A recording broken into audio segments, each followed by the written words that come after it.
Stream Elements said, KJ_Freedom is now live, streaming StarCraft 2, FSL 6 playoffs, day 1, 35.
Sarah, what have you done?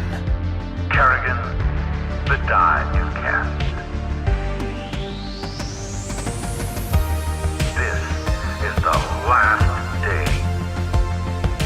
Your swarm darkens the sky of any planet. Forget Minsk. Forget all of it. When we are done here, I will return to my people and accept their judgment. Command, we've found Kerrigan. She's holed up in a Zerg base. I made my peace long ago.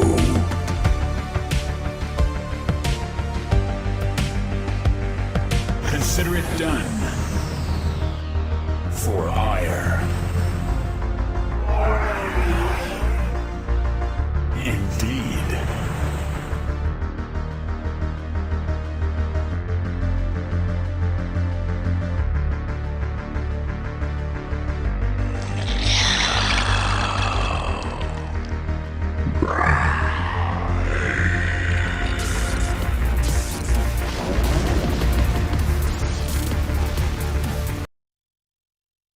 Alright, we're live, guys. It's been such a long time. FSL. Let's make sure the guys are on. I'm here with Hyper Turtle. What's up, man? It's been a while.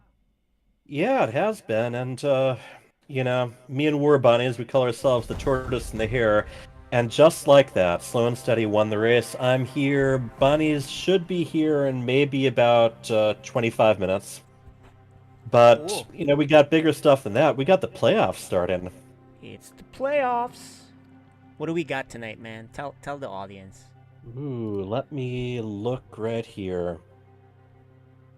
Now, do we have the... Day 35, so... Actually, I'm not sure exactly which ones we're starting on. Are we doing all of the first bracket? Yeah, I would say, you know, for Code B or Code A, we'll start with that. It'll be Deepu versus Noob Lord or And Fenrir versus Fenrir Cloak, versus whoever's Cloak, ready. yeah. Okay. Yeah, Oh, and whoever's ready then- there. And we'll save the 2v2 and Code S for last. I can live with that. Yeah. So Code S, I'm seeing Neutrophil versus, was it Nihilus?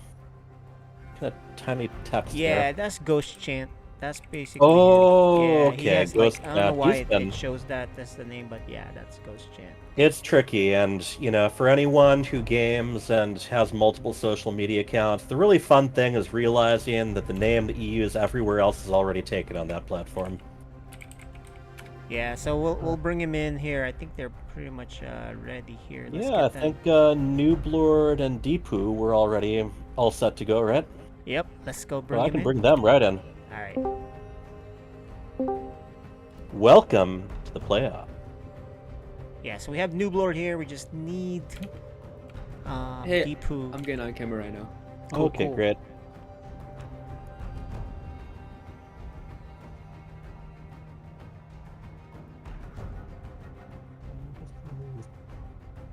So, Noob Lord. I think Hyper Turtle has a lot of questions for you. I mean, the first one, as always, with you. You still sticking with the same race? Yep. Okay. Simple question, simple answer. And, you know, you don't have to share anything, but have you noticed any pretty interesting builds on YouTube since the patch came out?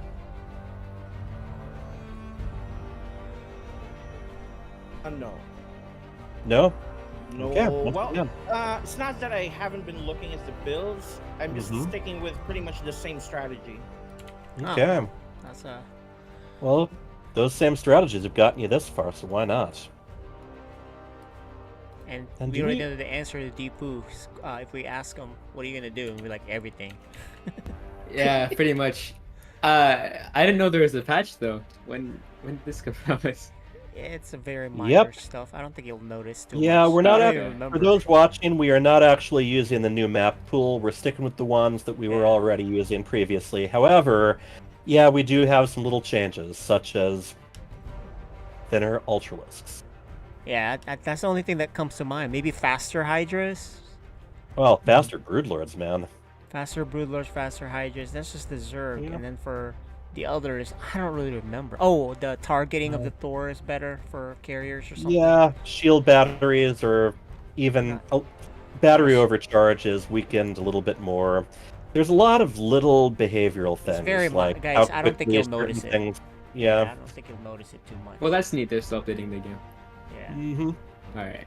All right. Well, I think the Raven is the biggest one. That got really heavily changed. It's cheaper. The most of the spells I think cost more energy but have less have shorter durations. All right, Noob Lord, how you feeling tonight? Pretty much. Well, I'm excited about a lot of things this month. Mhm. I am planning on starting a streaming channel for my after shift gaming.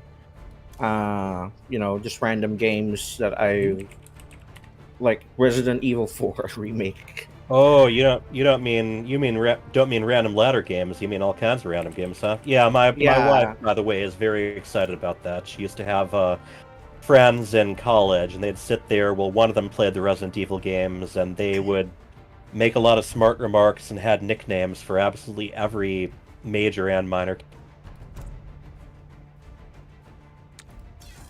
all right. Well, do you guys play any need of to that do these your days? vetoes. I think we'll finish up, but we do have the Okay, game one yeah. already selected. So All right, and what are we starting on? there you go, Cosmic Sapphire. Mm. Gentlemen, good luck. It's a best of 5. Good luck. Good luck. Good Let's luck, get it. buddy. All right, we'll see you guys after the match, and we'll chat with you. So, Hyper Turtle, can you move them out while I get the Oh map yes, set up? here. Get the map set up here.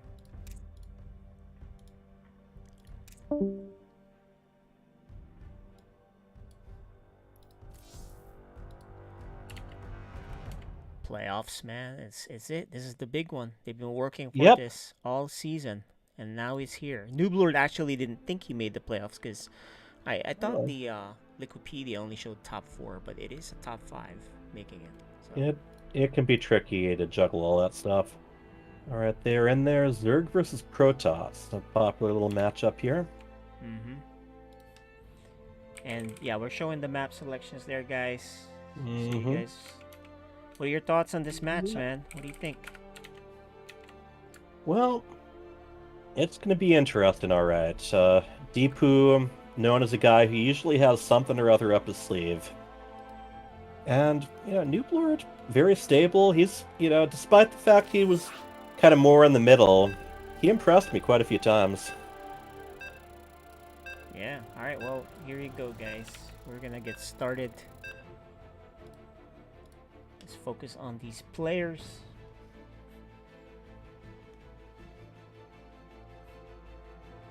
Cosmic Sapphire, which my friend Warbunny loves to point out some of the advantages that We're that gonna have to Zerg can pause. take Looks against like, Protoss on here.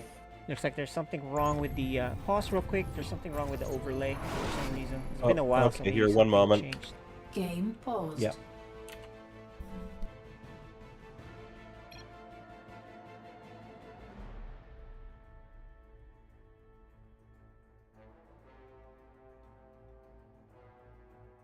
Okay. All right, I think we're good to go. It just, just kind of happened. So go ahead and Just do the make countdown sure they're and ready. unpause. I Oh, don't all right, know. maybe you can't do I it. think I can only talk to other observers right now. Okay, that's fine.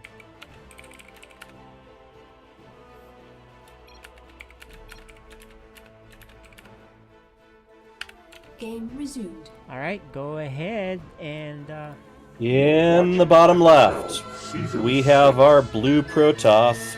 His name is...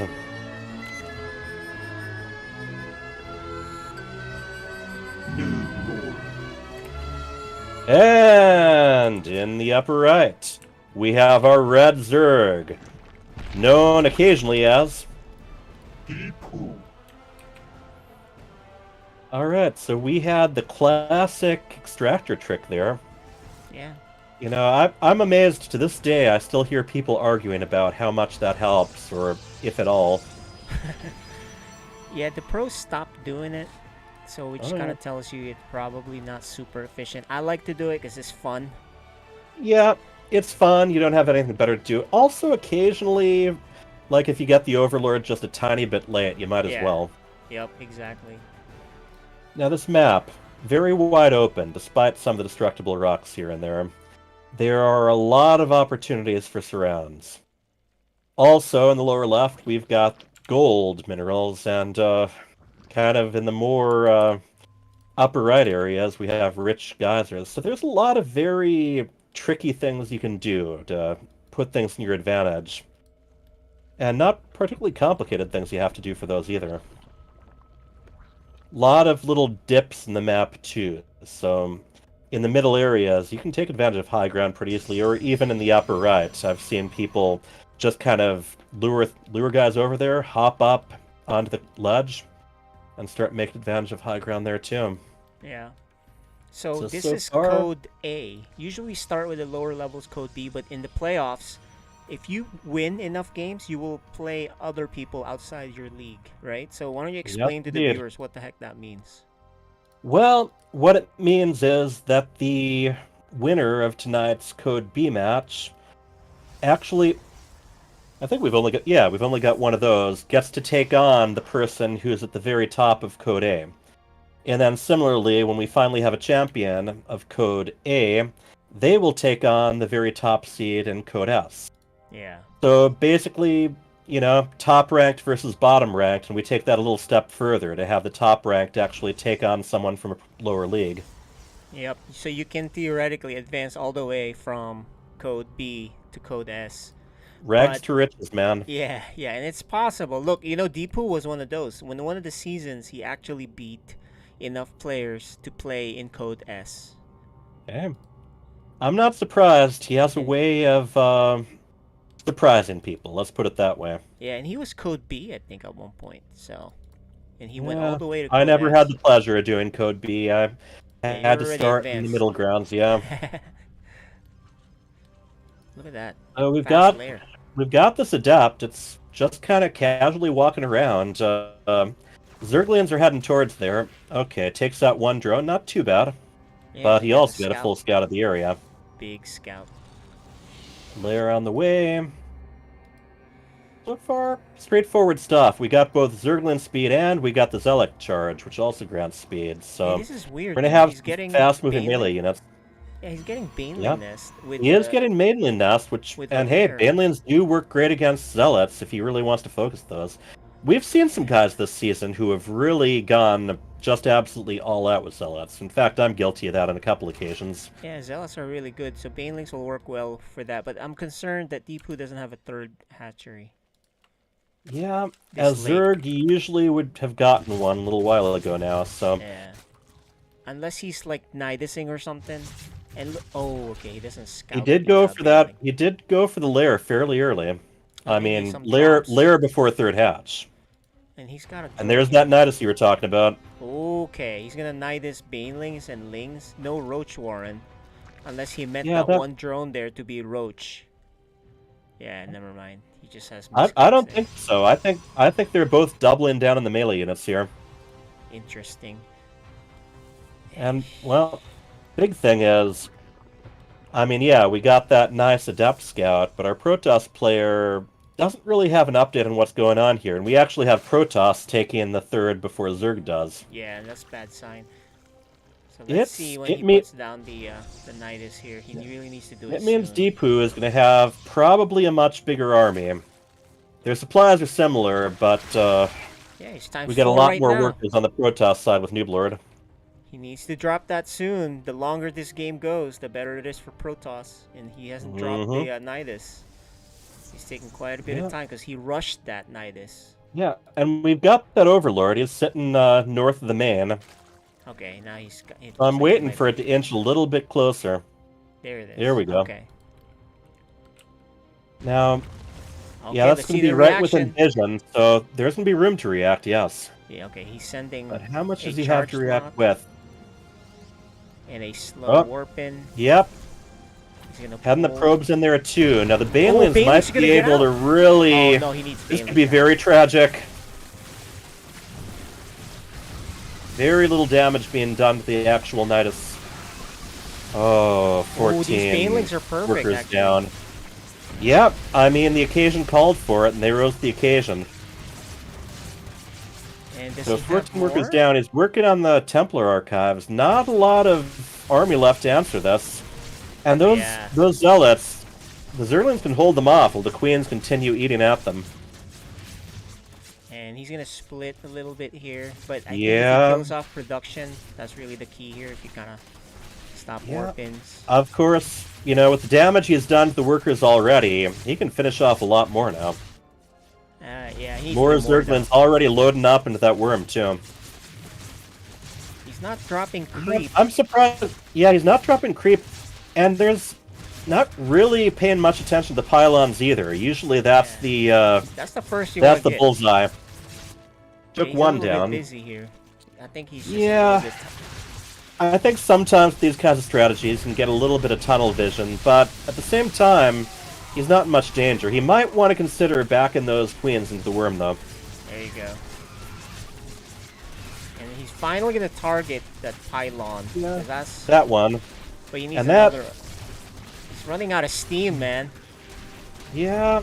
Well, they both are in a way, but If he had roaches. it's interesting because Zerg did not invest a ton into economy, so the supplies surprisingly similar.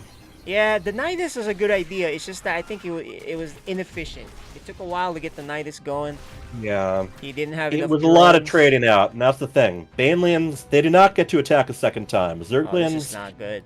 they go down fairly quickly, and boy, a counterattack from Zealots could do a lot of damage. The Nidus, okay, yeah, there's not a lot left for it to take out in the main. Yeah, the problem with these Zealots getting his way. Let's see, if he recalls or goes home, Zerg has a chance, but... Yeah. And that's the thing. Protoss has recall, and Zerg can always hop right back into that worm. Okay, so... there you go. He's got Banelings. Yeah, they can each be on both sides of the map at once, essentially. Ooh, and more to come. Oh. You know, he might have had more luck with, with stalkers or something else that doesn't count as lights. And yeah, we got those zealots right there that are just hanging out. Oh, and he made all these sentries. Ooh, Probably because he has yeah, so much gas. sentry. If I were him, at the very least, I would force field that ramp. Because those aren't going to last long as the Zerglings. Yeah. Well, there's the force fields, but I don't think that paid off well. Like I said, armored units, not light units right now.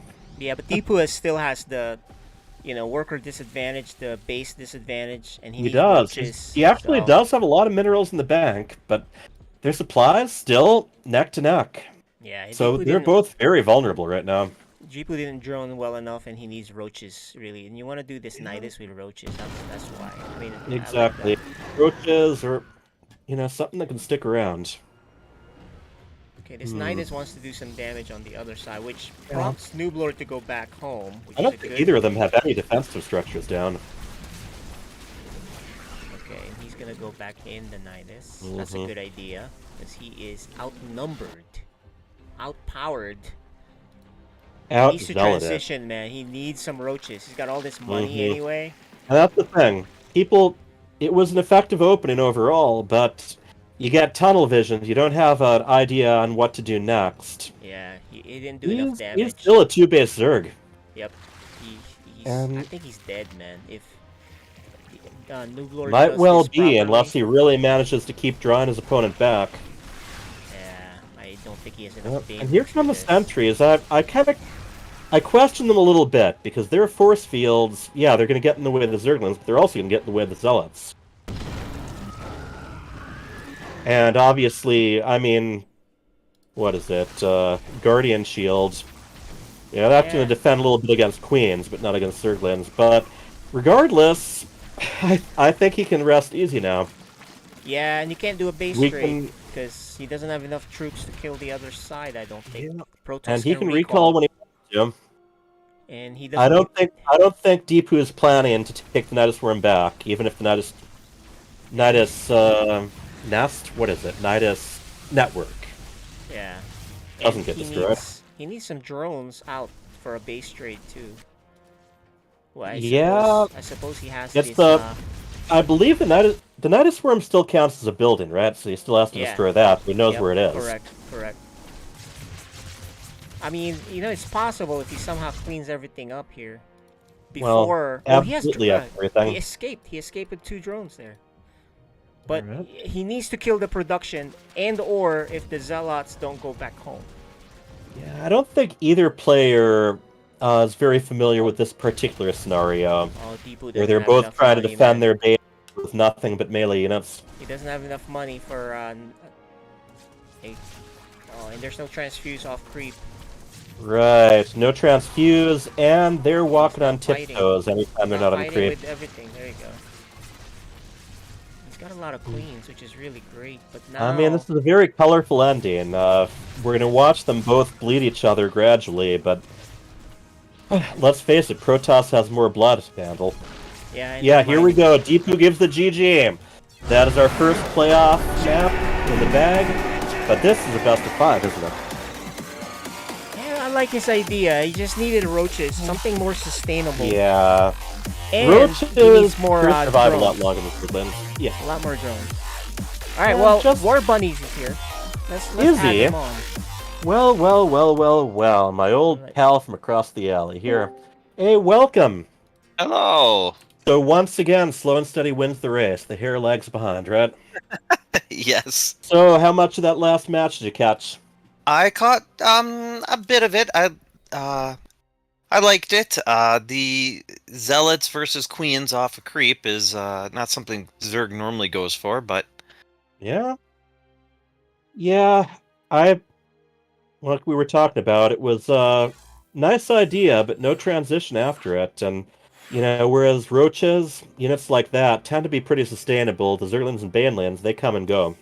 So in the end, yeah, we had Protoss, we had Nublord just trading better.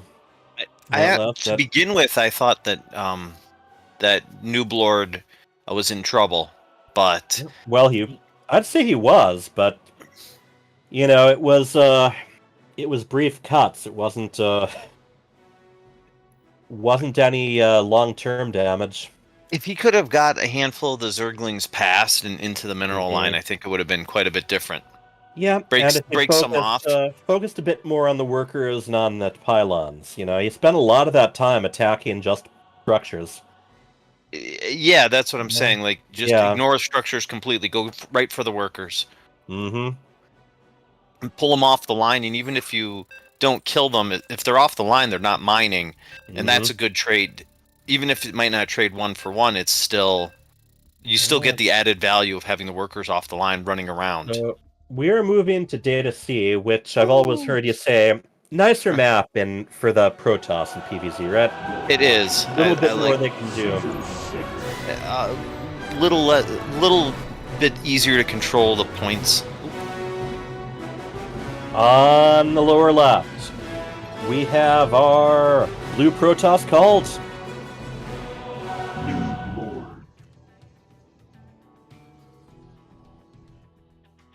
And in the upper right, down one map, his name is...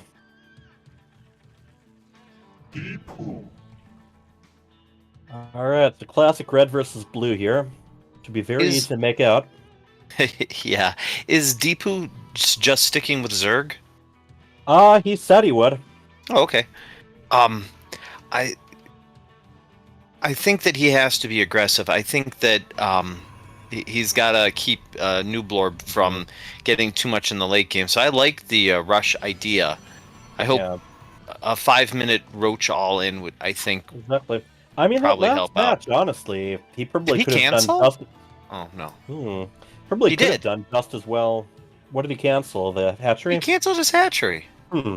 Was it off? I looked at I'm it. not just sure exactly. It might have been an accident. Might have clicked the escape key on the wrong with the wrong selection. Yeah, that's tough. That type of mistake, when you're the underdog, those are the type of mistakes that just they irk you. They can kind of tilt you a little bit.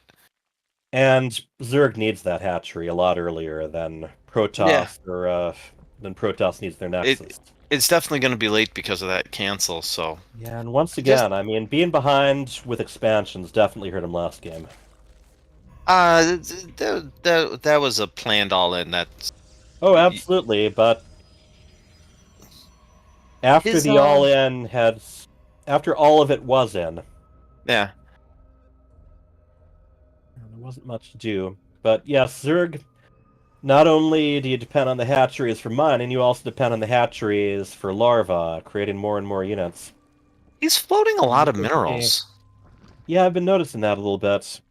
Actually, on both of them to some extent. And I mean, that's kind of usual during the rush. But the Protoss is humming along. An early second gas.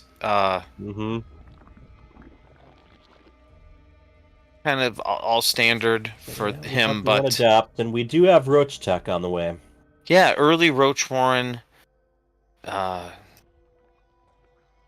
know, I'm very curious whether he's going to be building the third again, or whether this is going to be another 2-base all game. I would suspect from the build that this is a 2-base Roach all in. Possibly with some Ravagers thrown in. I don't know. I mean, I don't know what flavor of all in, but he should have. It's 3 minutes, and he doesn't look like he's putting his. What are you doing? Why are you attacking them with the drones? Really seems to. Why is he attacking with the drones? Scout in. Get the drones out of there! What are the drones doing? That's 4 drones. Probably can hold on their own, but wait, that's where are the drones going there? He was already had a late hatchery. Yeah. Ooh, is that a complete wall? Not. He does have the hole for the stalker, yeah. That's a correct wall. Yeah. Well, a complete wall off is still a correct wall. Early charge. Yeah, he did that last match. So this match we might get to see what Nooblord was planning to go for originally last time. It's some sort of 2 bases at 350 without having your. Oh, he's taking it. He knows that. Oh. Wow, it's just okay. I mean, I guess. Yeah. I guess that was the oddest thing that I think how that could have played out, where the drone just kind of walks past the adept blocking, pushes him out of the way, and builds the hatch. Deepu's drone's like, listen, nerd, out of the way. I know you're here to stop me, but I don't have time for that today. Yeah, gotta have my hatchery down. I'm on schedule, buddy. Quite a bit behind schedule actually, but yeah, still only 1 gas with the early Roach Warren. Is he? No Roach. He is mining with all 3 drones, but yeah, his layer just completed. So we'll see if Roach Speed is on the way. I'd expect it is. Got another extractor down, and yeah, once again, I think this was probably what Nooblord was planning to do last match. He's got his Templar Archives robotics facility. Multiple, quite a few gateways down. The Protoss is now late on his expansion. At 5 minutes, he should have it up. Quite possibly. Yeah. The Zerg should probably double expand. 7 gateways now. So I think he's most likely planning Charge to hit lot all in? Zealots 5? pretty soon. I think it is a charge lot all in. That's my assumption. Yeah, but then why do you get the Templar Archives? tarp and the robotics facility? Oh, the warp prisons. War Prism makes sense. The This Templar Archives, I don't know. Yeah, I don't know. You need a lot of gas to take that. He doesn't even have assimilators down in the natural. Yeah, it's true. I don't. These are both No. kind of like ideas. I can understand them, but they're not like what you'd They're expect. not very ironed out. No, they're Yeah, not. the Zealots, meanwhile, But he's I don't gonna think win. They're not gonna do great against a big clump of queens and roaches. I don't think. No, he's gonna overwhelm. He just has the numbers. Yeah. I mean, maybe the transfuses are nice, but I think this next round of warp. Oh, he's there's not that gonna get. Archon. He's not gonna get a next round of warpins, or maybe he is. I think the Warp Prism was a little bit behind, but I think the other idea is to try to attack two places at once. Yeah. No response Kind of from. hanging the Warp Prism around by those evolution chambers. Now he's Yeah, getting ready and to no warp. response from our Zergy friend Deepu. Still no response. I mean, none at all. Ooh. Oh, there we go. Yeah. And then the Now army is two and two attacking up together. front. There's going to be a lot more dead. Yeah. And while he's doing that, he can. Yeah, he should He be able took to his really third. quickly take out that hatchery. Yeah, he's gonna get the hatchery. And he took got his more own zealots. third. Mm-hmm. Once again, I had an economy. How many workers do we still have? That War Deepu? Prism's That's gonna do it 26 again. right now. Yeah. And that's the thing. Once you got that opening, you might as well. Deepu, I don't know where his roaches are. Oh, they're gonna send it. His roaches, yep, they are on their nope. way. Oh, Nope, no, GG. they are not. All right. Yeah, I think he looked at how many workers he has left, and Yeah. there wasn't much left to do. He held that first bit, and he played well. He held that first set of attacks, and then it just kind of fell off when he had to micro on two fronts. It I'd was also say against if it's roaches and queens versus zealots, you might want to have them put their backs against the hatchery. Take advantage of the build-in so there's even less surround space for the zealots. But regardless, he drove them off anyway. It's just, he had that warp prism ready. And he didn't have enough to be in two places at once. He saw it moving out. Mm-hmm. I know it's a little late, but both of these players are a little slow. You can tell what they're doing, but it's not polished. You're a Zerg player, a similar level. Would you have built a Bane Nest as security there? Now that you know that the Zealots have been here twice, these charge lots. I mean, there was the Baneley Nest last game, but that was meant for offensive purposes.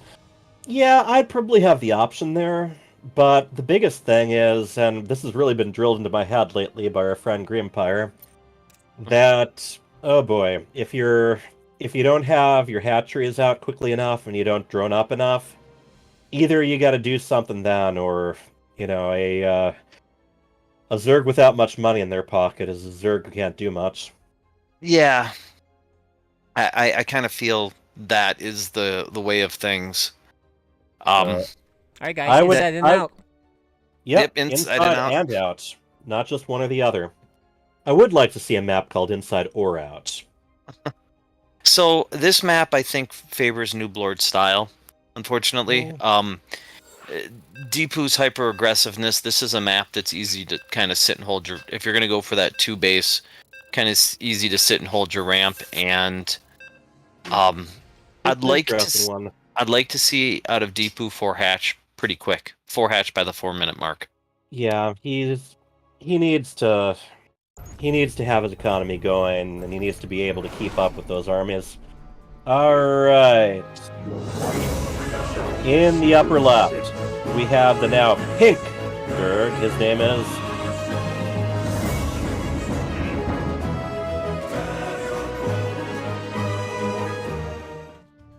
And in the lower left, one game away from moving ahead, the blue Protoss is called Noob Lord. All right. So What's that drone doing? which one? Oh, There's a drone going to scout, but I don't think that's scouting. Yeah, probably a proxy based on where it's going. That's what I'm thinking. Yep. So, yeah, I was just going to say, Deepu has changed colors. Let's see how much he changes his strategy, too.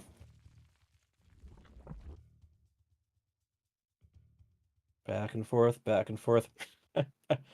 I love the little patrol there, just in case a probe comes up and tries to block him putting his hatch down. Now, Noob Lord's going to know something's up. He's going to scout the early pool, and so it's actually kind of cover for the early. You see the early pool, you're like, oh, well, it's just an early pool, maybe. It depends how he interprets it. I'm expecting he'll at least send an adapt to take a look around again too. Why does he keep trying to just let that probe be? You're wasting money on that.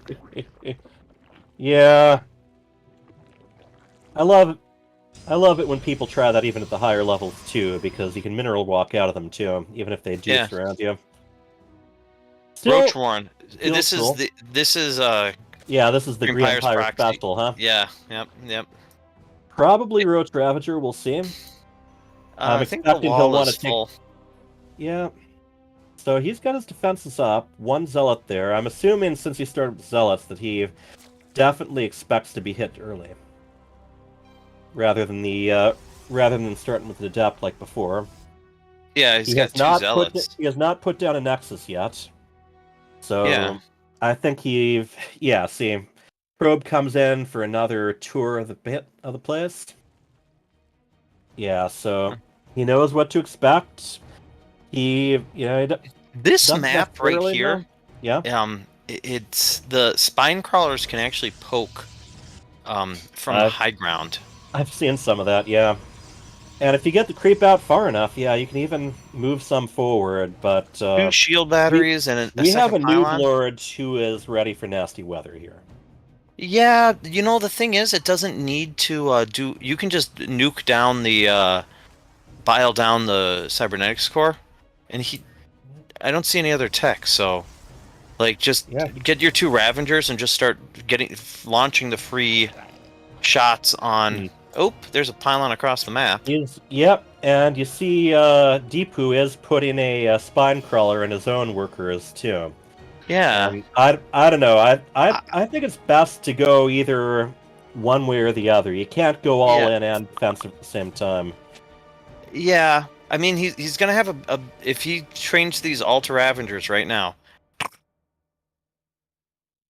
So we have 14 army. He doesn't have the gas for it, 22 though. army supply, 22 on the Zerg side. Yeah. Now, this is going to be less and less effective the longer before he pulls the trigger. Morphing 1 Ravager to try to take down a pylon or a battery. Yeah, if he had a couple spines up the front, but yeah, and I was very curious when I saw the spawn in production. All right, let's see. Now, the thing about not having the Nexus here is you can't overcharge those batteries. It will be up soon enough if he doesn't get. And he's only got the 1 Ravager, which means that Warp Gate's gonna finish.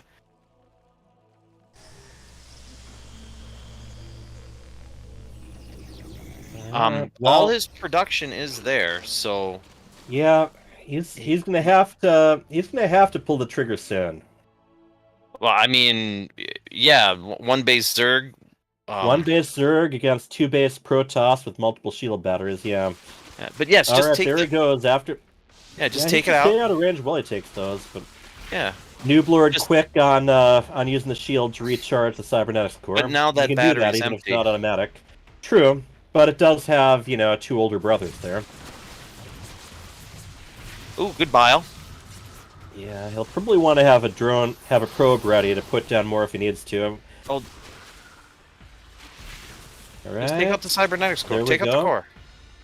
Launch your biles. Wait, don't run away. Just launch your biles. That's what you gotta you do fight. here is the storm. Actually, you got to take the core down. Yeah. Yes, but he's. All right. Not the gateway. Yep. Hey, that depowered one. one of the gateways. That's pretty awesome, actually. Yeah, that's actually pretty handy. He does, yep, already had another building, though. Yeah, but if he just took out the cybernetics core, now you just have zealots. Exactly, which, like we said, unless they outnumber the I think he's rotates. F2ing back and forth because those zealots, he's sent 2 zealots to harass the mineral line, but they keep coming back and forth on the dance. You know, you can hotkey all of the units at home if you want take to. out the net. Yeah.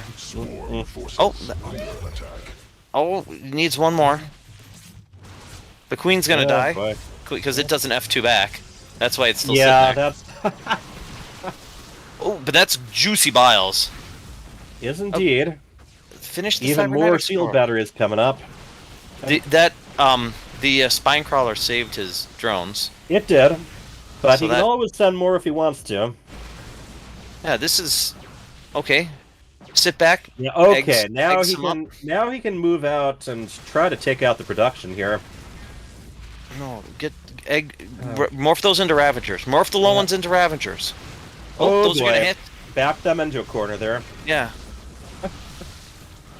The shields can be recharged here, but their armor, not as much. Ooh. Low zealots on creep. Yes. Morph the hurt ones right now. He has the money. Pick all the hurt ones. Yep, there you go. Yep, excellent. Takes a little bit longer these days, but I think that'll still be just fun. Yep. Got a forge almost complete and a Twilight Council almost complete. That's a lot of gas he just spent in there. But the thing is, he's mining. I mean, he might not be fully saturated on his natural, but he has a natural. Mining. Yes. Yep. Ooh. Take out the cybernetics core. One of the things Take out with the core. Take out the core. With things like Bile, you can use someone's SimCity against them. I think he can just A move. F2 A move. Just go. Yeah, He doesn't have enough. Yet. Now's the time that you can actually take it. Yeah. Don't go back. Yeah. Oh. No, you gotta. I know you're being too careful on this. Now you just gotta go punch him. There you go. Take that out. Excellent. No more sentries. No more stalkers. Yes. So now you just gotta worry about zealots. Take out the other. Just walk right by the batteries too, and keep his opponent's army from even getting close to them, which is what he's doing. So I'm liking that. I think he's got this. Yes, he definitely does. Got this.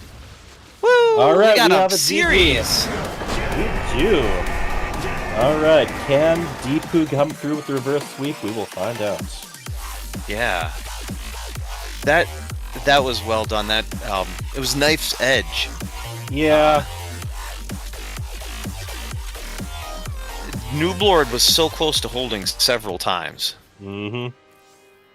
The sentries, I think, were an odd choice because tickle beams aren't doing much in that situation. Well, I mean, the Guardian Shield can be nice. The Force Fields are okay, but those limit his own movement too. So an Immortal or two, or I mean, an Immortal ends an Immortal and 2 Immortals end that rush. Like 2 Immortals with 3 batteries. 2 Immortals with shield batteries, yeah. Yeah, you can. Good luck coming up the ramp with roaches, especially slow roaches. So that was a really back and forth game. This map here, and like you said, boy, that one spine crawler really paid off.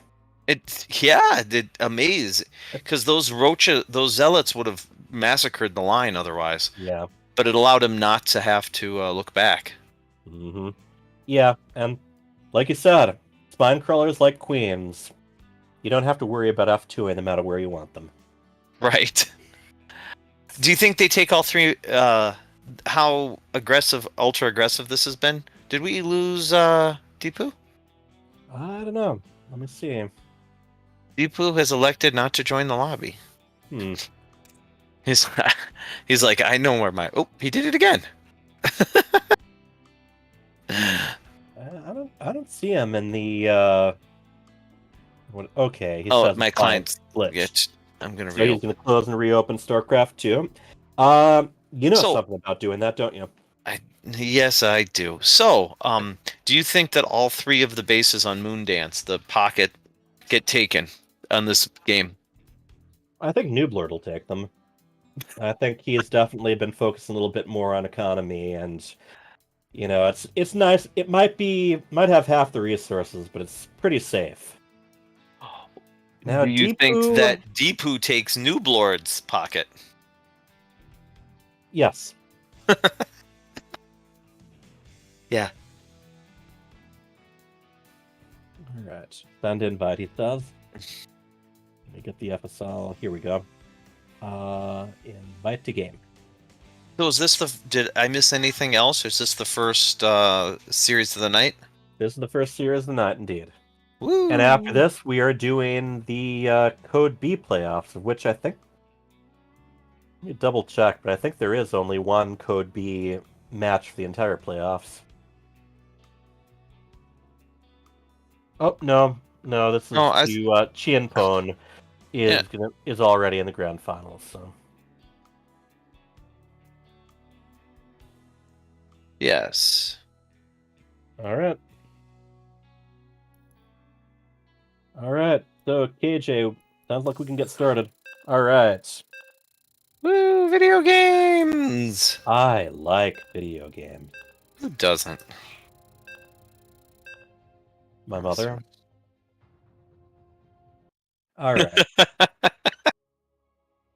I don't know why that's so funny, but it is. I think because there's some very innocent connotations you can take from it if you actually want to. Anyway, in the lower right, the blue Protoss, his name is Noob Lord.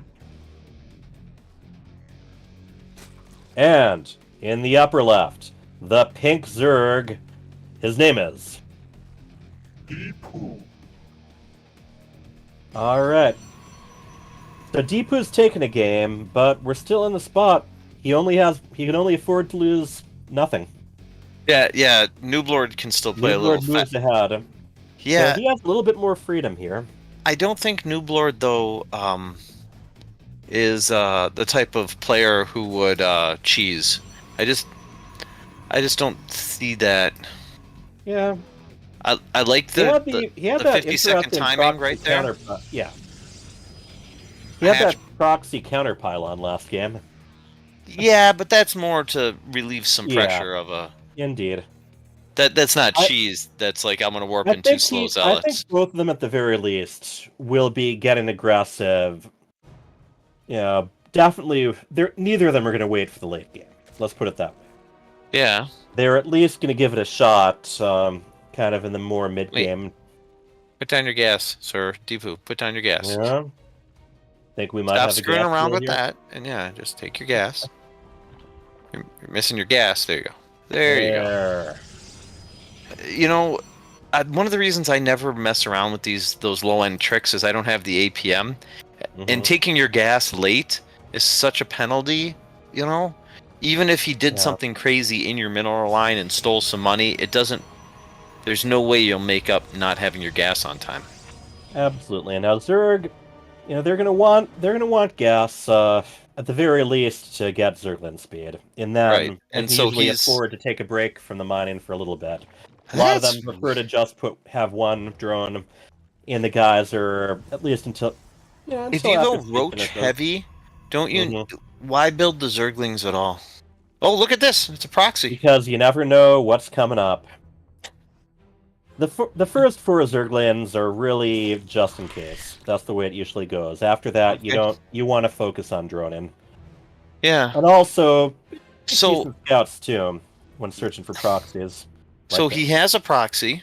He does, and he has a Twilight Council right after it. And of course, this is interesting, the proxy, but he's also looking to tech up a little bit too. I'm betting it's going to be charge lots again. I mean, granted, he could go with Glaive Adept. What do we got there? We got the Overlord getting chased around. And it goes down. He built this super early Roach Warren, and he didn't build any roaches out of it super early. Like, those could be... Like, he could have his extra hatchery is 3 minutes, and I don't see the extra hatchery. When I'm being coached playing Zerg, they're pretty strict on the 3 minutes. Like 3:10 is the latest you want to have your third hatch I don't down. think Deepu's had the hatchery by the 3-minute mark at all in these games, has he? Nope. All right, those Zerglings head out. I'm guessing just to kind of take a quick. It is a peek at the charge. wall. This is a charge lot all in again. Yeah, I think Nooblord. I think Nooblord enjoys charge, and think it's he paid does. off for him a lot of these matches too. Yeah. And meanwhile, these 4 Zerglings aren't going to be home. We do have 6 Roaches on the way, though. Yeah, the roaches will be there. The Zerglings don't get as much purchase because you don't know if he's taking a third in the back. True enough. Or half a third, anyway. I mean, for the Zerg, he should just have it for the larva. Exactly. I was actually just going to say that. All right. The roaches so are the roaches, modeling a past. No, they're heading straight ahead before any upgrades. Oh, that Stalker's gonna. If they had speed, that Stalker would be a has-been Stalker coming back. Yeah. Yeah, but. All right. So what are we gonna see? I mean, looks this like is interesting. They're both going to be hitting the naturals of their opponents. You know, about the same if he time. turns these roaches around to F2, turn around, fight. I think these roaches are going to be doing pretty well from this off. I think Deepu clears this out. I think if he just attacks right now, in, like his plan is. And maybe just puts down another spine crawler in one spot. Oh boy, they can get right through. The door's open, people. Yeah, stop. Go, yes. In you go. Yeah. Excuse me. Keep going. Kill the workers. Kill the workers. Yeah, I think this game ended. Oh boy. I mean, it might. Yeah. I think it's ended. Let's see what they can do here, but yeah. I mean, you do have +1 on the Stalkers at least, but that's only going to go so far. Wait. Oh yeah. I mean, I guess that's the door. Make the door further open. And deny him more Stalkers. Yep. So we you now... gotta go up the ramp. Yeah. He hasn't checked the back. He should have at least. That's Nexus that isn't mining, so yeah. Unless you can take it out really quickly, it's best to just go where you can do more hurt. Stalkers did not get out of the way of that. All right. Yeah. And I do see a pylon there that's very, shall we say, Artosian. Yeah. That, you know what? It doesn't affect anything because he doesn't know this, but there's 3 gateways on the other side of the map. That's actually true. Still, there has to be a power field. Oh, we have GG. GG. Yeah, you have to have power fields even warp them into it. So. Yeah. All right. Well, that is a series. Yep. We are at match point either way. So, do you expect early roaches versus charged zealots for the third game, or do you think they switch it up? I'm expecting at least one of them is going to stick with what they've been doing. Now, by the way, the answer was no. Nobody took the pocket bases. Nope, nobody at all. I mean, no matter what they do, I get the feeling that they don't want any long matches. I think they're both going to try to finish this off without getting too long into it. Yeah. But the way that they both know that the other has been preferring, pretty much tier 1 units. Yeah. So, I mean, if one of them does go with some slightly techier stuff, like some flyers, it could really pay off for them. Robo, if he when he saw the roaches streaming across the map, he actually had the time. He could have built a DT, and there wasn't any detection on the map for the Zerg. The 2 DTs would have won the game. I like the despicable way you're thinking. I'm a Protoss. I'm a very slow-moving Protoss, so us lesser apes have to know dirty tricks. Mm-hmm. Ape with the cape, right? Listen, when you were born with one hand and half a brain, you have to play Protoss. That's the way us Protoss work. So, And here I thought they just didn't have mouths and noses. All right.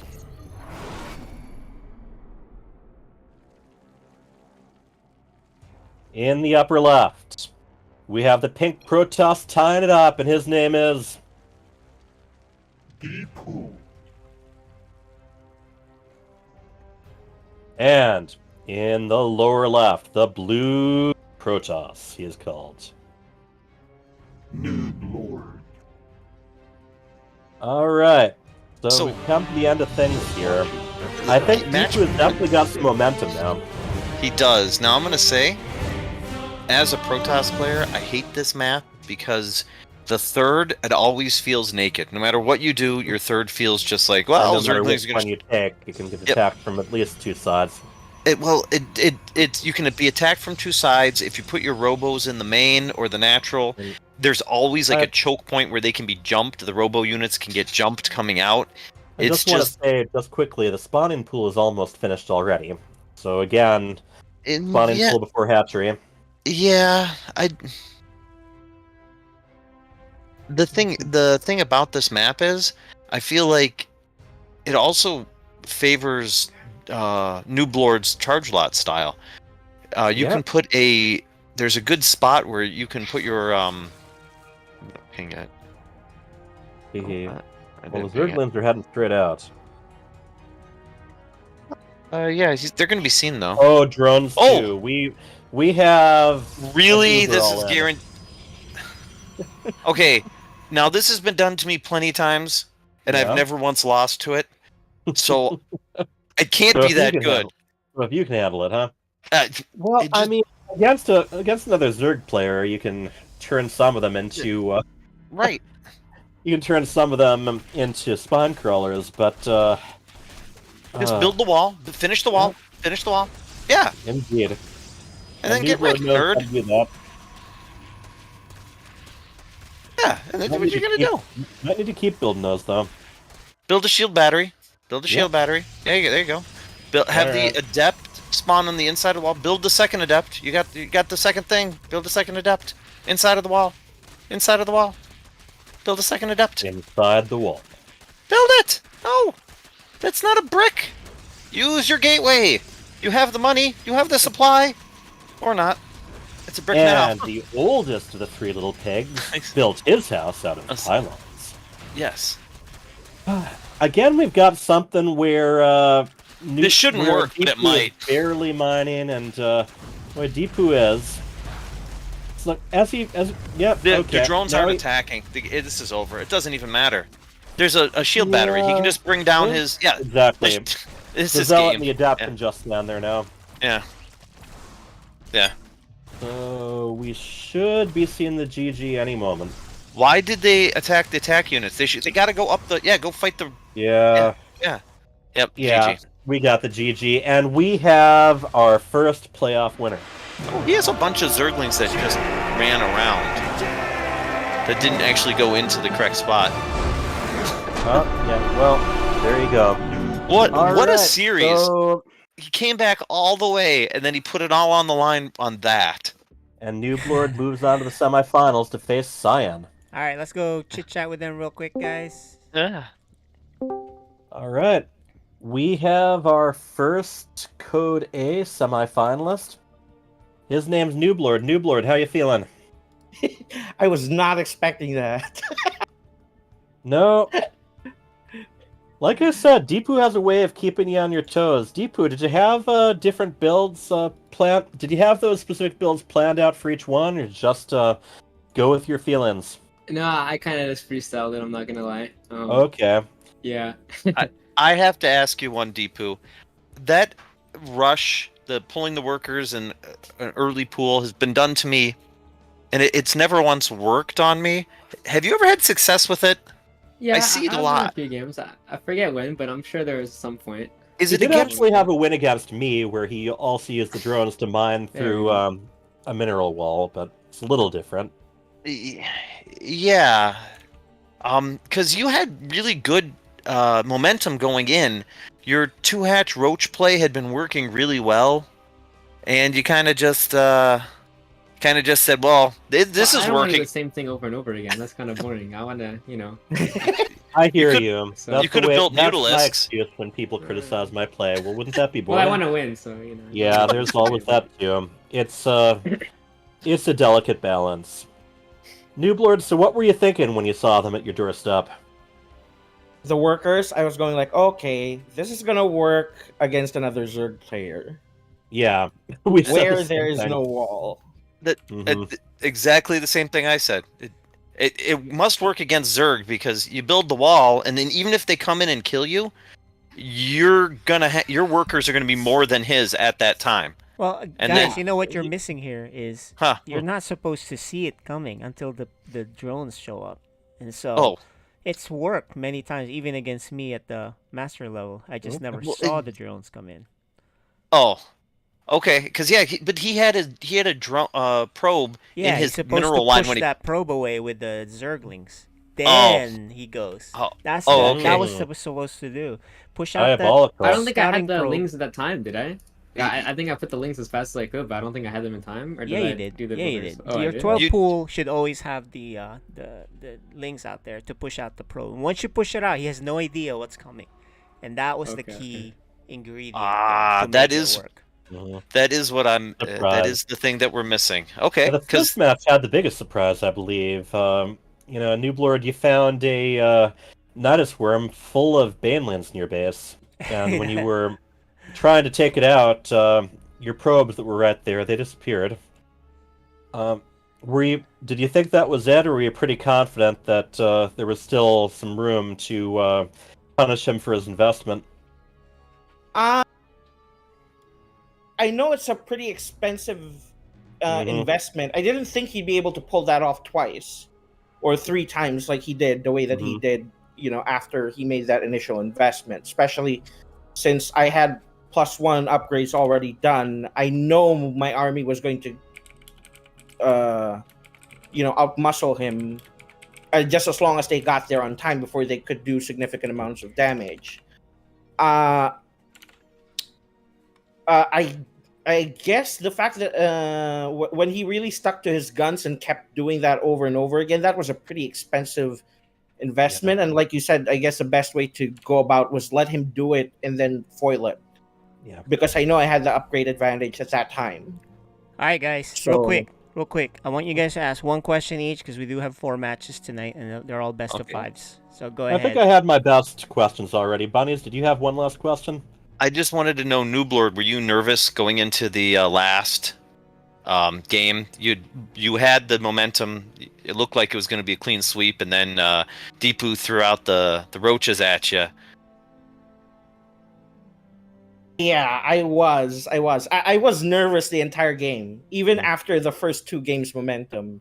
Deepu had my number the first time we played off during the tournament. So, I was really trying to get it out there and trying to make sure my macro and my production and timings were on point as much as possible. But the 3rd and 4th game really threw me off. I probably should have gone with a different strategy, probably built something like Immortals or Void Rays when I confirmed that it was roaches coming for me. But, I have a bit of a hard head, and zealots are cute.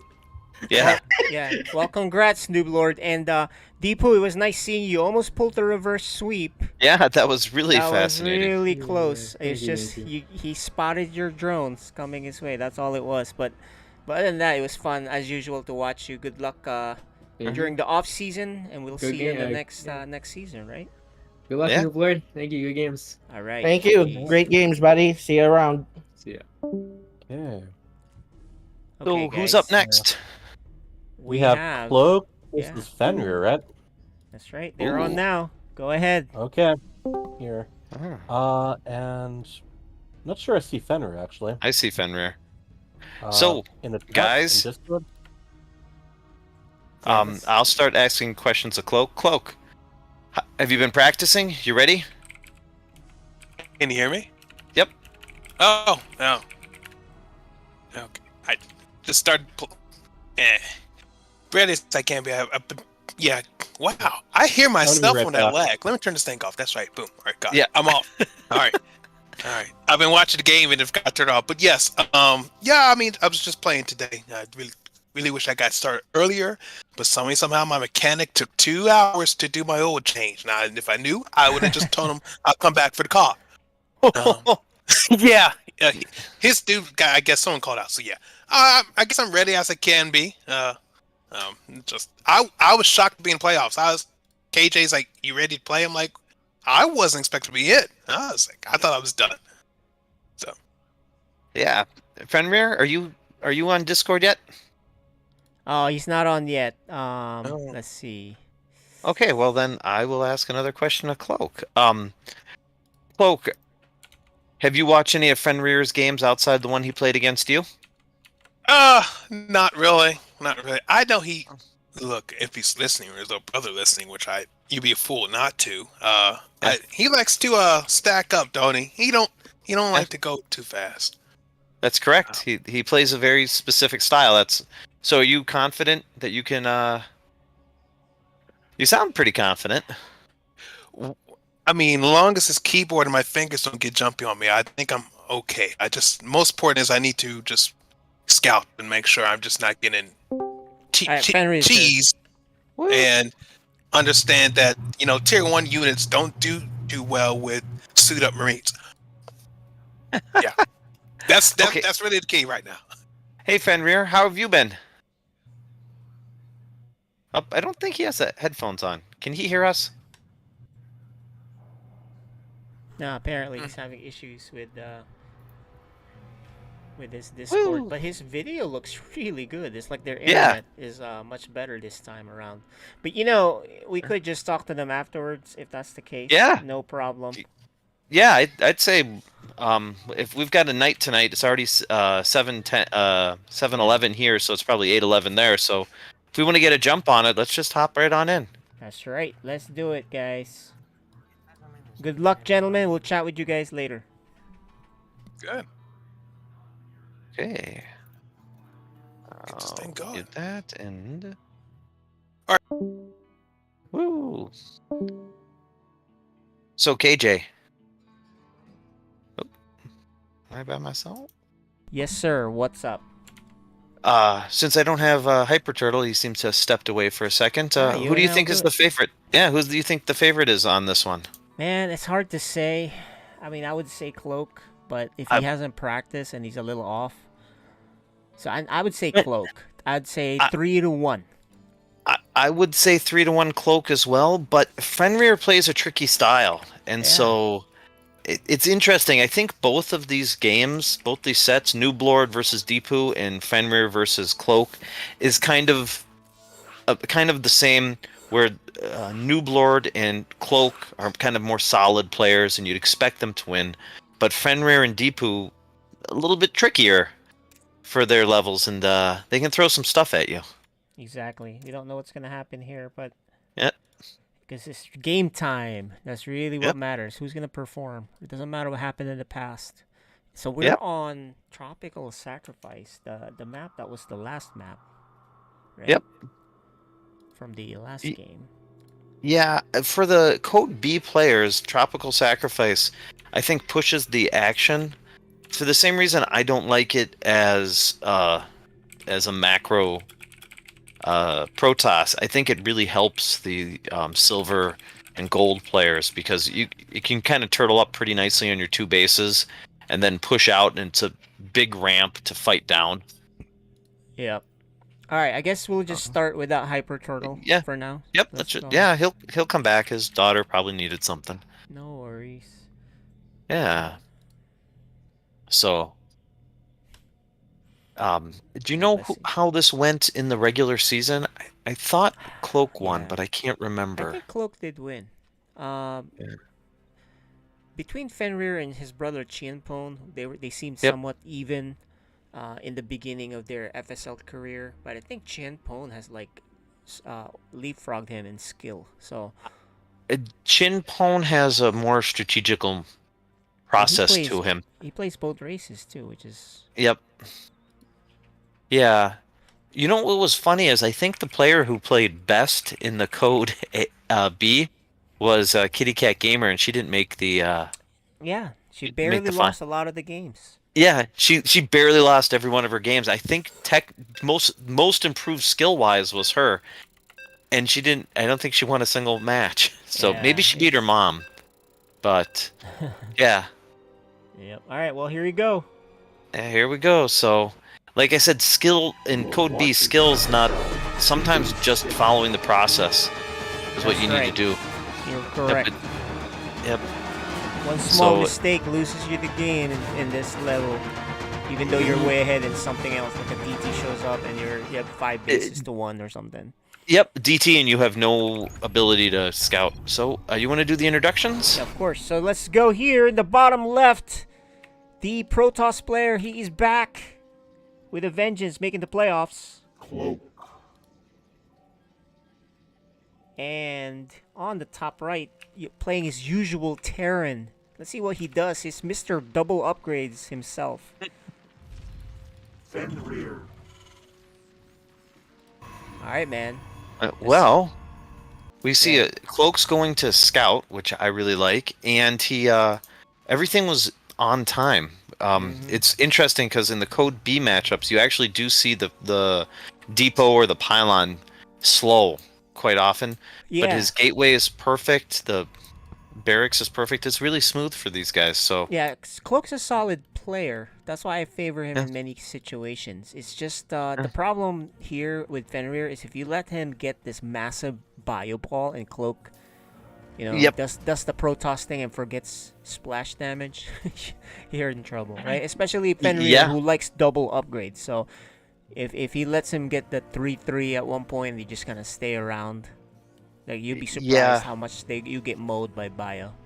I know. Bio, unless you have Splash as Protoss, Bio just kills basically every other thing you've got. Yeah, and look at Cloak, man, scouting everywhere. Very yeah. nice. Yeah, he's a solid player. He knows what he's supposed to do. It's just little things here or there can beat him. Cybernetic score is down basically when it's supposed to be. I think this probe should be taking the... I don't know where that one probe went. I thought it was a little early, but...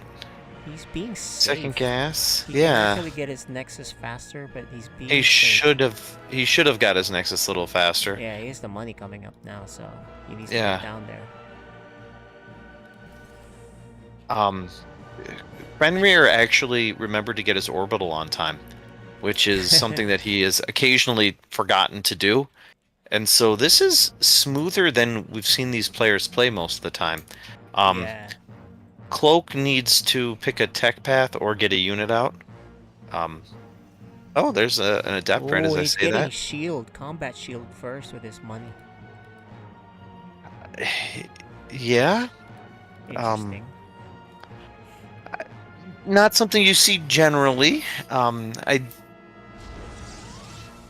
long as Cloak does not forget shield batteries up front, in case there's some weird timing here. Oh, it's 3 racks. This is scary, man. Yeah. If Cloak saw it though. That's great. So so at this level, seeing it, one of the things I think Cloak's spending a little too much time scouting is he sees this now, but does he know that what he's seen? Do you know what I mean? Yeah, I know what you mean. And he's teching up. He's getting Robo and Twilight. He needs to be continuously making units and getting a shield battery up front. Right. He's behind in probes because he was doing that scouting. He was looking a little too much, and he only has the one unit here, so he's not getting warp gate, which means So I think he's I think he slipped a little bit, and these are looks like reactors. Yep, he's gonna have a bio ball. And he's going DT. That can save him. That can? Fast DT can save him. Yeah. Especially with one orbital.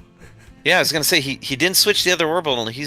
But I mean he's building workers, so he's got 31 SCVs, which is really good. Warp gate though still. I know. Oh man, he's chronoing this useless warp prism. Yeah, he is a warp prism without warp gate. It's I'd literally like to see... the name of the thing, right? Warp. Yes. I'd like to... Yeah, oh where's that going? This would have been a great DT rush. Yeah, counter. Yeah, it would have been. Oh, it would have he worked just too. doesn't know. He just does not know. Oh, No, there you go. yeah. He realizes it. Yep. Whoops. Look at his face. He's like, uh-oh. He's chronoing it, so he knows how serious this is. Yeah. How late it is. It'll probably time out. So here's the thing. It will be fine unless Fenrir decides to F2A move, because right now it's 11 Marines to an Adept. Well, he just needs 1 DT if there's no scans. That's right? true. So that is true. there's only 1 orbital there for Mr. Terran. He's finally making his 2nd orbital. That might be 2 shield batteries in the front. Okay, that's good. I wish he had a cannon there, but his cannons are on the side. I don't know what they're protecting there, but they're super early anti-drop cannons that he forgets the Okay. front ones. yeah. In case you know what's weird is Terrans do often forget that they can just walk into your base. Yeah. At the low levels, you'll see that a bunch. Like And you could here just it go is. kill them. The Yeah. observer's gonna pass by it. Oh, and we got a Yeah. pause, or at least it's a lag for Mr. Fenrir. I wonder Yeah. if he Okay. sees it. Okay. well, the DT warping is coming in though. Yeah, and he spent his energy. So, is Oh, this yeah. gonna be a base race? This is. He's still got a couple of scans, so all he has to do is warp in DTs at home. Yeah, he will need to warp in DTs at home though, because those Marines are not going to be stopped by what he has back at home. Yeah, and he just needs to. But energy-wise, there's 2 scans, 3 scans. He pulls the workers. Yeah. Okay, he is warping in the DT at home for defense. Yeah. But this is gonna have to be the hero DT here. Did he forget that he has scans? No, keep fighting, keep fighting. The DT's just running around. It's glitched out. You got to warp in another. Okay, he's got it. Scanned it. Now he has to warp in another DT. Oh, he lost the Dark Shrine. He can recall the DTs though. Yes, he could. You know what? He might just be able to walk out. Just walk out. Go. Well, he is run. gonna save his probes. So Yeah. a little bit of a base trade here. And he's gonna yeah, lose. Oh man, he's gonna lose the thing. This is a base race, guys. Cloak has plenty of money, by the way. Yes, he does, but he's got to build. I mean, eventually he has to build buildings. Oh, and these DTs, he can't lose them. This is the last DTs. Oh, there's one more on the high ground. Yep. Oh man. I don't think Fenrir can lose this. With 1 DT, yeah, he shouldn't lose it. He just has to save the scans. Yeah. But there is a liftoff. Protoss can lift. I mean, Terran can lift off. Yeah, I was gonna say, there's, in theory, the Terran should. Yeah, yeah, there it is. GG.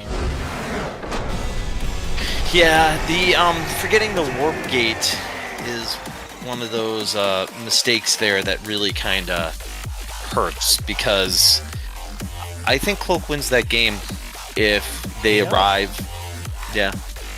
Yeah, I think he does. Alright. Okay, well, here we go. Well, We have, that was an interesting one. Yeah, you're back, baby. I am back. Just had Yeah. to put another DVD up and grab a few snacks for my daughter. So, Cloak looks a little dejected there, because he looks like he thinks he knows. If he knows the guys with the guns are coming. Yeah. Build 2 Colossus, and yeah. There's no tanks. There's no medevacs. There's no. It's just gonna be guys with guns. Mm-hmm. So. Yep.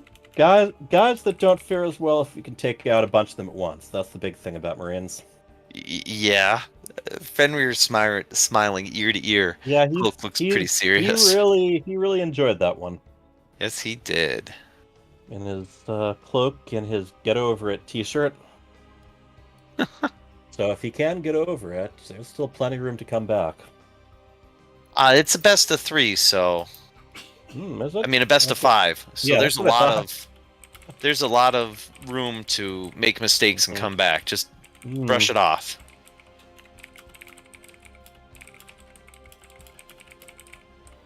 All right, our players are ready, and we're heading to Yeah. Moondance.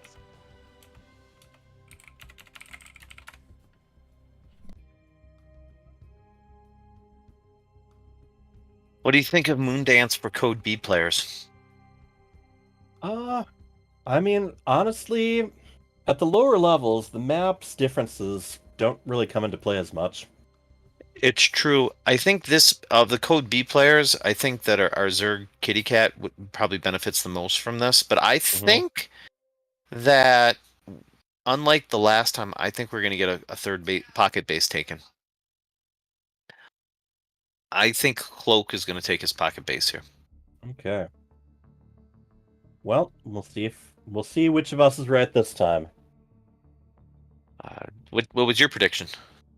I'm not going to tell you until I manage to lie and say I was right. What an excellent choice. Yeah, it's like our governor used to say: "Win if you can, lose you must, but always cheat." Yep. So for those not keeping track, we're in Minnesota, so we actually had a former pro wrestler and action movie star as governor briefly. And he did actually bring up those wrestling catchphrases occasionally just to throw people off. Alright, we have ourselves another Protoss versus Terran. Fenrir looked really sharp on his build. And very proud of himself afterward. Anyway, in the upper left, we have the Green Terran. His name is Fenrir. And in the lower right, the purple Protoss, he is called Cloak. Yeah, well, one of the interesting things is there was actually quite a bit of time between the last match of the season and these playoffs. So there's a chance that some people might not have practiced as much as they wanted to in between, and there might be some others who were very specifically spending some time and maybe even leveling up their game more than we would expect. Fenrir looked way better than I'd seen him. So, yeah, I mean, he's definitely had some games where he just kind of shrugged and did something random, but it definitely looked like he knew what he'd planned there. Yeah, I'm gonna say that this is over scouting by Fenrir. Yeah, not Fenrir, on Cloak. Cloak. It's over scouting on Cloak's part. The Terran, once you see this first thing, that the Terran, you don't have to worry about a proxy Reaper, a proxy proxy mind drop. Yeah, I don't proxy planetary. I don't think you have to worry about any of that. No, not in this match anyway. No. And we have Terran taking the command center at a pretty standard time. He saw the early command center. This can't be a proxy anything. Just send your probes home. Get him mining. Have them grab money. Oh. Right. He's only mining with one from gas. He did kill an SCV. He's got that going for him. And that's a lot of probes to chase an SCV with, though. I mean, and he's not going to have the money to start his warp gate right away. Yeah, that is going to set him behind a little bit. He's still only mining with one. Why are you? Yeah, he's obsessed with killing that probe. SCV, but it's costing him a lot. Indeed. I mean, that previous SCV that was exchanging blows with units that automatically recharge shields. That might have been worth it, but just chasing one SCV around the map with 2 probes, that's not going to pay off. No, go back home. We have a second and third barracks in production, so this is the same thing. Yeah, he's got one build. I think he's been focusing a lot on that build, and hey, if you get pretty good at that build and you get pretty comfortable with it, right? There's no rule that says that you're required to earn some style points by doing something different every map. No, I am a big proponent of getting good at one style and playing it until you don't need to play it anymore. Yes, GG carrier noob style. Oh man, that is hilarious. And a couple of gateways on the way. I mean, Yeah. if he's learned a bit from last game, hopefully he'll get some splash damage ready to go before a lot of Marines hit. Yeah, I think that if he does that, the SCV production from Fenrir has been really good. I really, this is much smoother than he's been playing, and the Fenrir's I think he's been practicing a little. He went with shields first again. It's Yeah, got to be that a was something deliberate I style. noticed. Yeah. Well, deliberate style or just more comfortable style. You know, Yeah. combat shields are passive. Stim pack are passive and make guys live longer. Stim packs, you have to decide when to hit them, and at least they can potentially make Marines live for less time. So, I mean, if you're, yep. I was gonna say, this is the exact same thing, and it's hitting the exact same way. Now, I've got an And observer that's just about to get a look at those barracks. yeah, I think that Cloak's got a more anti Protoss style. This is kind of what the setup you'd have if you were playing a Protoss. Yep, there we go. interesting thing That here is very important. It's going on right now. There you go. Robotics Bay. Yes, very handy. Now, on Fenrir's side, I mean, for one thing, yeah, it's not standard to go for shields before stim pack, but so far he's not going for stim pack at all. No, stim hurts your Marines. We don't want to hurt our Marines. We don't build medevacs, so Kids, Marines who do drugs have parents who do drugs. I don't know. Stim. Yeah. There's something morally touchy about stim packs in general, especially when they also seem to be injecting them into their guns. Hey, listen, guns on drugs. Oh boy, it makes you shoot faster. Certainly seems to. Yeah. So it's finished. Let's see if the Colossus starts right away. Oh, we do have a Colossus, and we have multiple stalkers there. Yeah. Not to mention, more cannons and batteries going up. Now, if he, he is putting some in his main. He has put at least one cannon in his main. In those case are anti-drop. He loves those anti-drop deals.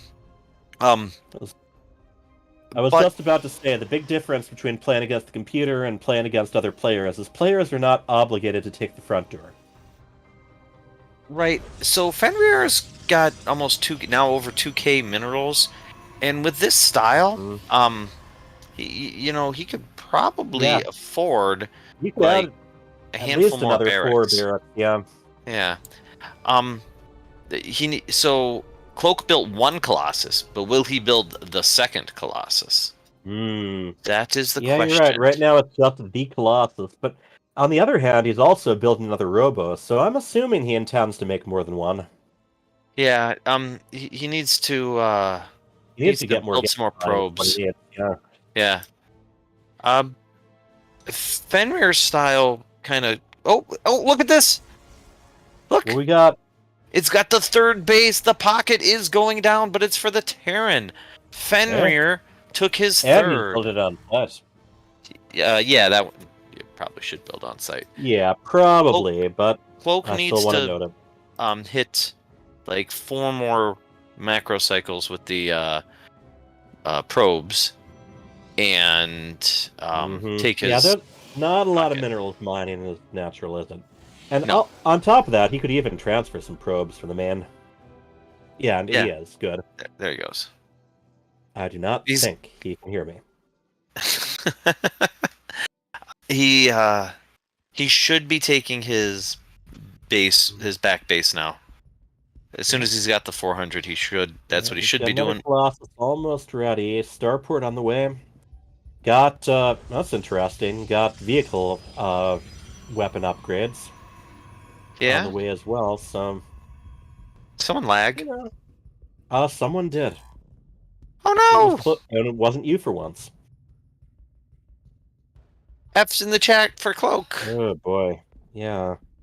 Come on, man, you can pull through this. You've never given up on anything in your life, man. Don't give up now!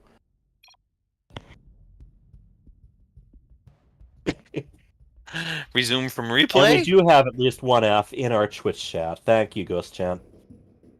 Come on, Cloak. Pull out of it. Is he still on Discord? Did he drop off Discord? Oh, let me see. Yeah, he's still considered logged into Discord. It's weird. Sometimes you have a rough network. Other times the network is only rough on the StarCraft connection. So I was having the same problem for a while. Everything else was fine. It never even dropped packets. It's just StarCraft. Just like, yeah. Resume from replay. Okay. Woo.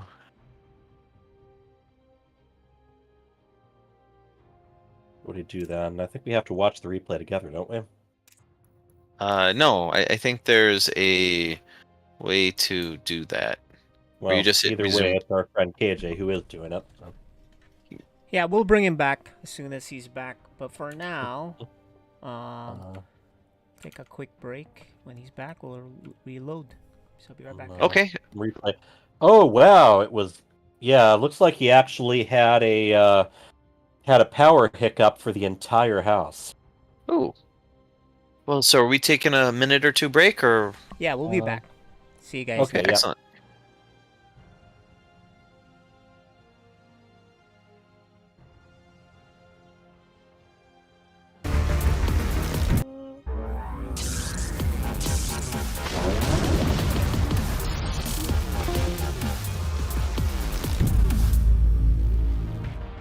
Sarah, what have you done?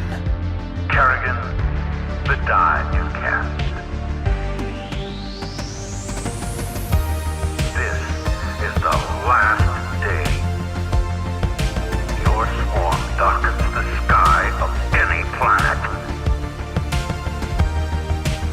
Forget Minsk. Forget all of it.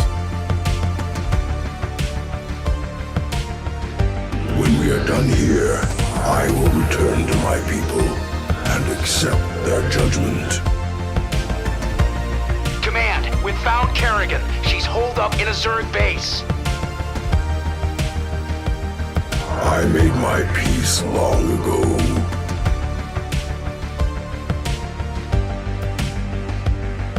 Consider it done. For ire. Indeed.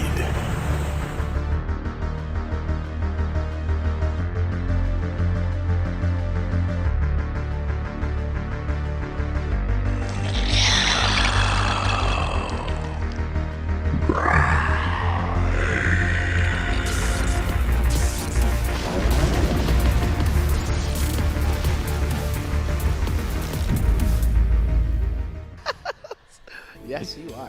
And it's undisputable, right? We just saw it. Yeah, the undisputed champion. As so then we'll be hopping into our next format. Looks like we'll have time for one or two more, which is great to see. So what we're going to do is we're going to hop into a 2v2 match. But not just FSL players. We're actually going to have, first, a quick little interview here. Actually, let's have Tempo interview you, and then we'll talk a little bit about the games. All right, all right. Which player we got? Player-wise. Who do we got up here? Team captain. My man. Hello, hello. Hot there. Hey, can you hear me? Can you hear me? Yeah. Oh, my God. Yeah. So that was quite a match. Yeah? Yeah, no kidding. Just, did you expect it to be that crazy? No, like, we had our plan going into it, but... Oh, you want to introduce yourself? Sorry. Oh, yeah, sorry. I'm Neutrophil. I was the pink Terran there. We had plans going into it, and we just kind of let it go, you know? Yeah. And we were expecting, like, huge cheeses from the other team. We were scared of all-ins and stuff, so we were all defensive at first. Yeah. And I kind of ignored my team and decided to...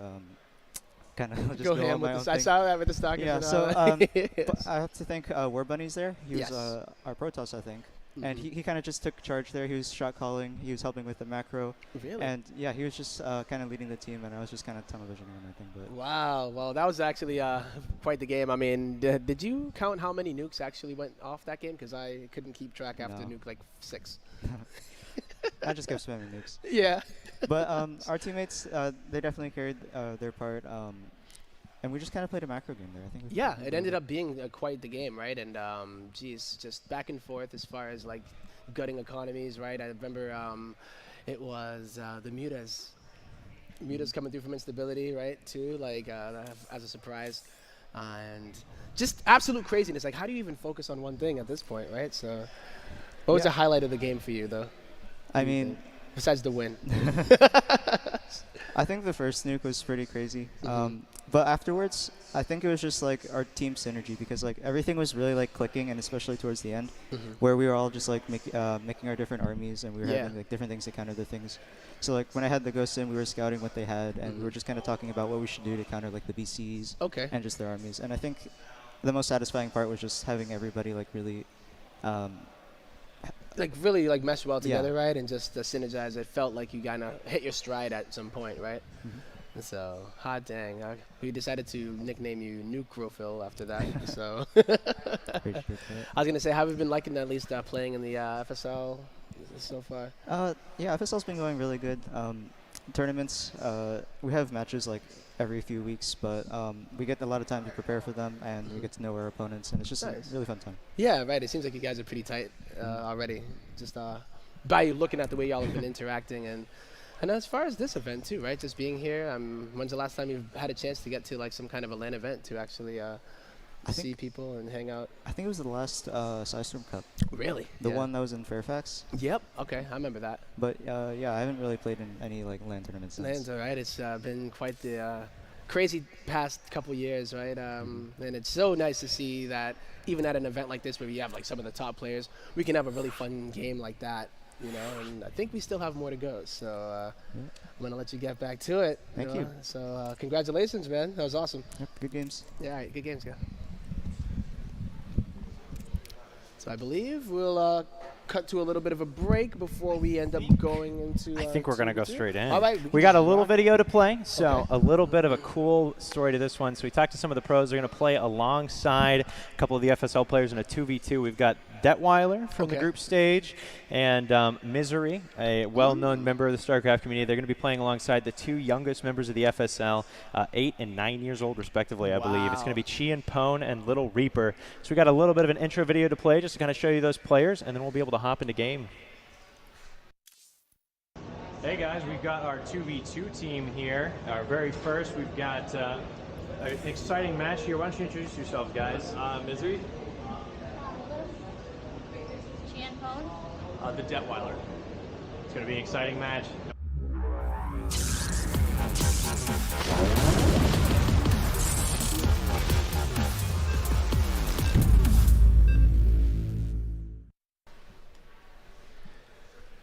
All right, welcome back.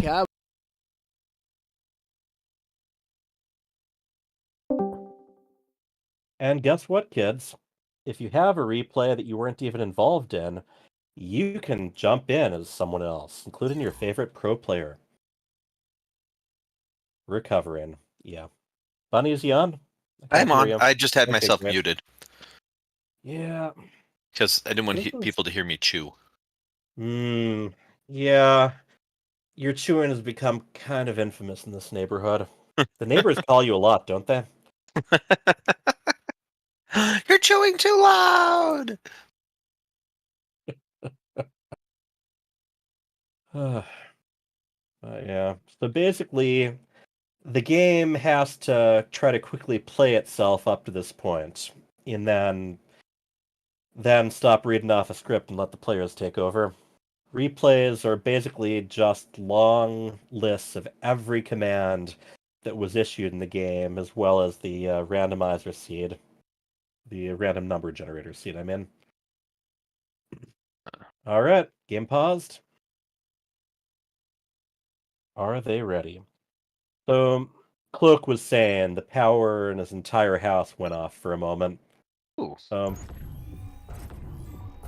You know, his refrigerator, his lights, his thermostat, but most tragically, his StarCraft game.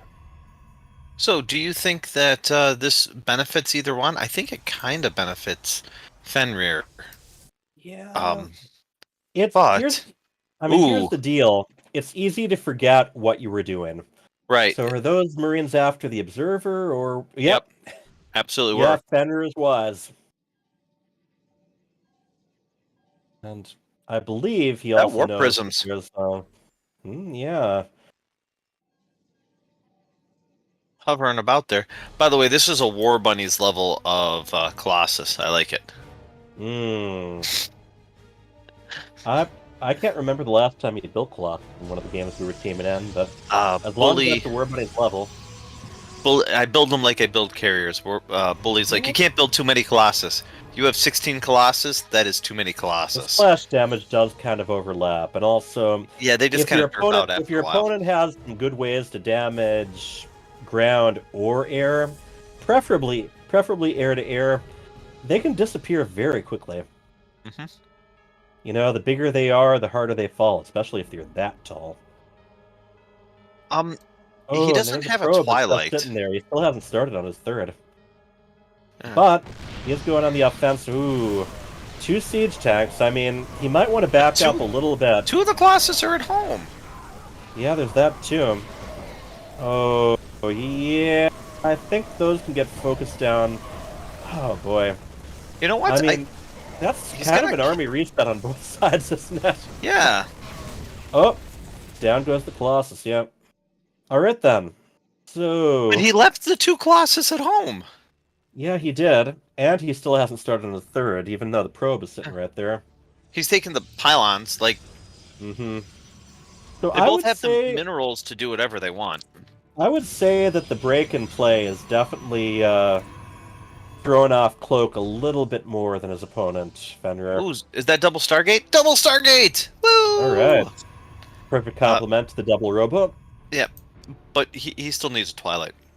Yeah. Against Terran in this style, you know what really is a really good, especially for low-end Protoss, but even for high-end Protoss? Does the first letter start with D? Does the first word start with D and the second letter start with T? No, charge lots. Oh, okay, sure. Yeah, those Charge are cool lots. too. Yeah. Charge lots. They And allow the your... beautiful thing fighting siege tanks is if you do get up close and personal with your opponent's army, the siege tanks will also damage the Marines. Mm-hmm. Good old... You know, I believe there's actually even a quote if you click on a Marine enough times. Friendly fire ain't. Yeah, and... he's not building anything out of the Stargate so far. But he does have the Twilight Council almost complete. Yay! I think it is complete. I think Cloak's having he's got a little charge. bit of Look trouble. at that. Like yeah. he can hear me. Yeah, I think he's definitely. I mean, the disconnect probably threw him off a little bit as far as his concentration went, but in general, I think he's having a little bit of trouble remembering what his current plan is. He's shifting between things a bit. Invested all of that in those 2. Yeah. Dark Templar, Dark Shrine, though. He was listening to me closer. But, maybe. No fleet beacon yet. He, Alright, we have some loading up going. Yeah. Yep, I don't know if you know this, but it's illegal. On the way. It's illegal to walk across the map with Marines. They have very tender legs. You know, is that warp prism in it? The warp prism is in. That's interesting. Yeah, that is very interesting. That warp prism can be seen. It's in his. Yeah. Oh, there it goes. Like, wait, what's this red thing over here? Purple. Better run! Yep. Oh boy. Yeah, those Vikings are a good counter against warp prisms. Yep, he got Yeah. observer speed, but he doesn't have any observers. Well, he had one before. It got shot down before he got observer speed. I know. After the chat for the observer as well. Still, I mean, one thing you got to give Cloak. He's doing a very good job keeping a close eye on his opponent. What's being built, where he is. Okay. This drop will probably get off. Yeah, I don't think he's got anything back there to punish with. F2 though. F2. Hit the F2 button. Yep. F2. Got to react. Those void or just rays let everything die. Up. One of the two. And be depowered. So. Yeah. All right.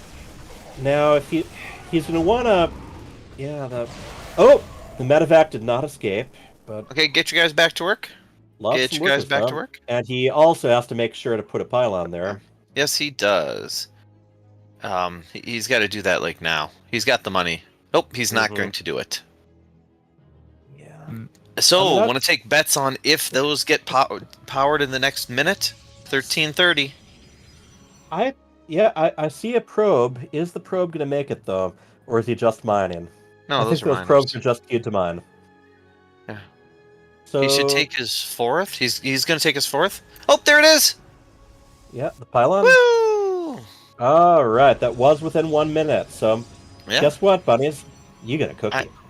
I get a cookie. There go the DTs. Yeah, They DT's are good unit. heading out in opposite directions.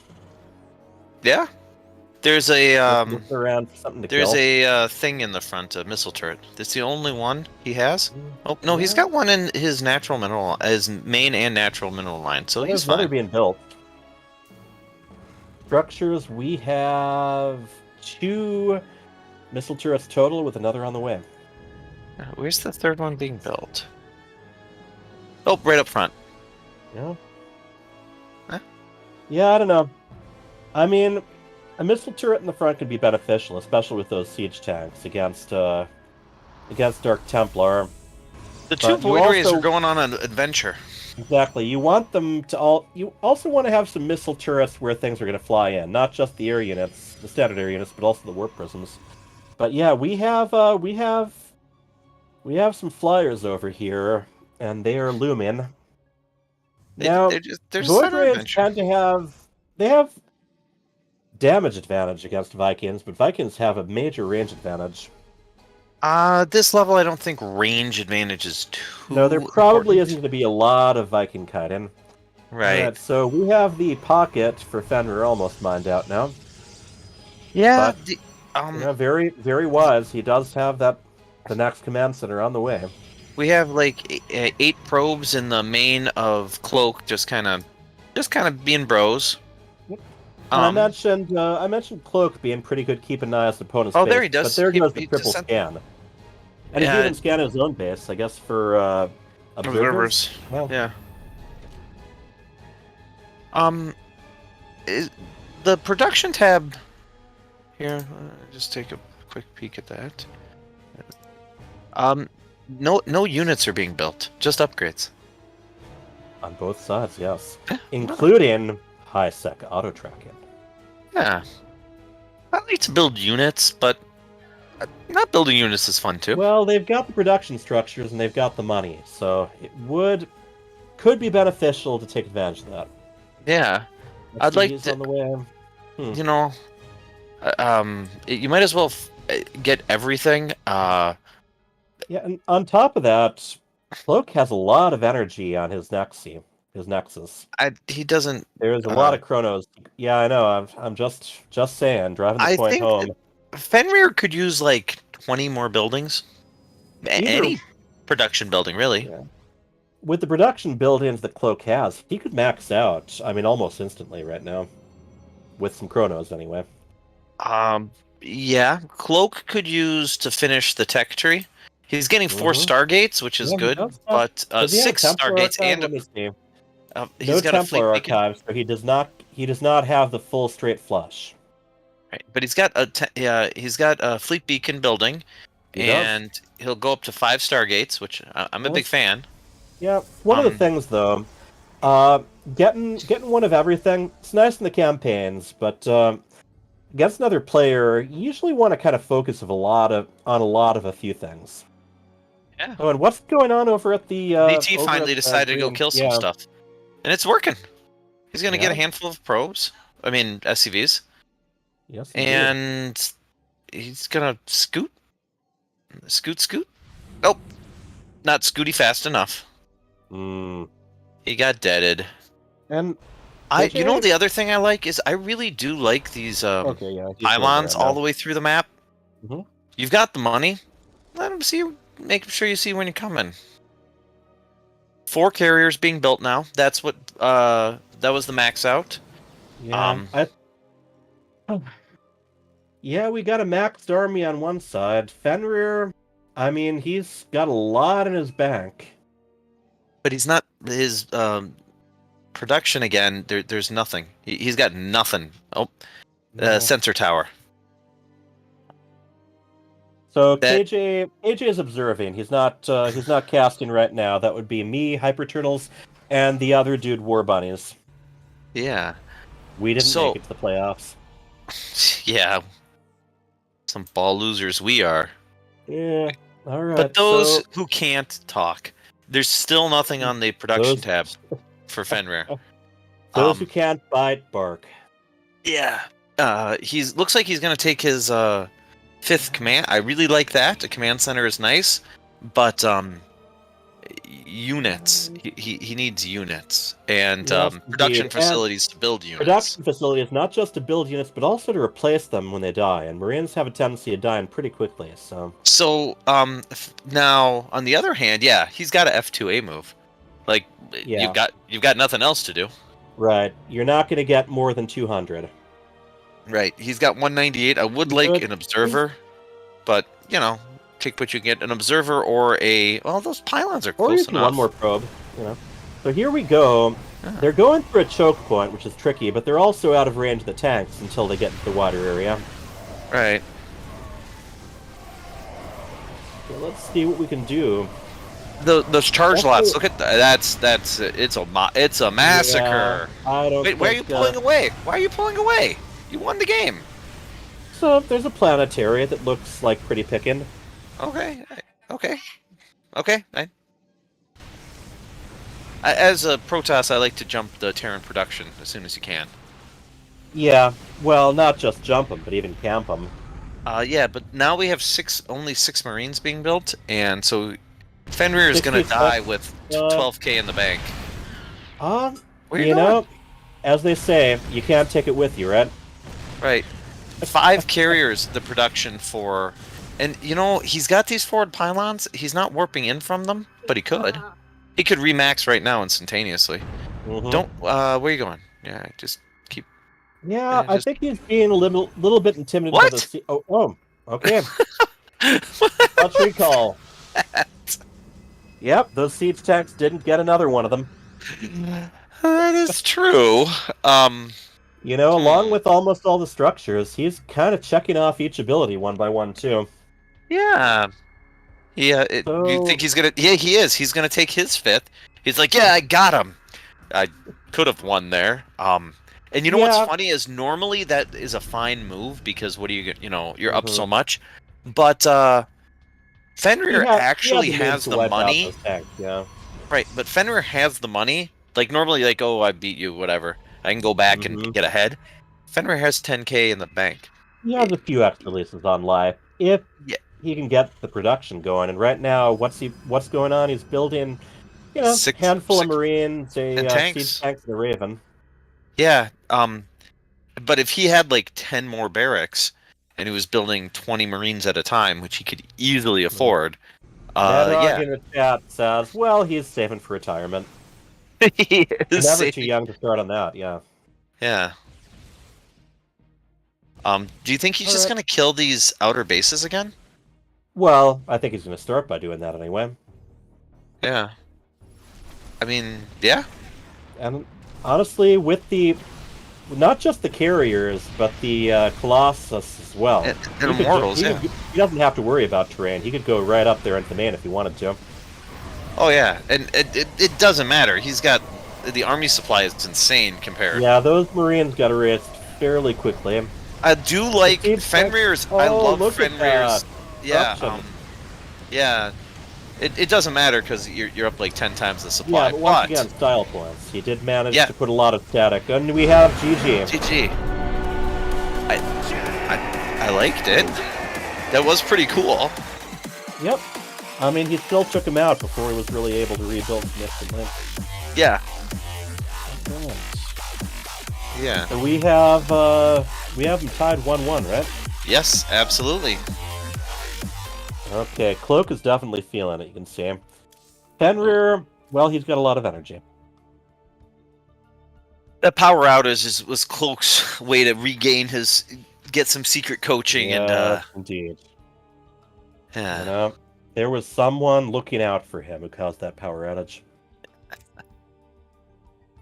Yeah. It is... All right, next up, map we is have Waterfall. Yep.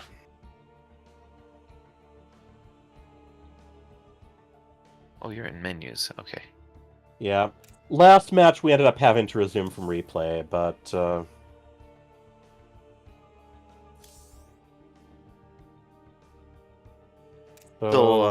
Just we're hear looking my to pick son for saying Waterfall, okay. my Mhm. son does not want to go to Hogwarts. He wants to go to Strong. What was the name? There's apparently another Harry Potter school that lets the dark arts. Oh, has he been playing that No, Hogwarts Legacy thing, or watching I think he's streamers just of reading it? the books. He just Okay. likes reading. All right, that Hey might guys, have been the one. Yep. Let's highlight Mad Dog subscribe. Thanks for that subscription. Yep, absolutely, Mad Dog. You rock, man. Ooh. Ooh, looks like he's a longtime KJ fan too.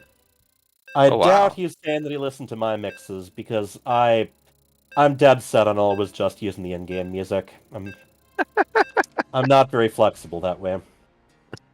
So this matchup, Waterfall, this map's much quicker. I expect a much quicker game on this one. Quite potentially. I mean, Fenrir, he's been doing all right with his Marines. He didn't really move them out, and Cloak was anticipating them very heavily there. Yeah. All right. In the upper right, we have the purple Protoss. His name is Cloak. And in the bottom left, the green Terran. He is called Fenrir. Hey, why don't you guys explain what FSL is and what level these guys are? Oh, the different absolutely. Well, our levels are pretty much all over the place. So FSL. Once the F, which is not in the chat, has stood for various things over the years. So it started as a Family Star League, with the Psystorm people basically creating a league specifically for family members to take part in, but then they also added friends, so it was the family and friends. And then they saw a lot of potential, and they started, they vet people pretty carefully, but they allow other people in. So we have a Code B League, which is what we're seeing right now. These are generally bronze and silver. Gold and platinum in the A League, and then Diamond and Masters, I believe, in Code S. And then we also have a 2v2 league. So generally, it's meant to be an enjoyable, safe place. Everyone is required to behave. And then we broadcast their games like the pros they are. Bunnies, did you have anything you wanted to add to that? I thought the F stood for fun. It Star does League. now. Actually, it adapted. The F evolved, just like a Zerglian turning into a Baneland. So yes, F now stands for fun. It is the Fun Star League. And it's also been heavily tied into some of the Patreon promotions we've been doing now. Psystorm does have its own Patreon, which is now expanding a little bit beyond the FSL and StarCraft. So we're going to be raising money to support all kinds of things that Psystorm does, different leagues, different games. I don't think that probe is much longer for that world. The SCV battered but living to drill another day. They do not get paid in South Korean won. I don't. It's through PayPal. I'm not sure whether that has conversion services or not. Yeah, when we pay our different players, our Korean players, when we pay max packs, it converts to the Danish, whatever it is that Euro. they're from. Yeah. Okay, yeah. Well, we do have some European players in the FSL. I do not believe we have any Korean players as of yet. Yeah, well, we have a in couple general, Southeast Asian. Yeah, In general, Southeast what we do. Asia. Okay. Yep. Psystorm's PayPal is good for its money. I've actually been paid $10 from it, which I had to split with bunnies here. When you made the playoffs, you guys. Yeah. We did make the right. playoffs in 2v2 once. Yeah, we came in second. So this game is completely different from the other two games. Double Hellion to start, not 3 racks. Stargate opener. Yep. And the Fair- Hellions fairly- are in, fairly early for and there's Forge. Oh yeah. this might win the game. There's no units. There is an Adept, which probably will fall pretty quickly if it does engage those Hellions. No, that's not what no, you no, do. No, you don't. No, that is wrong, I mean, sir. you will kill the Hellions, but the cost of probes is going to be quite a bit bigger. Those Hellions reach 100 minerals each, and their There's 2 more now. twin brothers are on their way too. Yeah, And that cannon, there's a cannon there, but it is not anywhere close to the mineral line. So You know he's not fighting with the Adept. He hasn't. this he's is a just lot of bleeding going on. I think this game ended, Yeah, sir. sometimes F2 isn't a bad thing, you know, in the early days. Unless this Oh, boy. Oracle. The Oracle would have been nice back then too, but they're There's nothing. let's see There's what we've one. got. There's There are nothing that 10 shoots up. There are 10 workers left for Cloak. Yeah, nothing shoots up, so the Oracle could go in and do some damage. Oracle It needs to definitely go in take and do out a some Hellion or damage. two. Yeah. Yes. Potentially he could match this up. There's one Marine on the way. Okay. Go Yeah. kill some stuff. Yeah. Hey, No. you gotta do some equalizing damage here. An eye for an eye, a probe for an SCV.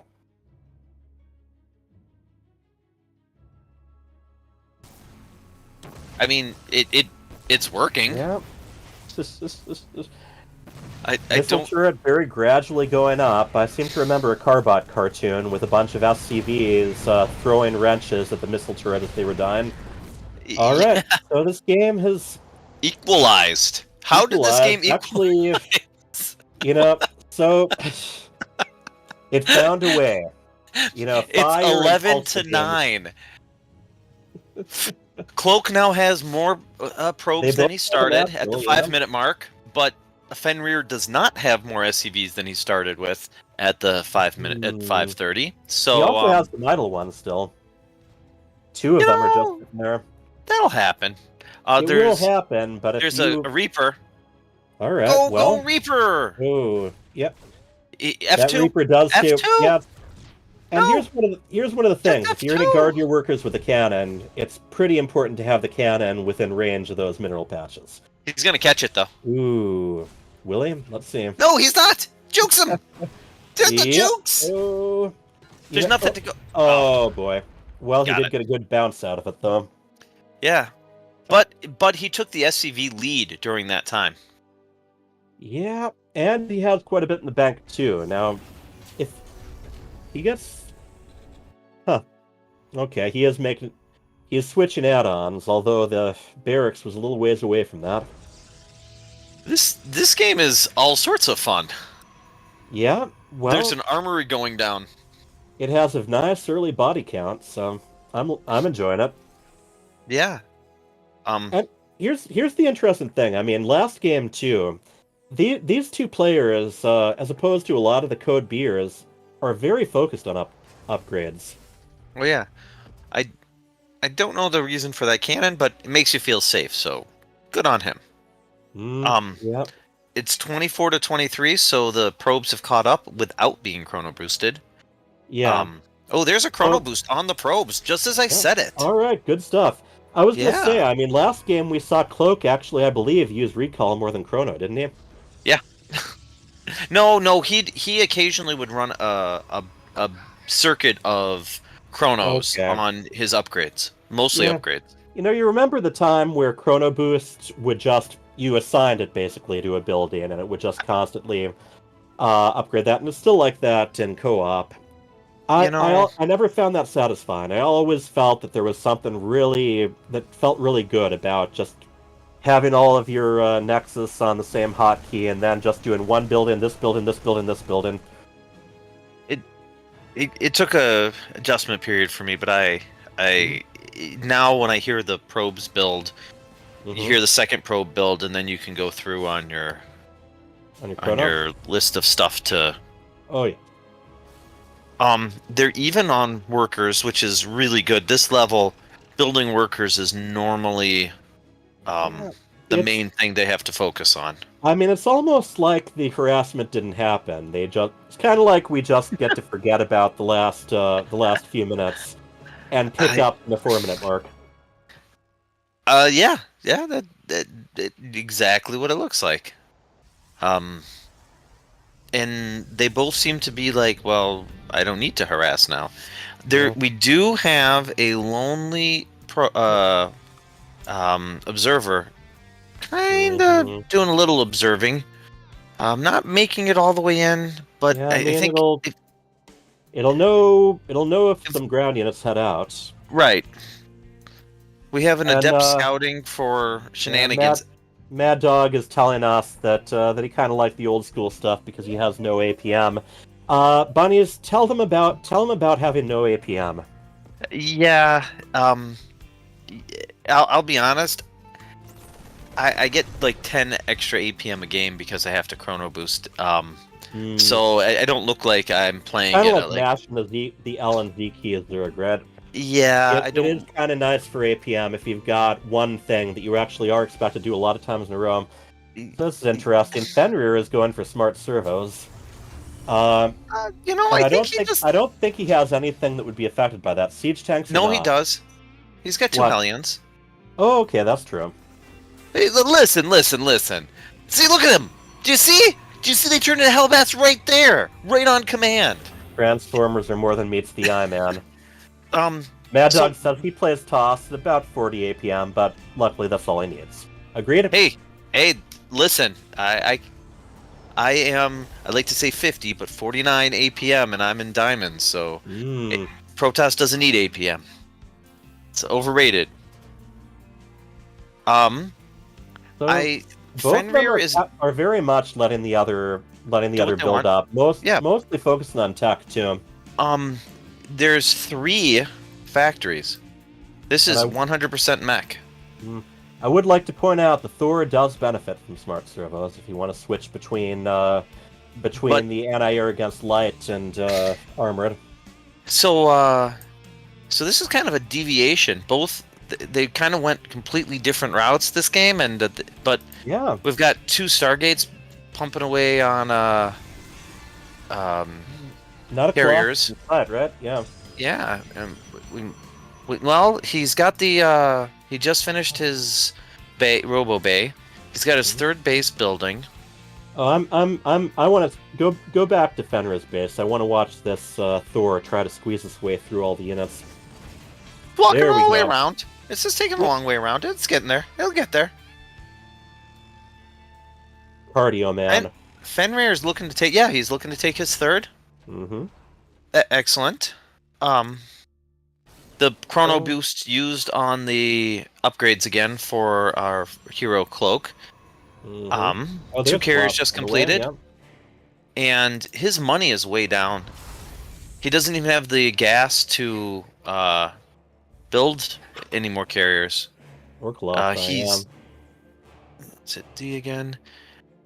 He is building 3 probes, and he. He switched all of the buildings, so they're rallied to the correct spot. And by the way, I really have to practice on remembering my observer hotkeys. Get the different cues here. Yeah, that's D and U are probably the most useful. Mm-hmm. I like Fenrir's position. I think that if you're only going to build 4 production facilities for a game, mech is definitely the way to go. Yeah. I'd say Cloak doesn't have much in the way of anti-armor, so a lot of this is going to come down to how much mech Fenrir gets out. Yeah. Thors can do pretty well against carriers in some cases, but you got to have the numbers going. Yeah, the lack of a Twilight, I don't. Yeah. Might hurt him. The charge actually really getting your chargy boys onto the Thors and just holding him to place really. The Thors and the Marines, well, I don't think siege tanks share damage between everything. Yeah. What we got? Yeah, he is definitely making sure to switch to the high impact anti-air. Yeah.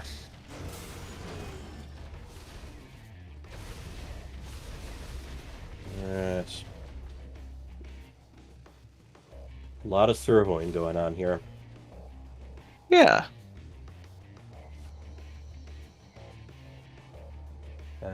Like I said, they seem both pretty content to leave the other alone until they've got the army that they want. Yeah. Have they been scouting each other much this game? They don't seem to be doing that exactly as last game. Oh, look at that little... I like the little adept coming in and killing some workers. Yeah. And there's no... One of the nice things there I'd like is, him if you focused on provoke some workers. reaction so we can get a better idea of what he's dealing with, too. Yep. Blue Flame? Get... Bender is not F2ing, he just sent his Hellions, and that was it. Yeah. And that was all is needed, of course. I'd like to see some... he's got a bunch of... I'd like to see some more units die. We haven't had much of that since the worker massacres on both sides. No, those are some weird cannons. Yes, they are. You know, the more I think about it, I'm trying to decide if, like, they do hold the space well down here, and that's a very strategically important spot to not be cut off from your natural to your third. So it kind of makes sense, but they're kind of tucked away. Exposed, and technically his opponent can take them out while they're not taking damage yet from the Protoss army. Right, but it softens the blow and makes you stop there, giving you the reaction time to come down your own hill. A little bit. I mean, they're definitely not useless. Yeah. I think they're more useful than the random ones throughout most of the other bases. This is something he was doing last game too. Cloak definitely likes to lay some pylons out, basically as advance notice. It's a really smart thing to do. The pros do it. Zest used to constantly do it. I don't think these zealots are going to get home as much as they'd like, because I think... I don't think they have to worry about hypothermia right now. Let's put it that way. But you know what? They are. Oh, man. There was no reaction from the... Yeah. Yeah, so they got roasted, but they killed everything in the mineral line, so... Yes, indeed. And there's one more. I don't think he's long for this world, but he might do even more damage in the meantime. Yeah. I don't know if I'd trade 8 SCVs for... I think that was 7 zealots, or 8 zealots. Not a great trade, but... Those, he's got all his tank siege, but those mines, none of them are burrowed. And just a couple of them over there at the third would have done a lot of good. I think that just looking at this, I think the Terran's going to win this game. I think that Thors are an F2 move army that are really difficult to handle, and Cloak has the stuff to do it, but I just don't think it's going to work out for him. I think that predicting the future, I think Cloak runs into the Thors up that hill, gets massacred, and then gets a move across the map to end it. I don't know. It's going to depend, for one thing, on what the Thors end up targeting. Now, there's more priority on the carriers themselves now with this patch, but that's still... Yeah, it's still based pretty heavily on what's within range first. Yeah? So we'll see... a handful of Immortals would be pretty sweet. Handful of Immortals would be absolutely beautiful. Even some Dark Templar and a whole lot of Zealots, I think. Just some stuff that can overwhelm Thors, which pack a punch, but they shoot pretty slowly. They do. Who do you think takes their 4th first? Ooh... I think Cloak is going to. He took his 3rd first, and he seems to be a little bit more active on building things around, so at some point, he can just put a Nexus down, by that ready-made pylon over in the upper left. Code be your silver gold players. Yeah, the money can pile up. And, honestly, no, they don't get to keep the money when the game ends. But you're right. Look at that winning move right there, and it's unfortunately it's going to be right into. These guys seem to be F2ing right up the heart of the map. Yeah. So he can actually maybe even take off a good chunk beforehand. Yeah. What do we have there? Yeah, just some zealots, but I mean, losing anything before the main engagement. Yeah, those zealots do almost nothing. Right. Alright, so he's getting close to cannons, but that's a pretty vulnerable fourth there. Yeah. Ooh. And the Cyclone also manages to slip away. Alright, let's see what we got here. If he stands on the high ground here, he can't be seen. Right. There's going to be a lot depending on how these Thors target. They spent a lot of time backing up without attacking. Yeah. Honestly, just letting them attack is better than that. And are they... like, okay, they are doing some good damage to the carriers. Yep, but... Softened up a bit on both sides. He could have just sat up that hill and killed them. Mm-hmm. High ground is a very important thing. You know, if he just gets a bunch of Zealot Warpins... Ooh, this is going to be close. I don't think he will, though. Yeah, he needs to think about it. Mm-hmm.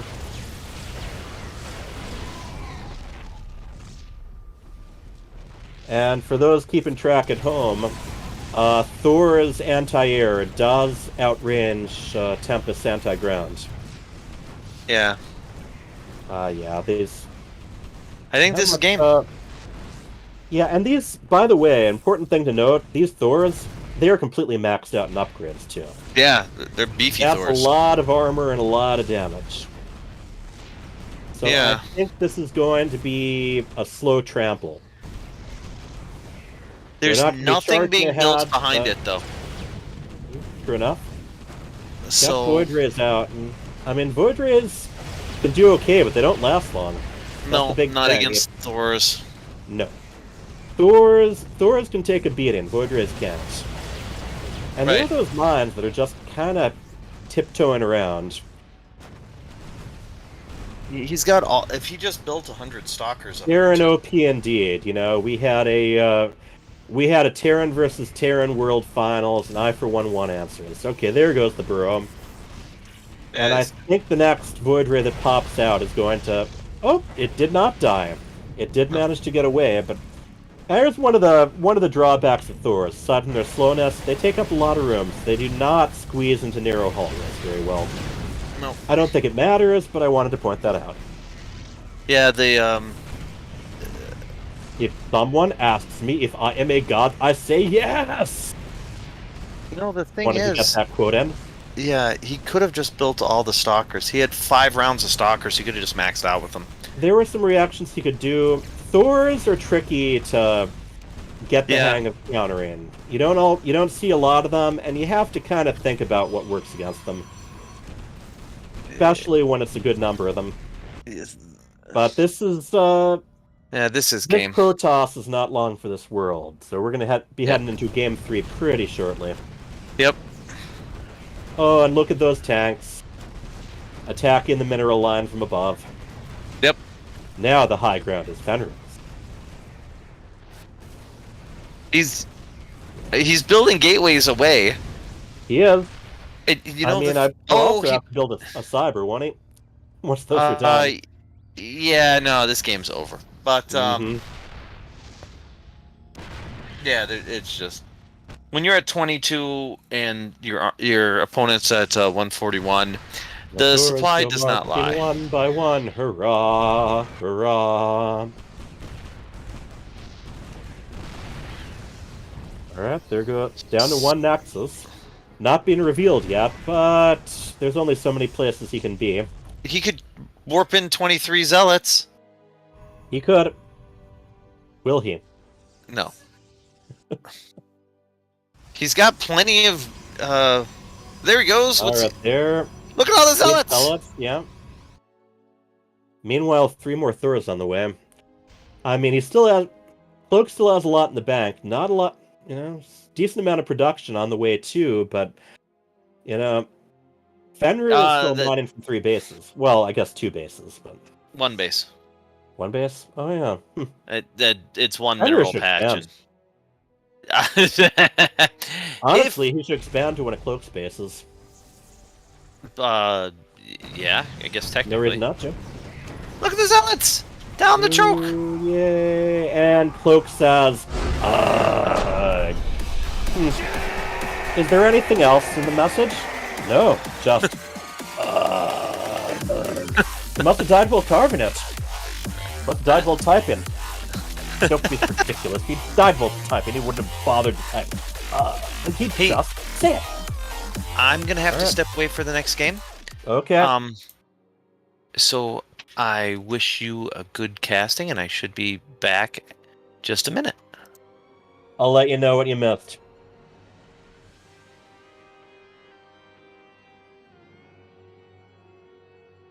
Alright, so we have Fenrir taking the 2-1 lead. And what is our next map going to be?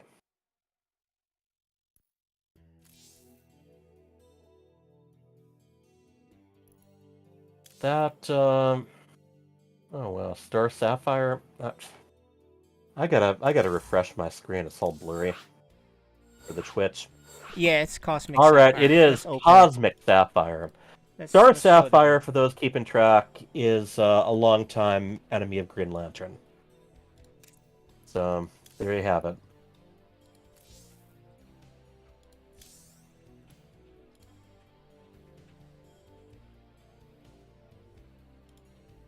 All right. Going in. Now, Cloak's got to keep from getting tilted from that. He's got to see if he can move back in. And, okay, good. So Bunny's had to step away for a minute, so he's going to be sitting this game out.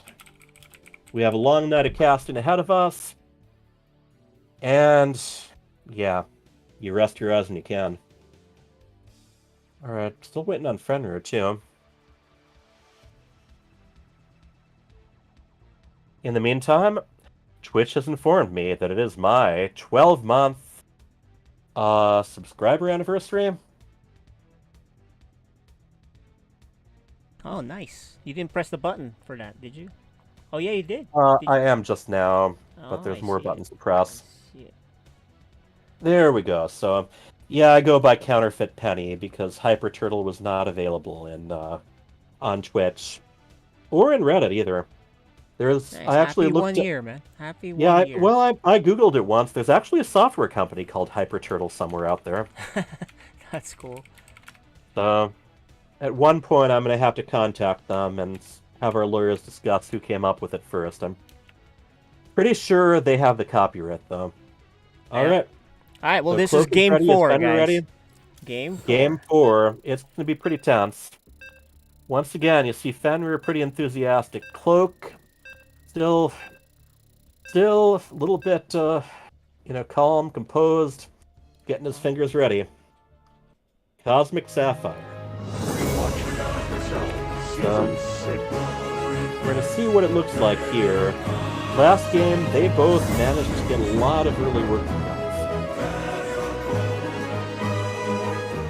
Yeah, Fenrir looks a lot better. He's been playing for sure. Yeah, he has definitely been trying the ladder this season. Alright, so in the top left, we have our purple Protoss. His name is Cloak.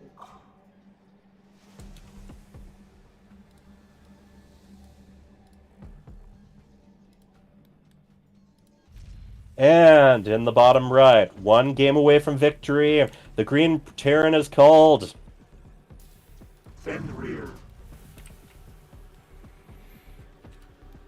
I don't think Cloak knew what to do against that, mech No. army. So, Well, the first time I saw an opponent, actually the first few times I saw an opponent with many Thors, it was like, wait, what are Thor's weaknesses? And, I mean, really, having something that's really strong anti-armor helps, and basically having a lot of small units that can all attack at once, because Thors have a very slow rate of fire, especially against ground, but it's a tough nut to crack, and you definitely need to have a lot of damage ready to go, because those things can last, especially when their armors are upgrades, so kudos to Fenrir getting full upgrades on his mech.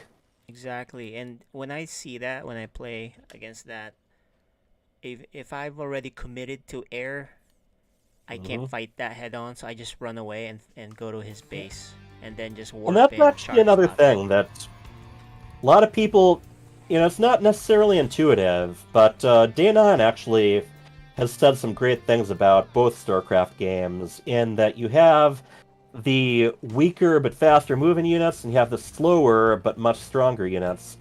And the weaker, smaller units and the other more mobile ones, like the air, they can take the opportunity to be where the really tough units aren't. Yep. Don't fight them head on, man. Mech especially. Right. Yep. And when mech is on the other side of the map, they cannot make it home quickly. There is no recall for Terran. Yep, correct. Alright, so we have both of them taking their expansions. No, more or less the same time. Fenrir's command center a little bit ahead.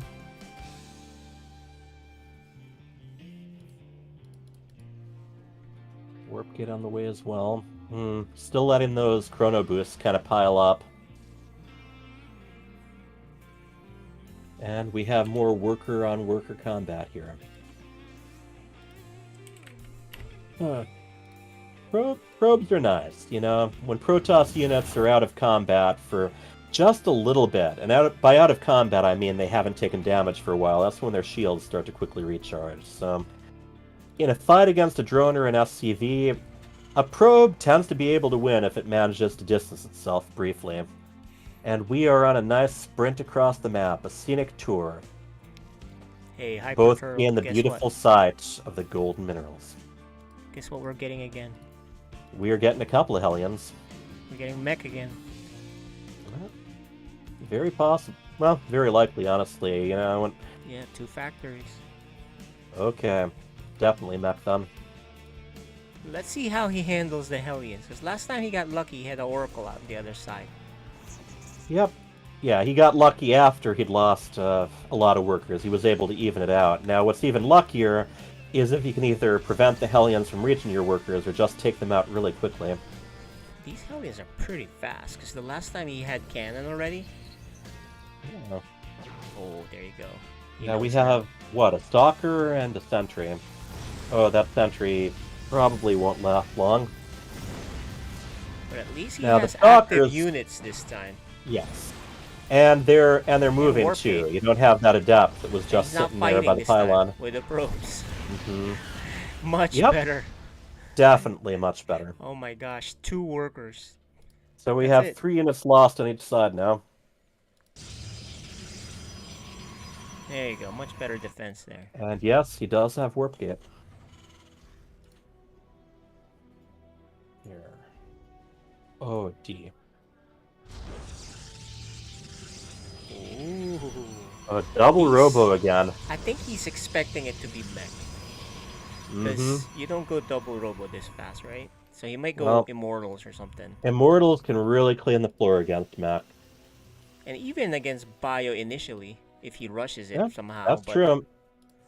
Immortals are survivors, and boy, you get them close to a shield battery all the more. Or, I mean, even just having Guardian Shield from the Sentry.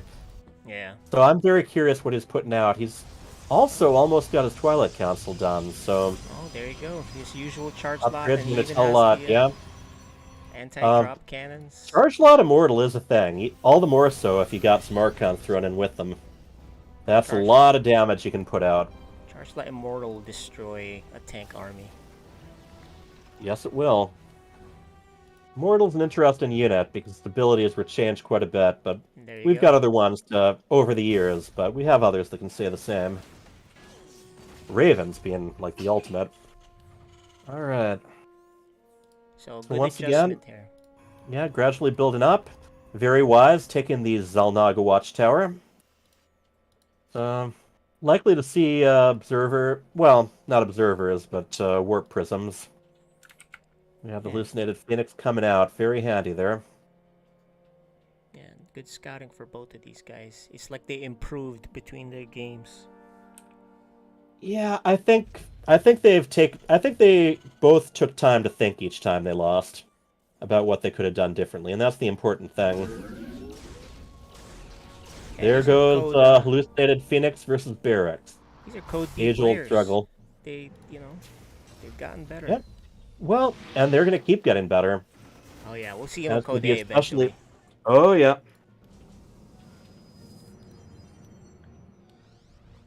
Oh boy. Yeah, he definitely looked it up and figured out that immortals actually do pretty handy against Thors and siege tanks, because there are plenty on the way. So I'm very interested to see this clash here. Well, yeah, I mean, when I talk to him, I tell him that's the counter against mech, right? I think the last time he just did not know that it was mech until it was too late. He didn't do a good job. Yeah, Scouting. he had the investment in the carriers and void That's rays. right. He already spent money on that huge carrier fleet. Mm-hmm. Oh, the Mad Dog's asking this cloak use DTs. He almost won game 1. He has been known to, yes. And it does fit his namesake pretty well, the Cloaky boys. The cloaked guys wearing the cloaks, as we say. Ooh, he seems like he's just being especially cautious of drops here. Got plenty of cannons going down. I still would really like to see Cloak actually put... Well, oh, no, those are gateways. Never mind. Scratch what I said completely, but... There is the cannon there, though. And I would really like to see Cloak build cannons closer to the spots that Fenrir is likely to target. Yeah. And he's routinely sending these. Yeah. And that's a good thing to do. Knowing what you're dealing with.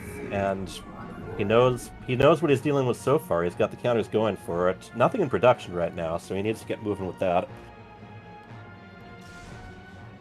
There you go. He knows for sure it's mech. Absolutely. You know mech when you see it. It's big, it's bold. It's a lot of metal. Yeah, this confirms his choice is correct. I mean, he assumed it was mech, right? Because he saw a couple aliens. Right. Neither of them taken a third just yet, either. So I think we're going to have some big, beefy, mechanical stuff smacking into each other. Although he also does have the Zealots, and those, like we said, combine pretty well. They absorb a lot of fire that the Thors and Siege Tanks don't do bonus against. The Hellbats, though, do. So we'll see how well it pays off. But either way, your Immortals can do all the more damage, the less damage they take.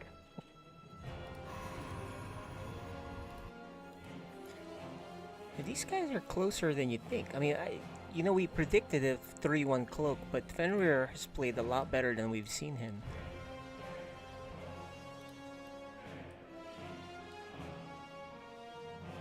So yeah, it seems a pretty good matchup, right?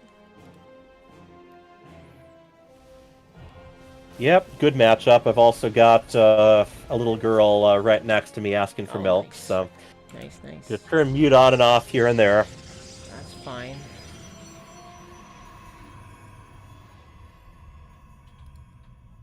We can kind of show you guys that he's not lying.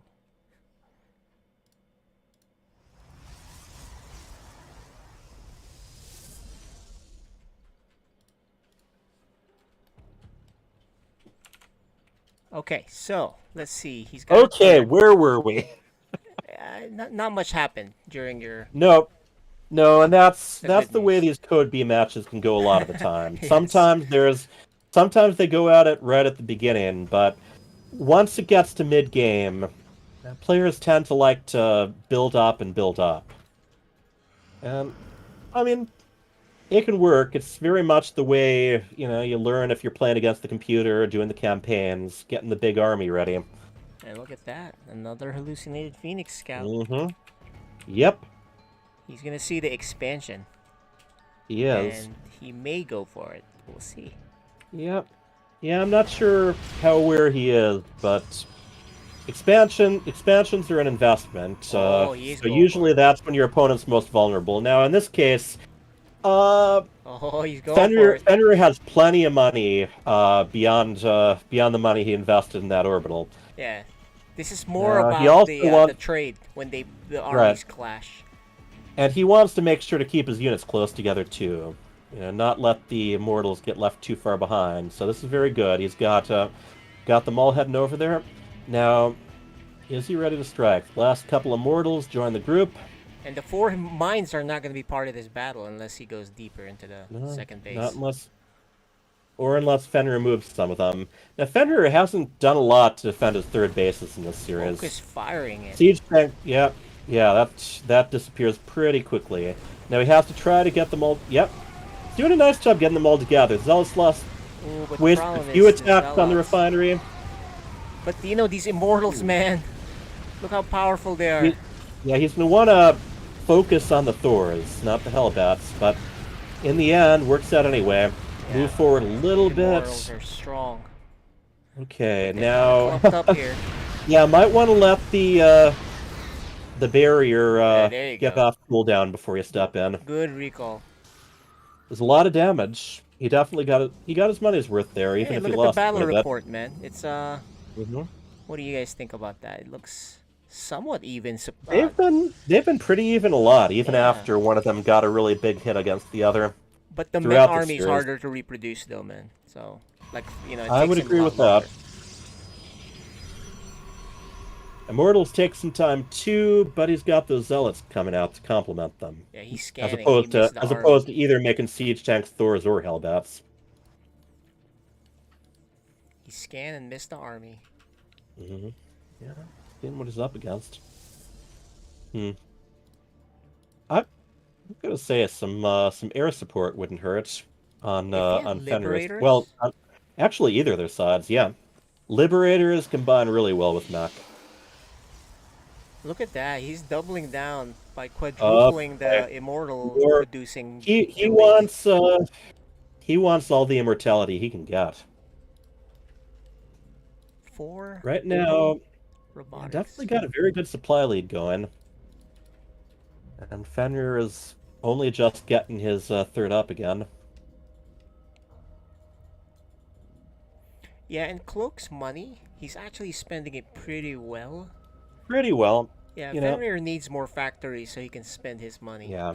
That's the thing about Terran. You know, you figure out good places to put them. Sometimes you end up low on room, but Terrans, you got these orbitals that you can use to really keep your minerals going in. Look at this Hyper Turtle. The prism. We got a warp prism? Yeah, he needs that, so he attacks on the mineral. Yeah, he was lacking the reinforcements last game without it. But he's rallying it to the right. I think he wants to do a warp in the main, which is perfect. Meanwhile, we got a Raven coming up. We have seen him use some interference matrix, which is, you know, pretty advanced.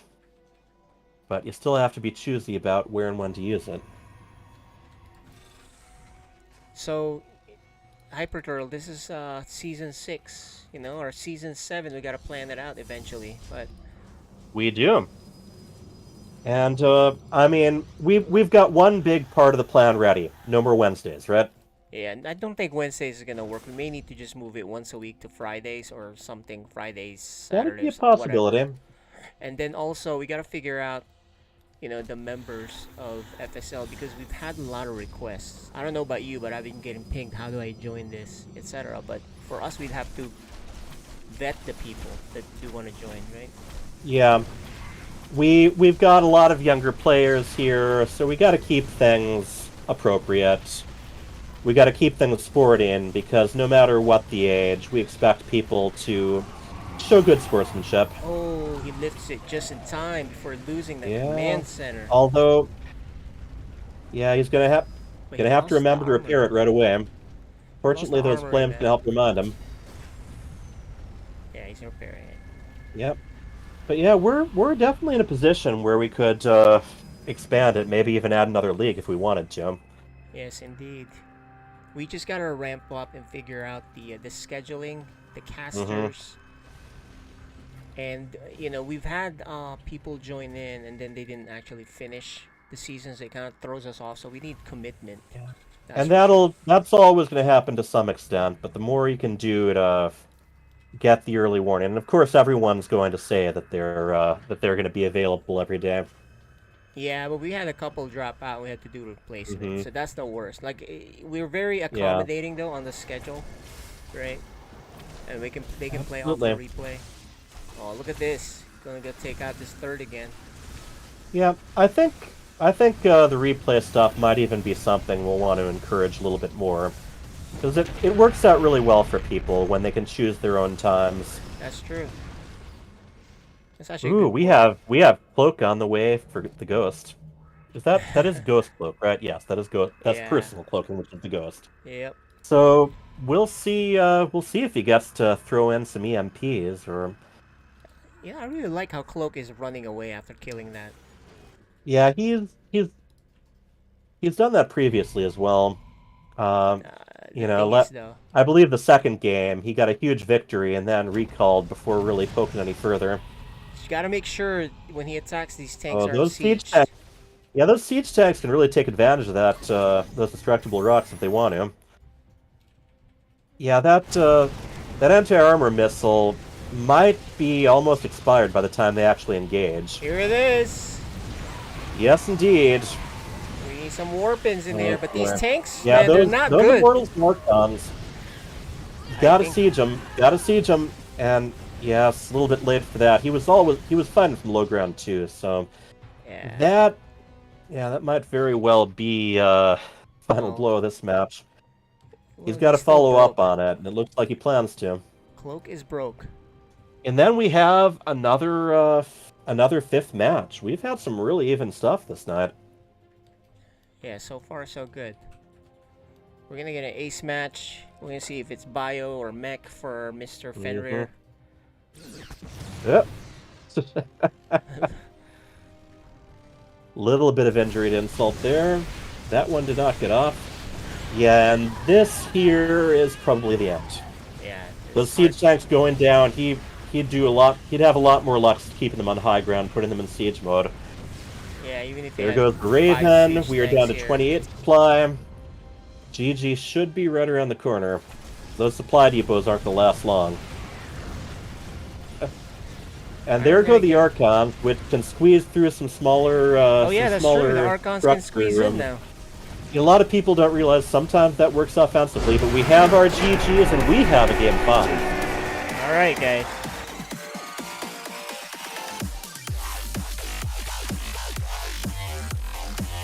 Okay, Bunny, you're back. Yep, I'm going to queue in the lobby, but then I have to grab a glass of milk. But that I should be able to Let me just be back for introduction. Let me just double check what the map is. Yeah, if you can invite us. Okay, let me load it 1 second. Yes, indeed. What map do we have? Because I gotta select the observer interface, the special one. Is that the one from patch 5? Yeah, it's the observer plus. That's a lot of pluses. Yeah, I think it has several improvements, and I think it might even work for 2v2s.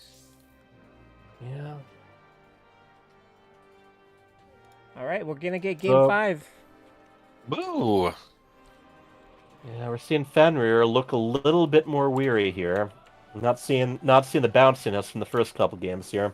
Yeah. All right, I'm gonna hop back on the headphones in just a sec. So, it's getting late on the East Coast, so.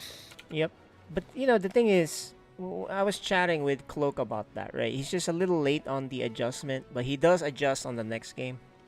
Mm-hmm. So, He did. He had a ton of Immortals, which obviously is a pretty good counter to 50 Thors that walked into his base last time. So. Yeah. So what do you think, War Bunnies? What do you think is going to happen here? I think Cloak is going to take it, but I kind of feel that Fenrir is going to cheese him somehow. He should. I would. That's the best way to do this. Yeah, I feel like that's what happened the last game, where the cheesier player just fell back on their cheese and YOLO'd it. In this level, the 50 guys with guns that showed up at the 3-minute mark, Cloak would have never been ready. None of the games would have Cloak not just died to that. Yeah, and that's amazing how just timings like that really is the solution. But anyway, guys, I'm here with War Bunnies. We're casting the final game. I think Hyper Turtle Wheeler back. But in the bottom left, tying it up, Cloak. and on the top right, Fenrir.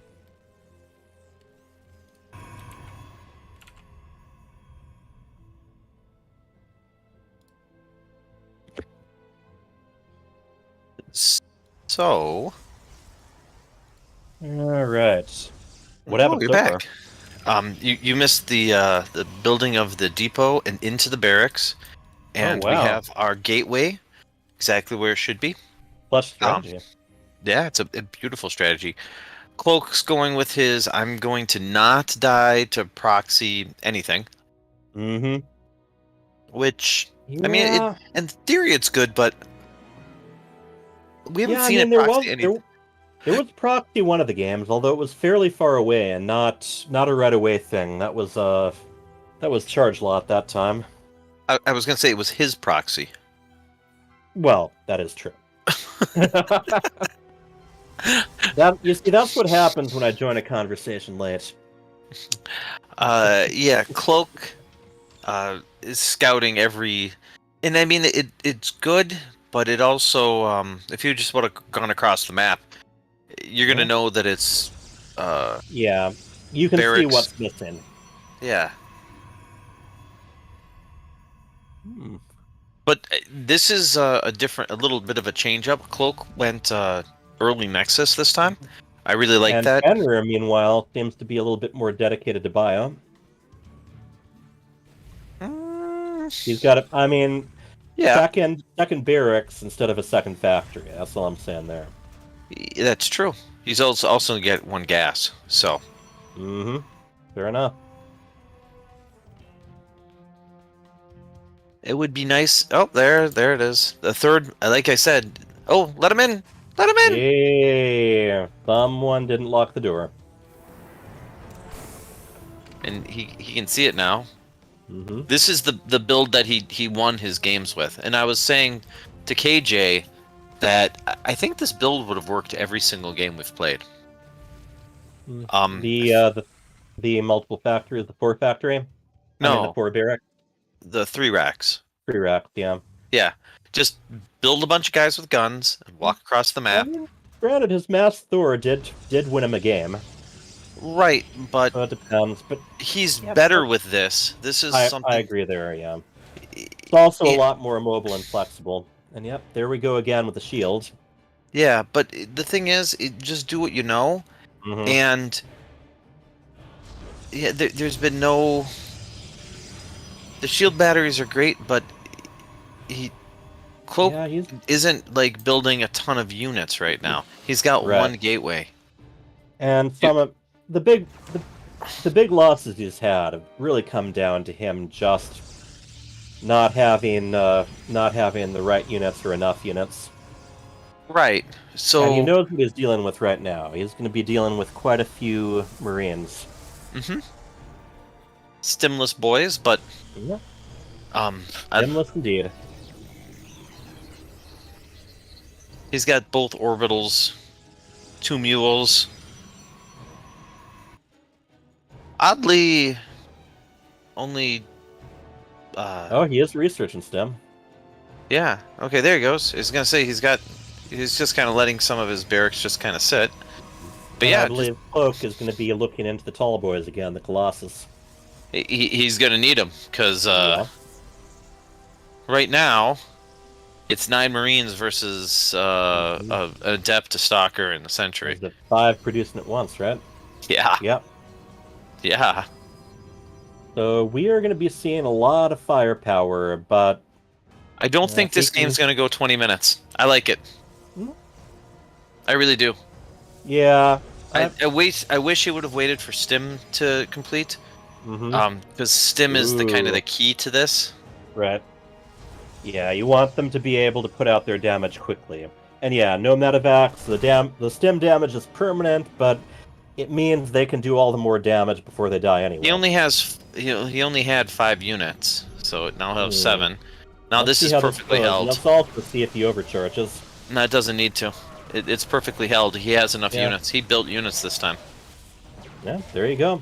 And Stim's not done. More can be better. Yeah, but I still think this works. Just wait for your Stim. Stim up that ramp and kill them all. I mean, he lost a bunch of guys with guns. Yeah. But... Yeah. Right around the way. Those can do better against Stalkers. Yeah. Yeah.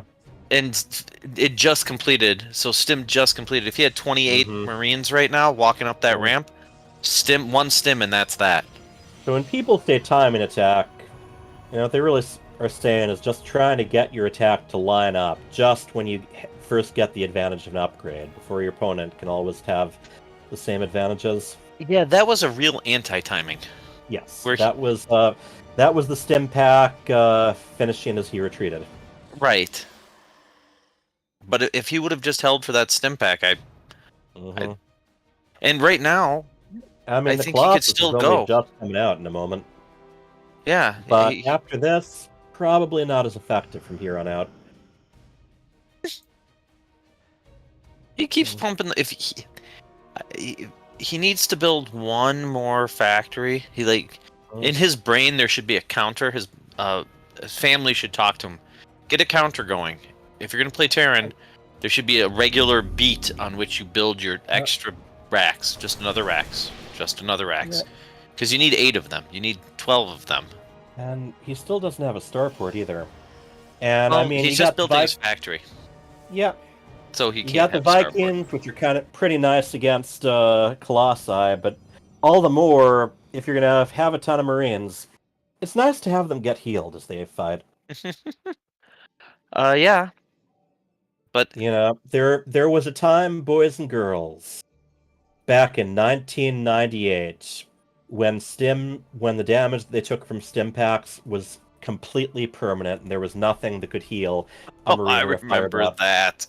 Marines were so terrible. Oh, unplayable. In Brood War, they're still not great if your opponent has any kind of splash damage, but here we go. Let's see how they're doing. There's some Marauders here. Those will do some nice. But you gotta wait for all your guys to be together. Bonuses from the Colossus, yes. Wait for all your guys to be together. All right. And then Stim. Hit the Stim button. There you go. There you go. On top of them. Let's see how much he manages to do. They need to stay within range of those batteries if they're going to benefit from them. Yep. All right. So they bang heads together once more. Reinforcements coming from across the map, and then more warping in on Cloak's side. He keeps getting. Now, whoever loses this is out. The winner gets to move on. The playoffs are all about. So there's stuff riding on this.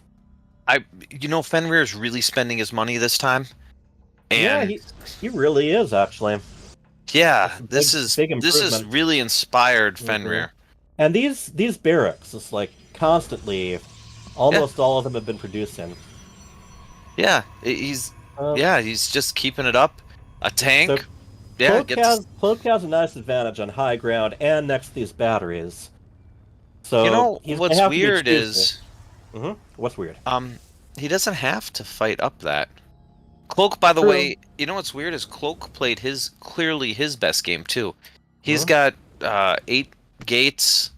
Yeah, double Colossus really pumping out. The production here. Yeah, this is like easily both of their best games. But if he stands at the bottom of that hill, you can't go up the hill yet because you're all injured. The question, is that the hill you want to die on? That is not the hill you want to die on, sir.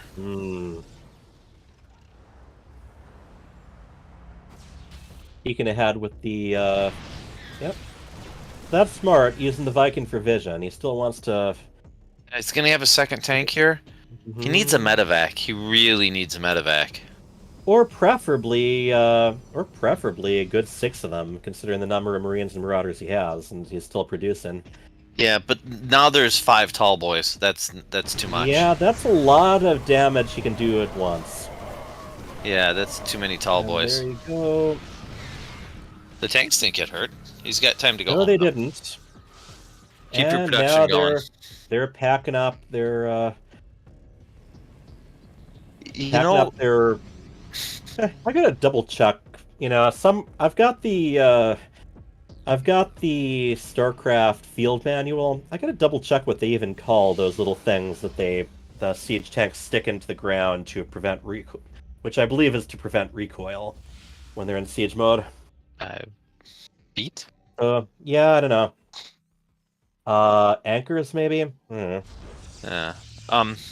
He still needs medevacs. He's got to Yeah, it's nice when your units can heal, especially when it's units that hurt themselves. That's pretty true. Oh that yeah, is- StarCraft Field Manual is awesome.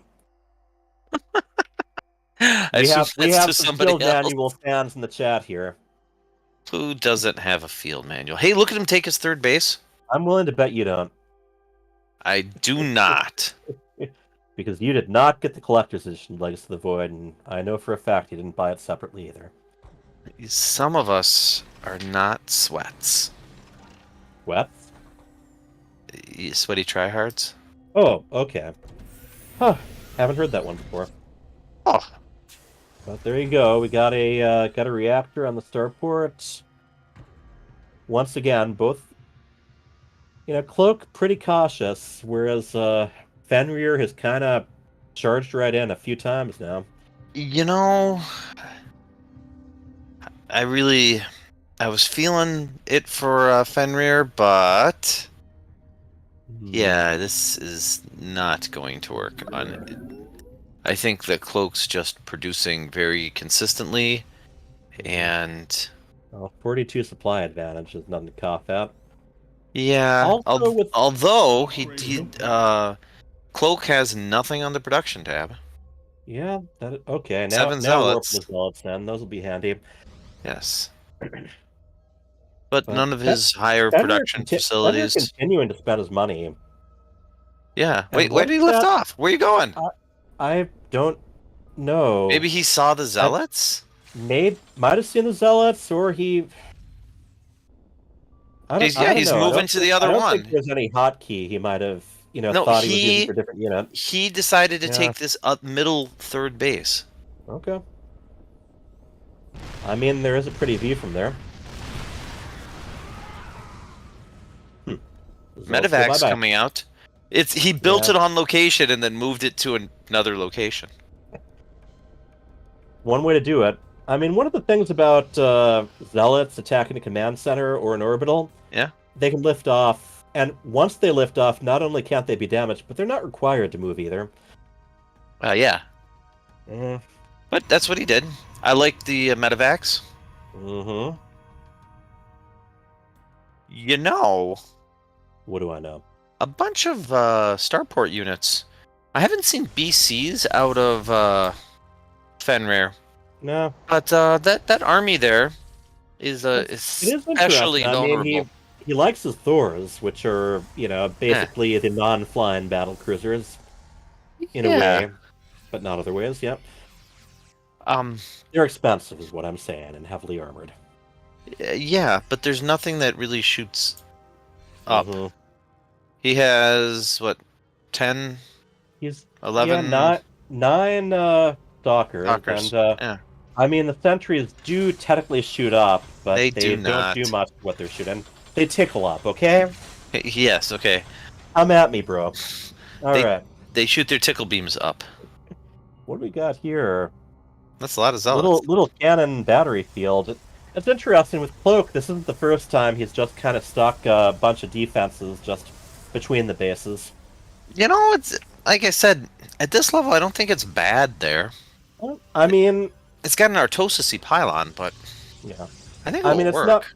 It's not like putting defenses somewhere where they're not going to be used. It's just not something you see very much in the fancier games.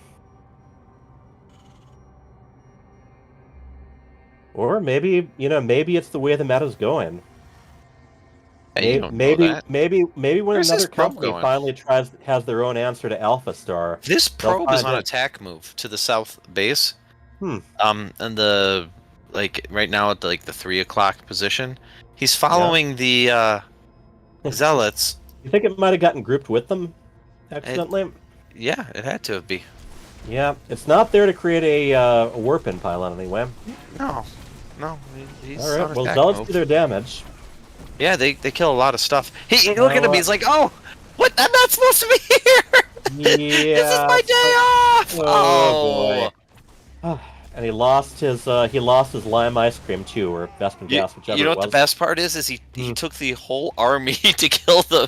Yeah. He left the zealot attacking the refinery. He's like, yeah, screw that zealot. He can attack all that refinery all I want. That probe is not getting didn't away. even catch fire. That's a refinery that ain't going nowhere. But So yeah, another thing is sometimes if you're doing a small group like that, it can pay to have them leave once the reinforcements come in. we have our fourth up for Cloak. You know what's weird is he built the sensor tower at his what would have been his normal third, but he flew his third to this other location. But he left the sensor tower. He built the sensor tower up there anyway. Cloak Nexus, all three of them are completely full of energy now. Oh, he chronoed as soon as you said that. Oh. He chronoed. I gotta double check Shield to see if 2. there's a wiretap in here somewhere. Yeah. I don't know. I wouldn't put it past Cloak. I like There's actually an observer in my office right now. Oh, he's gonna take the base there. I like that. I'd like to see some more SCVs for our Protoss. I mean, not our Protoss, our Terran, obviously. Yeah. 38's a little light, but it's the Neeb thing. You get the Fist of Neeb. You get 8 Thors and 5 tanks and 31 Marines. That is a really good army. Well, but yeah, if it's a Fist of Neeb or whatever equivalent you go with, doesn't that mean only one worker? Yeah, but I'm saying if you're in the low worker count there, and he is building more. Well, they're both maxed out now. Both of them, almost at the same time. Yeah, and they both have the same idea here too. I think we might have a fight on our hands. Yeah, you know what would be nice is if our Terran. Oh, he's taking the tanks. He's taking. Oh boy, are they going to be leaving just as the attack comes in? Nope, they're staying close enough, but this army can probably do a lot of damage to that expansion first, or a lot of damage to those rocks. Yeah, he can see the zealots. F2, F2. Rog like rocks. Rog is thinking about rocks right CG your now tanks. and how CG your tanks. Oh, wow. CG your tanks. You know, it doesn't get brought up much, but Thors also get to use their air attack against against Colossus instead of their ground attack. The guys with the guns are stuck behind the. Though. Yeah, but the guys with the guns are stuck behind the That's Thors. the thing. Thors take up a lot of room. That he did still have a couple tanks within range. The Terran crushed that attack. The Terran lost expansion, but still turned out all the better for it. And if he hits right now, there should be no answer. Yeah, double the supply. The Protoss has a big bank, but he's gonna have to do a lot of chronoing if he. Oh boy, there's the classic F2 move there. You see how the air units are taking the way the crow flies. Yeah, the Thors are slow. They're not going to do well against those cannons, though. Thors are slow, and also they don't fly, unless the medevac picks it up, which I do love. You get to see the Thor actually just kind of hanging out at the bottom. The 2 Immortals are out. Now, this is interesting. They may have 4 Immortals by the time, and he can have the a ton of zealots. You can also take advantage of those rock siege tanks. Got to make sure to let those Thors through, though. Yeah, otherwise, but they're going to plug up look at the all whole that time entryway. those are buying. He can come down that hill. Yeah. And he'll catch the expensive units. Yeah, he didn't come. Oh, he didn't take. Both Immortals didn't come with it, though. He didn't bring the whole army. F2 is in the chat, people. I think we got ourselves a series now. I think it's going to be ending in short order. Maybe. Oh, yep, now it is. Yeah, for sure. If he would have held one more round of Warpins. Yeah, but those guys with the guns are not stoppable now. Those guys with the guns and the syringes. Yep. All right. Yeah, that ramp is going to be a nasty spot to fight the guys with the guns. Moves on to the next round. That is a surprising upset, but I really I think Fenrir hasn't been sitting idle over the last month. That's for sure. No, this last game, these both played excellently. Look at the Thor spinning. Yeah, Let that's me not up! their dance Let me either. up! I know. Let me up! Let me up! Hey, Out of the boy, way! budge forward a little, man. Come on. And I'd like to. There's that Thor trying to squeeze his way through all the infantry. Yeah, And okay, there we go. WGG. Was a good game. It was. I'm going to step away for a moment and leave the interview with you guys. All right. I will be We're back gonna- in touch the next map. Since we're running late, only a Yeah, let's couple go. questions, okay? Yep. Just, Yeah, for sure. Really quick. Let's do it real quick. Let's bring Yep. him in. I'll ask one question each, and you can ask one, and away we go. There you go. Yeah. Oh, Fenrir looks like he might be leaving, or. No, that's Hyper Turtle. All right, let's go chat with them real quick. Yep. Congrats, Fenrir, on winning. Yeah. So, quick question from. Yeah. So I'll ask Cloak first. Cloak. Oh, he's not you on. Came... He's not on yet. Ooh. Well, I'll ask It's Fenrir. optional. It's optional. Okay, Fenrir, can you hear us?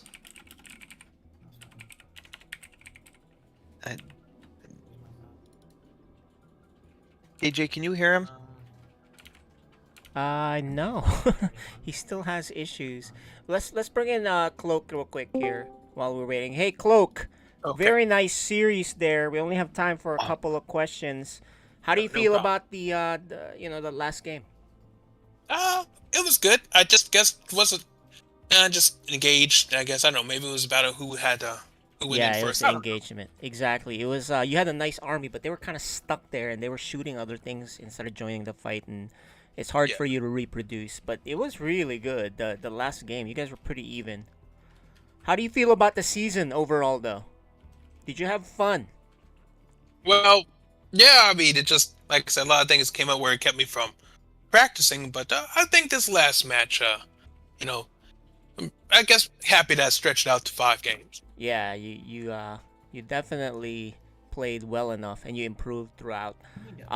So we need to see you on a 2v2 next season. How about that? As long as I don't slow my teammate down, that's the one thing about 2v2. Don't worry. That's why Scion had to move away from me. War bunnies, right? You know about that, right? You're not gonna Yep. slow teammates down. Can't War slow your bunnies, ask teammate him a down. question.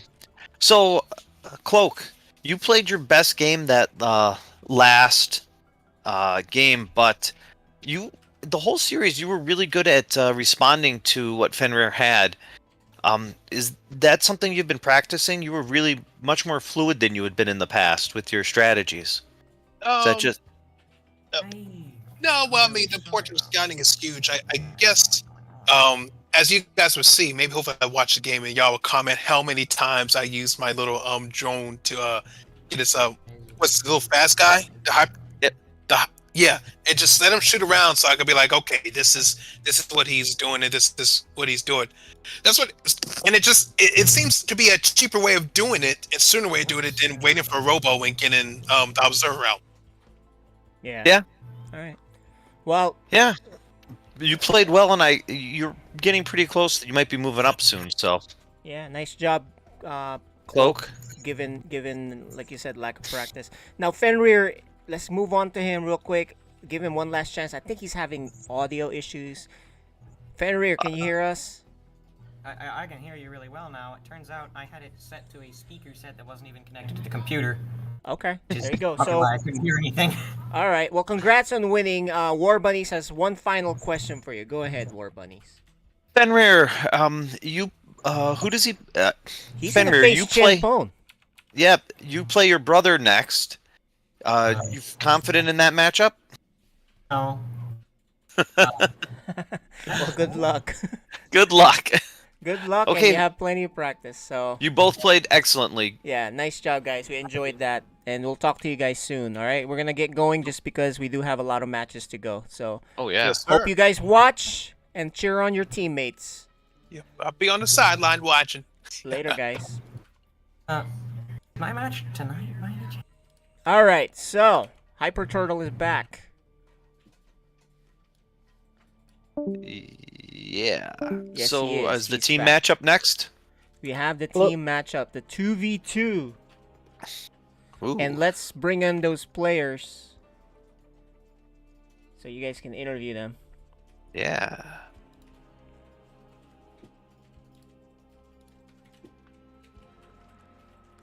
Hello, Neutrophil. Here, stream Okay, channel. Miguela, Neutrophil are here now, waiting for Caliber Instability. Caliber Instability. There. Okay, they're here now. Well, we just need Instability's Excellent. camera. Other than that, everyone's here. So just a couple quick questions. Miguela, Neutrophil, have you guys got any practice? We haven't practiced together tonight, but we did warm up separately. So cool. Excellent. Miguel, are you feeling confident? Yeah. Excellent. I guess, yep.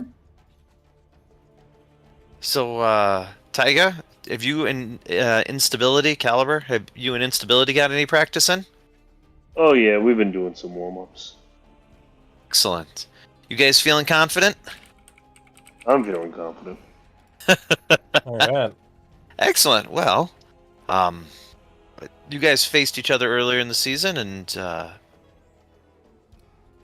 I think you guys are fairly familiar with each other. So how about questions for each player? Okay. Instability, do you have any interest in things that you plan to type tonight? I don't really plan those ahead. They're just They kind just of come to you, huh? Yeah, if they do, then they will. Okay, fair enough. Is there anyone else we haven't gotten a question for? No, Miguela probably. I don't know. Good. No. Oh, we can ask another one. Yeah. Miguela, have you been? Are you going to be using your same strategy, or do you guys practice anything new? I have no idea because we did like warm up separately, so you know. Okay. Oh. All right. Well then. All right. Shall we do it then? Let's do it. Good luck, everybody. All right. Yeah. All right. So Hypertor's gonna help me move the players separately while. Oh yeah, load here. The, Caliber. load up the next map. We're showing the vetoes here, guys. You can see them. Okay. All right. We have them in their own team chats now. Arctic Dream. That's an interesting starting one. Yeah. Caliber C and Instability, I expect them to be aggressive on that map. You think they're the ones who are going to take advantage of the separated bases? I do. I do. Yeah. Yeah, and yeah, this I can't. Do you remember who won the first series? Wasn't it Instability and Caliber C? I think so, but I don't have the schedule up right now. That was a while ago. But I know that they both can be pretty intimidating. Yeah, I think this is going to be a pretty close. These two are pretty closely matched. Yeah, you dare to think that we're going to have yet another game 5? It just reminds me of a lot of different bunnies. Oh. Yep. Yeah, I think so. Mm-hmm. I would have bet against it in the last two, and I've been wrong, so I'm going to bet for it this time. Maybe I'll be wrong. Oh, the law of averages, huh? Yeah. I expect these to go faster, though. Yeah, Both of these, all these players are a little bit more aggressive. Right. And I think they're going to come in here with a bit more plans. They're going to stay active a lot more. And they're going to keep the money in production going, too.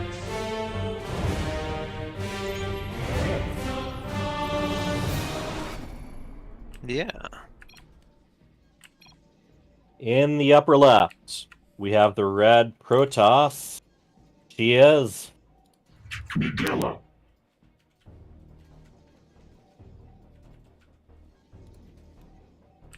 And in the top, the pink Protoss is called Neutrophil. Together, they are Mista Fusion.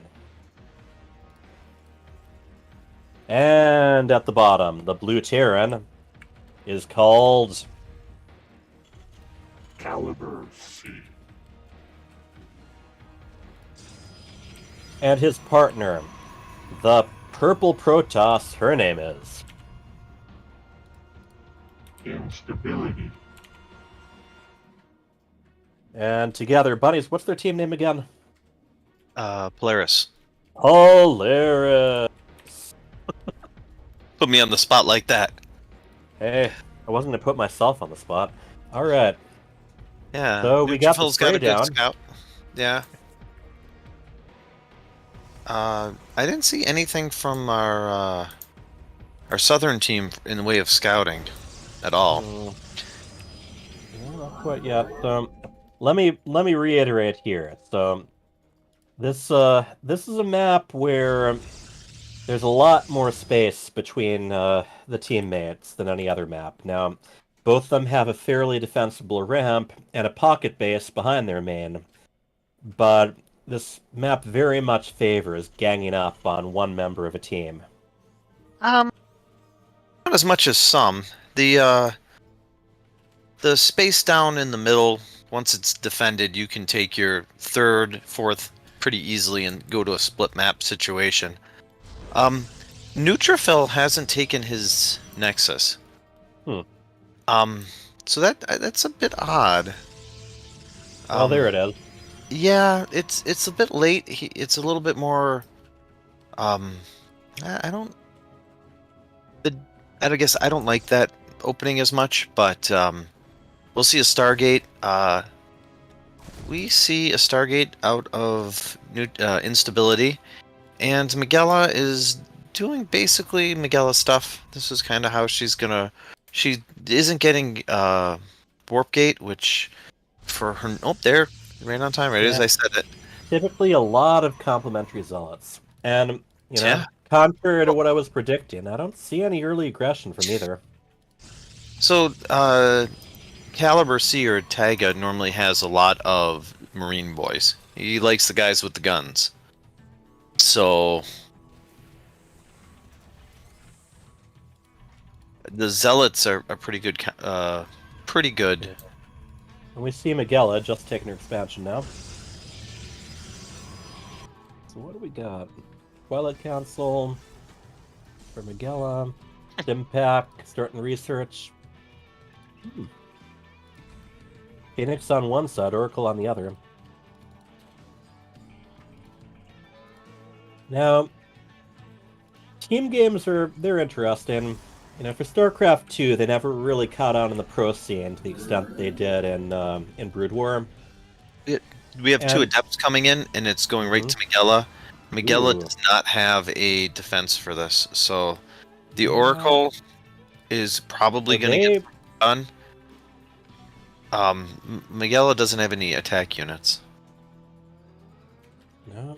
A single Zealot's not going to... I think they're shading to where there aren't as many workers, but still, that's a good start. Helps. Yeah. That's going to give her a little bit more time to react before they get right in the middle of most of her workers. Yeah. Heading that way right now, and still doesn't Wait, really did have she anything cancel ready. her? And then, did she cancel her building? Yeah, we're getting a lot. Those Phoenixes. Yeah. The Phoenixes they're on patrol right now. Oh, this is a disaster. Yeah, this is not a good start for our. I think this game's over. What happened to the base? I was looking at the oracles. Miguela kind of canceled her Nexus? Question mark. Yeah, I'd assume she had to. That definitely wasn't the Adepts that took it out. They got some worker kills there, but the Oracle have got so much damage in before the Phoenix. Instability has enough Phoenixes. This game's over. Yeah. And Taiga's got the Marines. The guys with the guns are going to show up. GG. Yeah. Yeah, there's this round. This game is... Yep, that's it. I'm almost curious on what what Mr. Fusion's still going to be doing in the game. Because that is... On the Code B level, that might be recoverable. But on this level, instability is not going to forget to build probes for 20 minutes. And the second attack is going to do worse than the first. Charge is done, but yeah, it's not enough units. So it was a quick game one way or the other.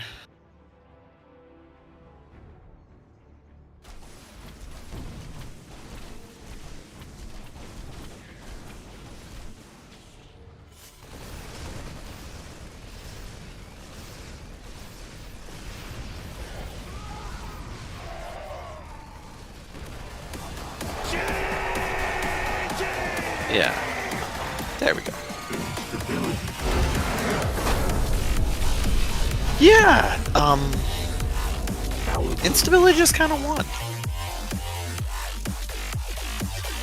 I don't know what much else to say about that. She just... Yeah, I think, the problem there is Neutrophil is probably dealing on the other side, helping Miguela, and he never noticed. Yep. That he was getting I think so. I mean, that's the problem. And those Phoenixes, they were on patrol, but they were only on patrol in an area away just from minerals. outside. Yeah, just outside of it. Yeah. He was hiding because he doesn't. He wants to surprise it, and that's the problem too. Yeah, surprise himself. So it can happen, and obviously with team games, there's a lot more map to keep track of, and it only gets worse as you and your teammates expand more. Yeah. So hopefully that doesn't throw them off too much. They can just gather and maybe go according to plan here. Miguel mentioned they hadn't really had a chance to practice together recently. Yeah. Instability seems especially exuberant after that win. Well, actually, Caliber does too. I mean, he's normally pretty stoic. Yeah, he was doing some... Actually, I'm not sure if that was like some enthusiastic hand gestures or whether he was just stretching his fingers. Now, looking at him now, probably stretching them and not giving a Vulcan live long and prosper sign, but I'm not going to put it past him. Instability is one who plays with her heart on the sleeve sometimes, so... Yeah, and she also, as you see, she has a lot of fun with this stuff, even if she's losing. If the game doesn't go her way, well, what'll she do? She'll lay some sprays down and say some very odd, spontaneous things in the chat. Very witty remarks. Occasionally. It really depends how and whether her opponent plays off of it or not, but we've definitely had the chattiest games with ones that involved her. Okay. In matches, not as much, because I think she's usually chatting with her teammate on this. Anyway, at the top, the blue Protoss, known as... Miguela. And her partner in the upper right, the pink Protoss, called... Neutrophil. And together, they are Polaris. No. They aren't? Mr. Fusion, alright? Thank you. Well, the brackets only show the player names, actually. In the bottom left, the red Terran, called... Caliber C. And partner, the purple Protoss. Her name is... Instability. And together they are... Polaris. Okay? There you go. Yeah. Who's going to get the probe? He got the SCV! I don't know. I'll also say games that involve Polaris usually have more sprays than most of the others too. Did she get him? Well, she hasn't dropped one yet. Yeah. She gonna steal the gas? No. One thing I don't think goes 2 gas before. It's just not as good. When you see there's no rush, you really should go Nexus before core. Get your in a team expansion game. out. The way instabilities is the correct build. Oh man. They both realize that those probes are mortal. Instability sent 2 probes out. Yeah. No. More probe means more probe, I guess. I was More going to say probe. more sprays until I remembered that at that point in the game, there was only one charge of sprays. One thing I don't think I've ever seen in an FSL game is dancing or cheering. Have we seen any of those? If there has, I wasn't paying enough attention to notice they were doing it. No, I don't think I've. I think that all our players are a little too nice. Well, except for instability, might be one who would dance, but I don't think anyone else has that type of flair. No, she'll do the spray, and then, sometime... Honestly, when you see a spray, usually it's someone responding back to her. Yeah. Cosmetics, people. You get them in StarCraft. Not everyone uses them, but they can be cool. By the way, Instability has no attack units. This adept will probably get what it wants to done. If it just doesn't walk around, kill something. Yep. Kill something. Don't fight Get that. after it. Go kill that. Isn't a shade, but away. I don't think. Yeah, there's nothing that shoots. Yeah. You haven't seen anything that shoots you yet. Right. Now he's coming up with the double. So just walk up and kill all our units. Or not. I guess stand there. There's an SCV that bugged out. Also, I'd recommend if you're gonna shade ahead. At least to get a peek at what the tech is, even if you don't complete the shade. Yeah.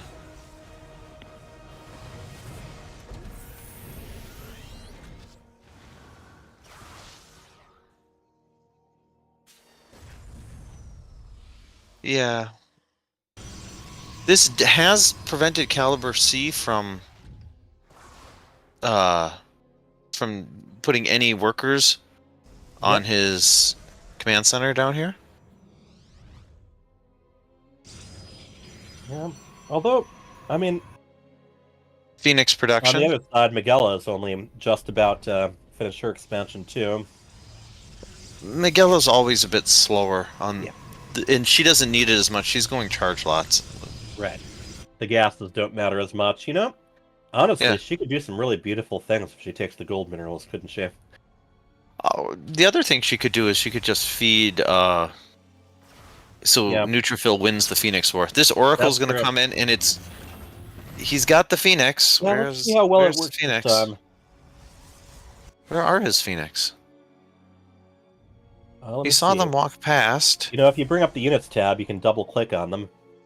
Yeah, they are patrolling in the main. Yeah. Now they're out and about though. They're gonna catch these guys. But yeah, each time. The Oracle's coming in. Oh boy. And the probes are out of here. Yeah. Well, that's one of the things. Like the adepts had already driven things away from that mineral line. It can work better if you're going to do like an Oracle. Instability's got a couple. Hit different spots. Yeah. Pick him up, kill him. Okay, there you go. Miguel will go back to work. And the Oracle kind of yeets off. Mm-hmm. It saw a vision. Yeah. And the vision was, no. Yeah, no. Alright, Blink almost complete now. Yeah. So, one thing, just while we have a moment. Yeah, so in team games, you can share control with your partner, and you can also just give them resources or request them from each other. And sometimes that's overlooked, but boy, it can be beneficial. And it's also a case where sometimes, especially in the ones with even more players, you can even have one player who's focusing entirely on mining stuff and then just giving the money to everyone else. It's very effective. Yep, especially early on.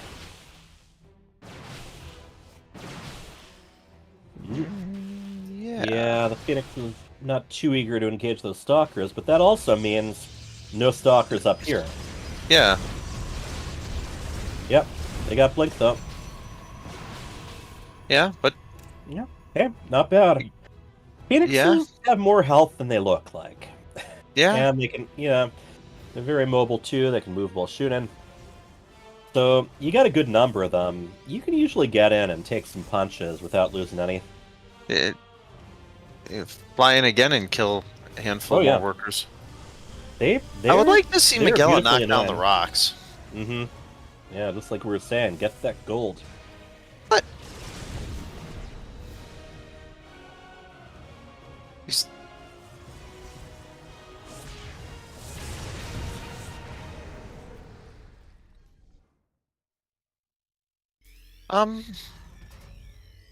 You know, Miguel is keeping up with her probe count. Yep. She's not very far behind. She has charge already. I'd like to see a bunch of stalkers. I mean, zealots. She's knocking down those rocks slowly. Yep. They don't have any splash for the Marines, though. So these Phoenix are going to get a bunch of lifts. Just starting on. But okay. They'll cancel this base. Mm-hmm.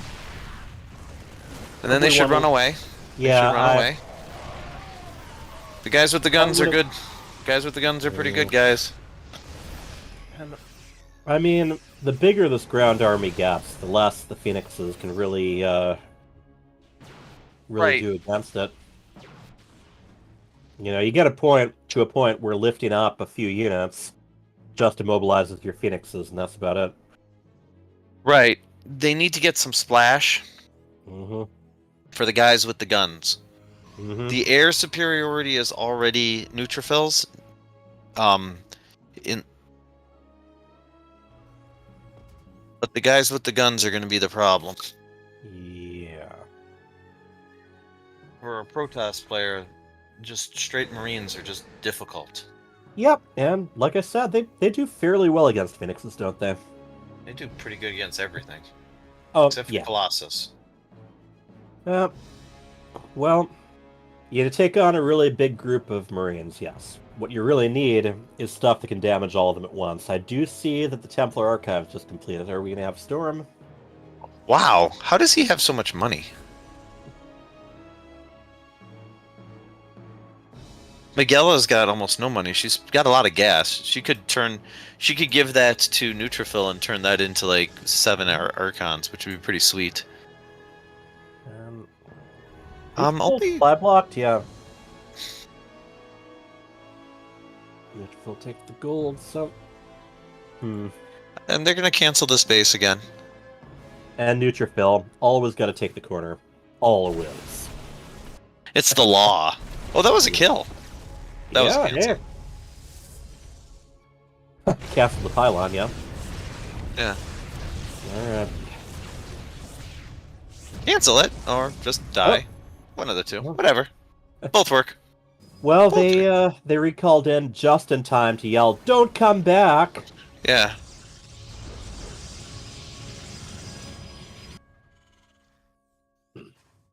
I'd like to see Miguela get a handful more warp gates. Yeah. We got Neutrophil getting his carriers out now. Yep. The guys with the guns are still a problem. They are. Very much.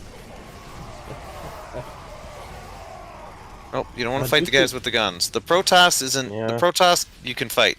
Guys with the guns... have a Colossus and, yep, another one in range on the way, but they're going to be on the defensive here.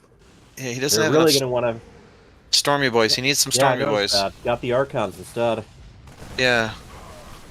I don't like this. No, back up. Get on the high ground.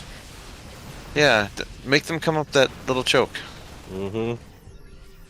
Well, the Colossus can kill all the guys with the guns. Yes, indeed. The carrier here. Only. It's a good spot for it. Make sure the Colossus is focusing on the guys with the guns. Mm-hmm. There you go. You always want to make sure the Colossus is focused on stuff it gets the bonus damage against. Alright. Yeah. Well, I mean, taking a beating, but these Archons coming in. Yeah. They're a bit on the back foot now. Mr. Fusion, I'm in. This is close. This is just a handful of Archons and some guys with Yeah. guns. There's 2 Colossus here. No healing, just if they can take out these Archons, I think the Terran units There fall. you go.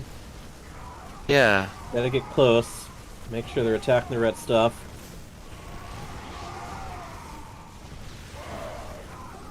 Okay. Warp in.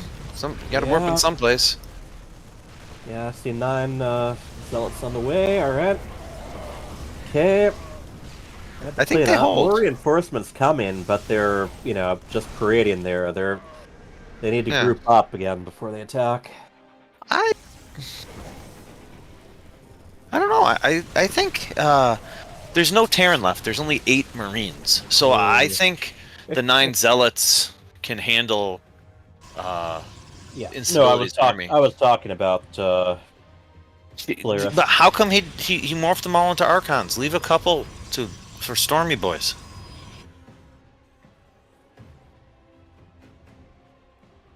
What's it? G? Yeah. Okay, yeah, he does have Storm. Yeah, he definitely has the ability. Mm-hmm.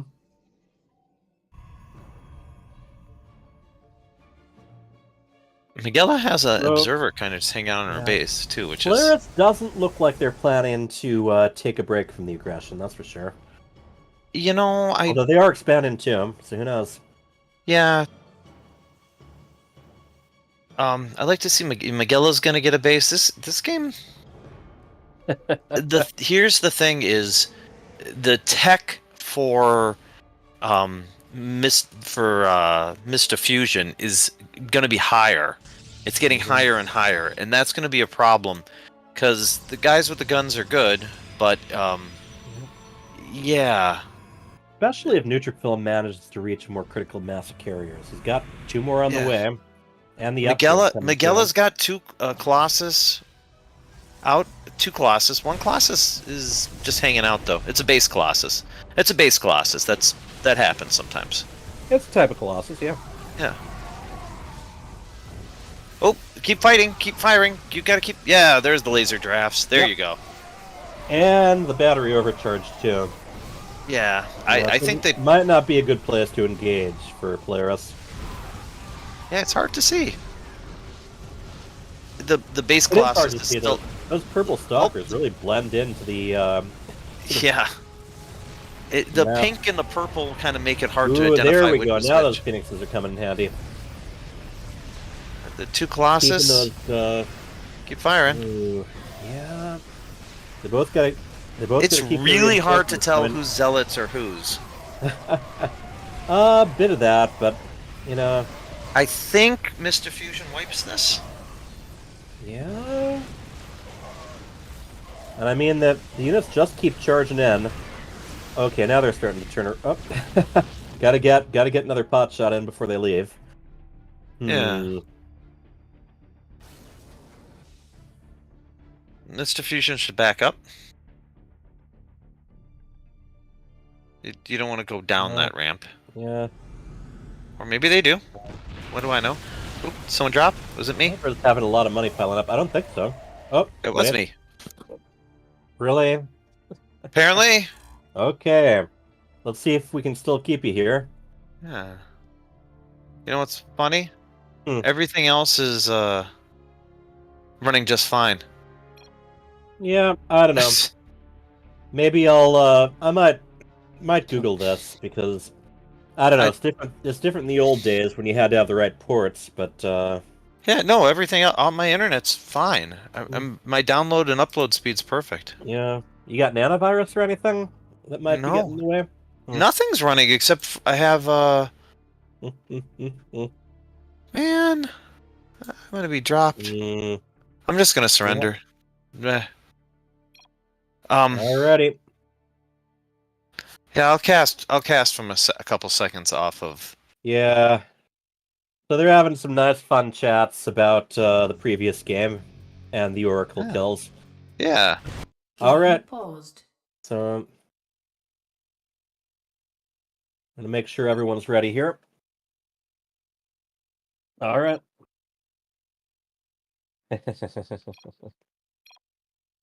All right. Game resumed. Here we are. Yeah, so we have Mr. Fusion continuing to push back from the high ground. Yeah, I don't think they should be here. The carriers No, need a they're- bunch more zealots to to make that work. I agree. Not to mention some storms, like we said before. Yeah, a couple storms would really come in handy there. I didn't see that, but did you see? Neutrophil has like 32 probes mining from his third, fourth. He should maybe do a recall down to his sneaker base. Yeah, maybe. 33? 33 out of 10? Yeah. Yeah, you don't want to walk past the army, though. Right. Oh, or maybe you can. Like, just I don't just know. walk right past. Jedi mind trick. Yeah, These are not the like- probes you're looking I for. never like walking into siege tanks, and I don't. Here, let's see. Units. I don't think there's any phoenixes left to lift them up, so gotta proceed with caution. Yeah. There's an attack. Looks like a zealot run by. Yeah. Oh, and Now that's and she recalled everything. They could just go. I know they can't see it, Yeah. but yeah, go kill those That tanks. gives them an opening. Yeah, go kill the tanks. Yeah, I don't- Kill the tanks. I don't think it's gonna happen. Nope, the tanks are Kill gonna the walk tanks away. next time. Yeah. Instability's way down in supply. This is a really even game. Yeah, they keep kind of hitting a wall against each other. Miguela needs a few more production structures. And Miguela tried to follow in her teammate's footstep and take a corner base, but it got caught right away. Yeah, it got caught There goes because the probe. it was on there. Yeah, you know. Those zealots are not. That run by is probably not going to work right there. Nope. Maxed out Terran, but if we he got a sees lot it, more, got a lot more in our air now. We got Vikings and Thor too. yeah. See, 3 Thors, yeah. Now, here's the deal. They've got the carriers. Those can really take advantage of some of the dead space in this map. They But can't. granted, I love. if you do, that means that they're not at home to defend. So, You know, a couple, 2 storms or 2 balls right Yep. now. disruptors. Just because that army is kind of AFK, and you can tell that Taiga is AFK with his army. Well, we got the mothership moving forward. Yeah. See if they can keep that safe. Obviously, the Vikings are going to be focusing on it. And Yeah, but- down it goes. It kept those Vikings busy though. You know those Oh, were that was attacks those Vikings were not doing against the carriers or Tempests. But those were some good storms that time.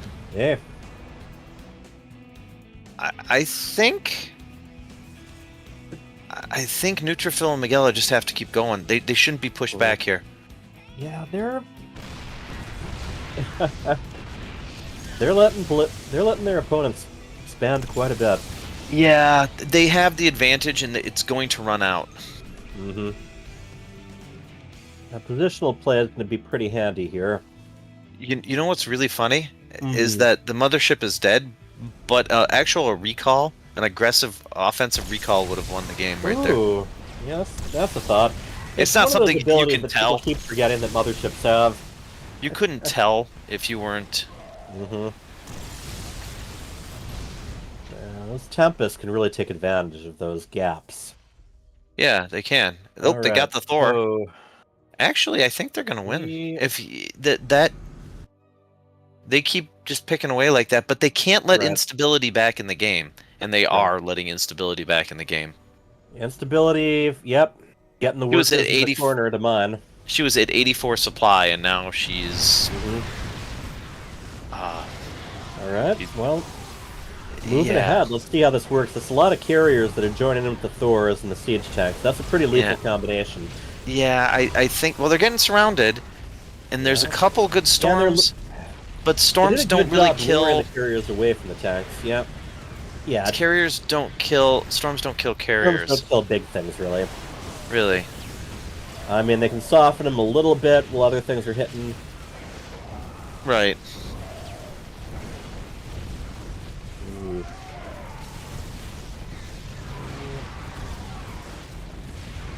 Doing a pretty good job. Yeah, there go those carriers.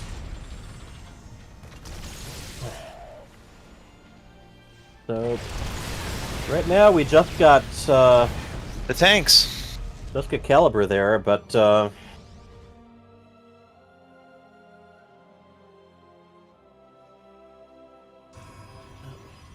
Miguel and Instability both lagging behind the supply. Yeah, it's a really back and forth. Miguela's got her extra base up and running now. Mm-hmm. Neutrophil's got a lot of money, so those tanks are going to be hard to... Colossus, by the way, do not do that great against Thors or tanks. Yeah, anything. I mean, yeah, there were some Marines there, but the Marines are there. But I think Caliber is focusing a lot more on the mech at this point.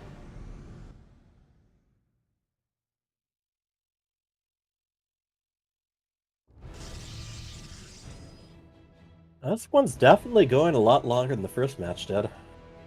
Yeah. If at this rate, it's not how many they're all best of fives, but if every game goes 30 minutes, and if every matchup reaches map 5. Yeah. Ooh. So here's the thing: this is getting to the critical mass for the Terran here. Yeah. It's going to be, unless Miguela somehow decides to plop down 4 Robos and just start just going ham on the Immortals. This is not going to go. There isn't really an answer for that mech army there. And they have the entire map. So they'll just outmine them eventually. I mean, if he gets the he's getting a mothership again. If he can get time warp, maybe. Miguela's got nothing on the production tab though.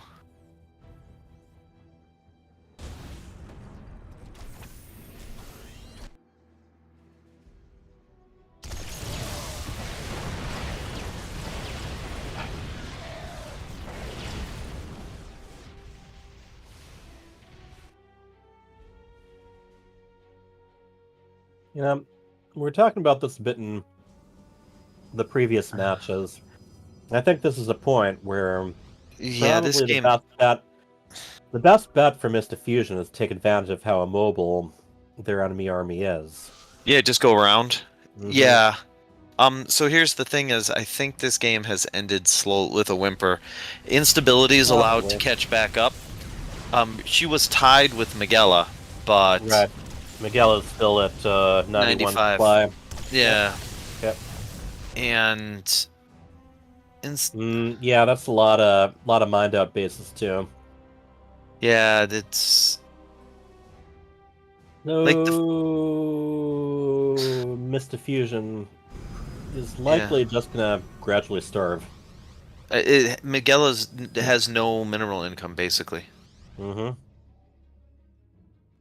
And so, yeah, it's not they're basically going to starve. The only, like they said, the only thing that could really turn this on the head is sending the mothership around, recalling, and then get a really big base trade going, huh? No, having them fight back into their choke. Okay, yeah, take advantage of their own high ground, their own. I can't see any other way.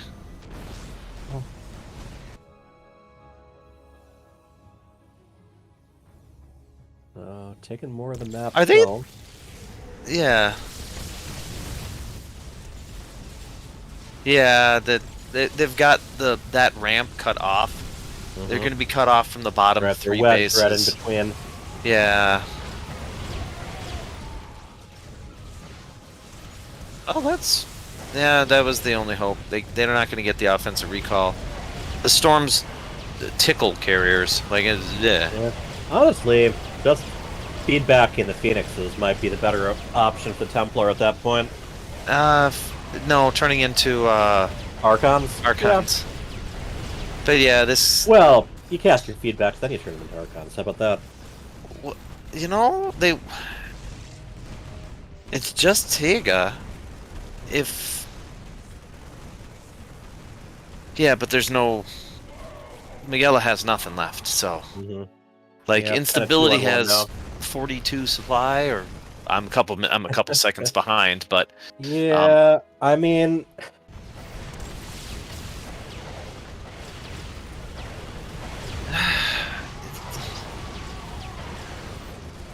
The DT's doing work. The ladies are a little bit light on economy right now.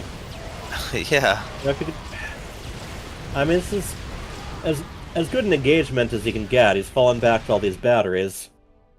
But you've got to take the Thors one at a time. So what you got to do is move them to the side, move them up, have the Thors walk in, move them down, have the Thors walk. He's got to jump it right now. He can't. Now or never, man. If you're gonna have a YOLO moment. Yeah. The DTs are doing work. Yeah. And they're not moving down the ramp, which they could. They could be cutting off the rest of his mining. But they're being bros about it. The probes are coming. Yep.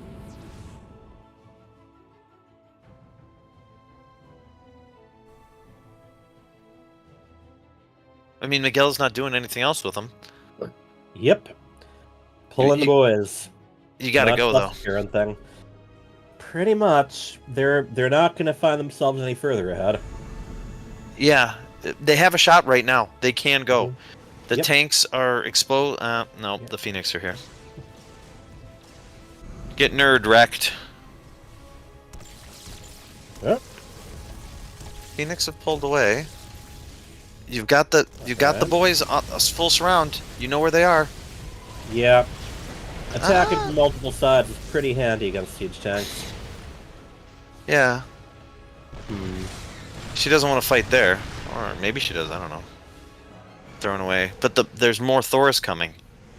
And they're not building Immortals, so... Up, go!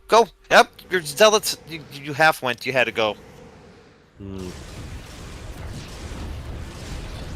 Send everything. You're gonna keep falling further behind the longer this goes. Yep. I don't like their chances too much. If There's they do 2 go Immortals head-to-head. building, which will really... Like, I mean, it's possible. Wow. What game to get kicked out of? Yeah.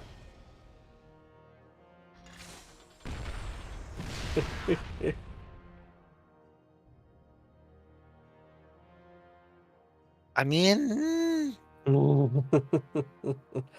And of course, we do have the orbital hanging out in the corner base now. Yeah. Hovering. Alright. I mean, they're letting them build the 4. The thing is, the Phoenix should be able to just corral them. Okay? Are you gonna do it? Are you gonna go? Have them come down the hill? Yeah. Hit them at the Mortals. Chrono boost your Immortals.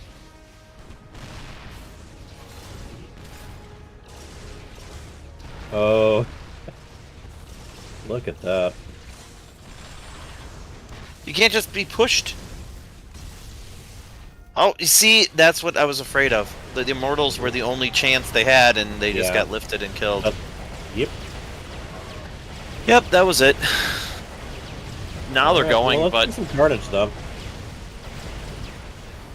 Yeah. And Calibur's got a bag going. Yeah. Everyone else kind of starved out at this point. Yeah, the Immortals going while the Phoenix were away was the only... But they lost them, and I mean... Yeah. Yeah. he's not going to have the money to even build his interceptors back. Well, GG's. We're on to game 3. Polaris still keeping the lead. I don't understand what happened in game 2. Yeah, I don't know. Like I said, I'm going to make note to Google that, but there's got to be other people who have that happen. Yeah, that's weird. It's funny because it's BattleNet's like giving me the runaround about joining back in. Yeah, Did it log you out of the BattleNet desktop app? I went back and logged out of the desktop app. Okay. It just being weird. I don't know. You're online again. I know. All right. Like I said, I didn't drop anything. No, here. There you are. Well, that was quite the game. Yep. It was.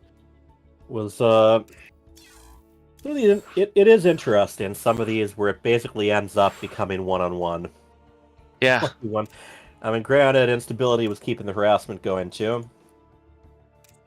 Yeah. But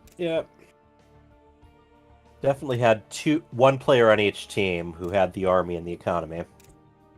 Yeah. Do you think we get a clean sweep? Do you think we get the clean sweep from the? It's possible. You know, Mr. Fusion definitely has a chance of taking one off them. They had a good chance on that one. That kind of match, yeah, that kind of slow one can be exhausting. You know, just trying to figure out what to do, and then kind of end up hitting that brick wall over and over. Yeah.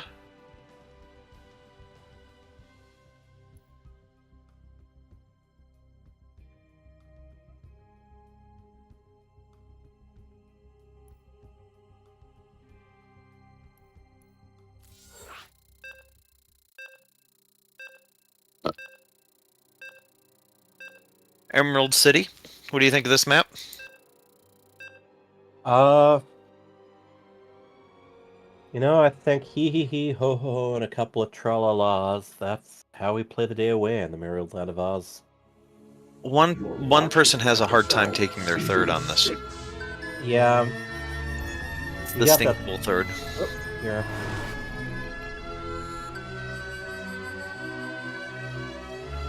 In the bottom right, we have the light blue Protoss.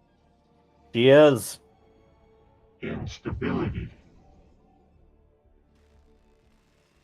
And her teammate, the purple Terran, is called Caliber C. Together, they are Polaris.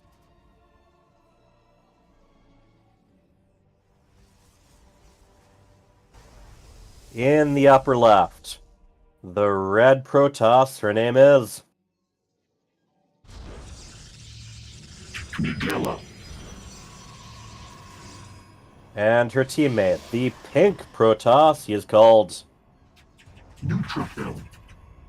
Together, they are Mr. Fusion. Alright, so it's do or die as far as Mr. Fusion goes now. Yep. If they're going to do a comeback, they got to start it here. No cheese either. Straight up. Yeah. Willing to bet that probe from instability is going to put a spray down somewhere, though. She put it on a ramp. Oh. Well, then I was right. Fault me there. I guess technically you are correct. So we're going to take a gold sticky, huh? She's got 500 minerals. Yeah. What did she do with it? Oh, she was stuck on the thing was raised and she was stuck, that's why. Oh yeah. So it was queued up, okay. Alright, a lot of cyber cores on the way, people. Yes. Hey, I call it like I see it, okay? You know, the Terran didn't build a Cybercore. His Cybercore is super late. Can you believe it? You know, actually, I can. That kind of nut. Yeah, he builds a Caliber C. Taiga builds a Reaper, and then kind of sits it at home most of the time. Yeah, like you were saying. I mean, yeah, there's the gold base. The gold base is on each side. One of the players can take the far expansion, but one of the players usually has to take the low ground one. Yeah. With a ramp leading right down to it, with your opponent being able to take advantage of the high ground. Yeah. So that's what you're talking about there. Do you think instability is gonna go? Yep, she knows. She knows. Yeah. She knows right away. This is neutrophil we're talking about. Yeah. And finds it just as it completes too. Yeah, there's nothing they can really do to punish it though, right away. Not yet. I mean, they know it's there. Now this, a lot like the previous map, this is one where there's really some dead space where your air units can attack without having to fear much from the ground units. Yeah.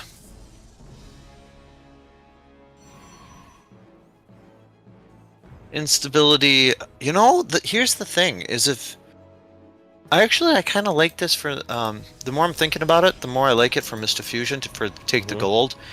It brings instability and Caliber C's attention to the gold, allowing Neutrophil to only have to defend one spot, where there is kind of a moth to the flame aspect to gold bases. Right. As long as you're able to defend them. Right, but it's so far away they can't bounce between Magella's stuff. It kind of keeps Magella safe. Okay. Oh.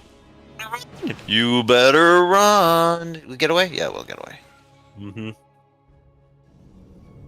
The cool shades. Magella sent a zealot. Scouting zealot. I like it. Charge has not started for her, but I assume it will start soon. There it goes. A couple Phoenix. Yeah, with the Void Ray on the Void outside. Ray. We haven't seen Void Ray play. Yeah. You know, only us all losers play with Void Rays. Yeah, and it's only because we're not talented enough to. Others. It's just because we're not talented enough to use Phoenix. Mm-hmm. Us single-digit players. Now the Phoenixes can definitely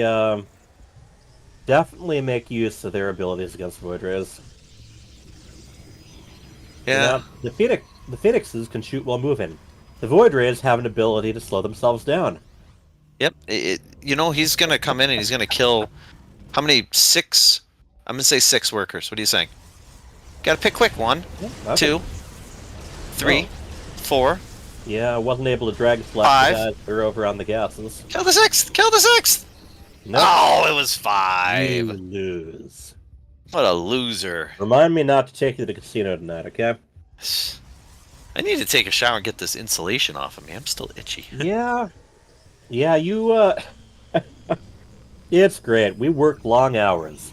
And then, well, we volunteer long hours afterwards. Yeah. There you go. There's some more probe kills 6 for and you. 7. Hopping right out. Yeah.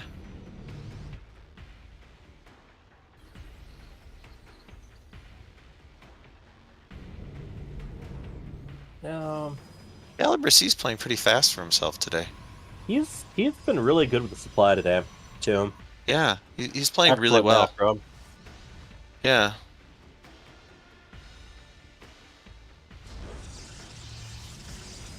You know, Neutrophil's been playing really well today too. Yeah, I don't like this move out.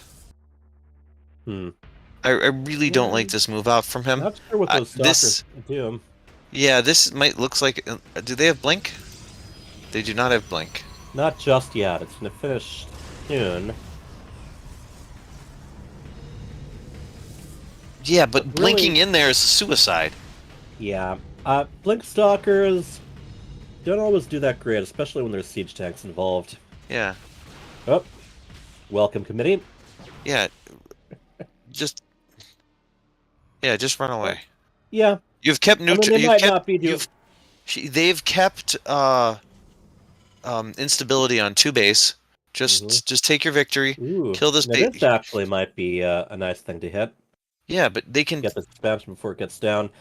But more than doing damage, they're also kind of keeping a very close eye on their opponents. Yeah, that's why Phoenix are great. Oh yes. Yes. You know what? Hallucinated or otherwise. This game is going to go to. I think it's going to go to our Protoss double Our Protoss here. misses. Yeah, they'll get that if they run away right here. Yep. And the Yeet fusion off. gets out. Yeah, they're up 5 base to 2 or 4. The Protoss is and one of them being gold too. Yeah, help. Kill some probes. Yep. Oh. Yep. Grab you too. Sure. And then just eat off. Yeah. And like I said, And then now the Protoss is exactly. out of position. These team maps are big. There's a lot of area you gotta be ready to defend. So usually there's, especially with flying units, there's almost always somewhere you can poke at. Yeah. There we go. First Voyager goes down, and the second one. Yeah. Oh, now they get to lift up Stalkers, too. Yep. Yeah, this... Yeah. Yep. I think they get to mount the beginning of the comeback. Yeah. Yeah, even if they lose everything here, they're just gonna have more. And look, that SimCity is just making it harder for the Stalkers to even retreat. Yep. Yeah. This is what, fantasy GG timing here. One would hope. Or you mean fantasy the player, not fantasy like what I was daydreaming about while I was doing tech support today. Oh, but if it's this GG timing is what you dream about at night. I know it. Hey, especially after I've eaten too much Chipotle, so lay off. Yeah. So what we got? Yeah, we got about double supply. Yeah. There's it's 4 Stalkers and 4 Marines versus an army. Go on. These Stalkers feel like heroes. Yeah. No, this. Yeah. Yeah, there we go. We got the GG. Woo! Let's see. Yep.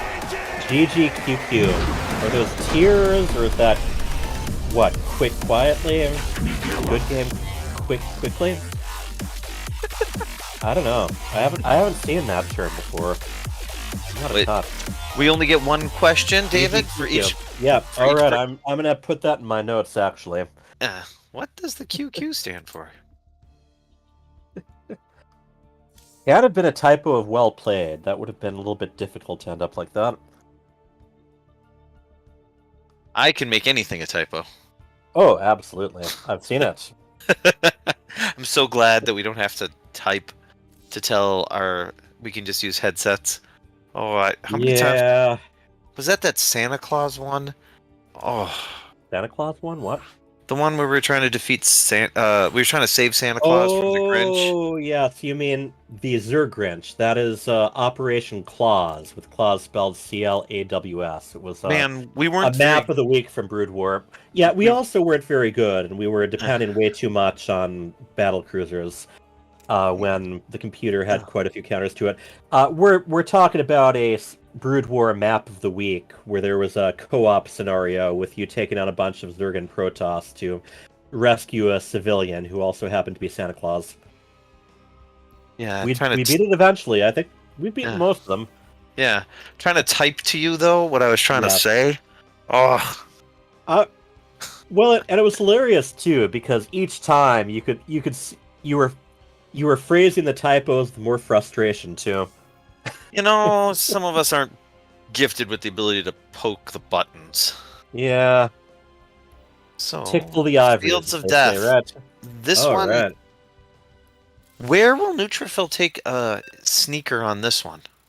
There's a lot of gold bases to sneakily take, that's for sure. Well, there's a lot of. There's also corners, which are. There's corners. There's pocket bases. Yeah. There's a lot of places to start your bases around here. There's lots of bases to be had. And with lava. Watch them go double proxy 4-gate. HFGL. Alright. At the bottom middle, the pink Protoss called Neutrophil. And his teammate, the red Protoss, her name is Miguela. And together, they are known as Mista Fusion. At the top middle, the blue Terran. He is called Caliber C. And his teammate, the light blue Protoss, her name is Instability. And together, they are called Polaris. Is that a gas steal? Yeah, Yep. it is. Okay. You know, in a team game, it's not particularly useful, but You can take it all in the quicker. No. Oh, yeah. No, I think that's a Darth Vader no, isn't it? No. Yeah, maybe. Also, I just wanted to point out, Polaris is the north of the map. The North Star, ladies and gentlemen. The North Star. Yeah, I like the blue and the blue versus the pink and the red much better than the purple. It is pretty easy to distinguish, yes. But I don't know, Easier. nothing blends into all these dark tile maps like purple. It's Even true. Yeah. Purple. I've missed purple Zerglings staring at them once on this map. Yeah, no, all the time that's even the traditional color for them. So we have one probe kind of nipping away at that assimilator. Yeah, but it doesn't. The shields don't start recovering until it goes a little bit of time without taking any damage. But so. he didn't take his own gases correctly. He spent all that time screwing around. Yeah, I know. And he's light on. I think he has. Yeah, assimilator on the wrong side of the map. It happens. No, but his Stargate's not going to be any faster than her Stargate. True. You know. But, I mean, granted, she also, she didn't use any attack units to destroy that assimilator. That was 4 probes that weren't mining at all. Yep. And 3 of them still aren't mining. They're waiting. They're waiting for the. Yeah, they I should know. be. They're waiting to hop in, but Technically, they should be. I get it, but whatever. Yeah. But, So. Yep. Her Stargate isn't up yet, Twilight but she Council went almost Twilight. did. Yeah. I think she's going a bit quicker. Yeah. Think we're gonna get more of a gateway army this time. Yeah, I. Yep.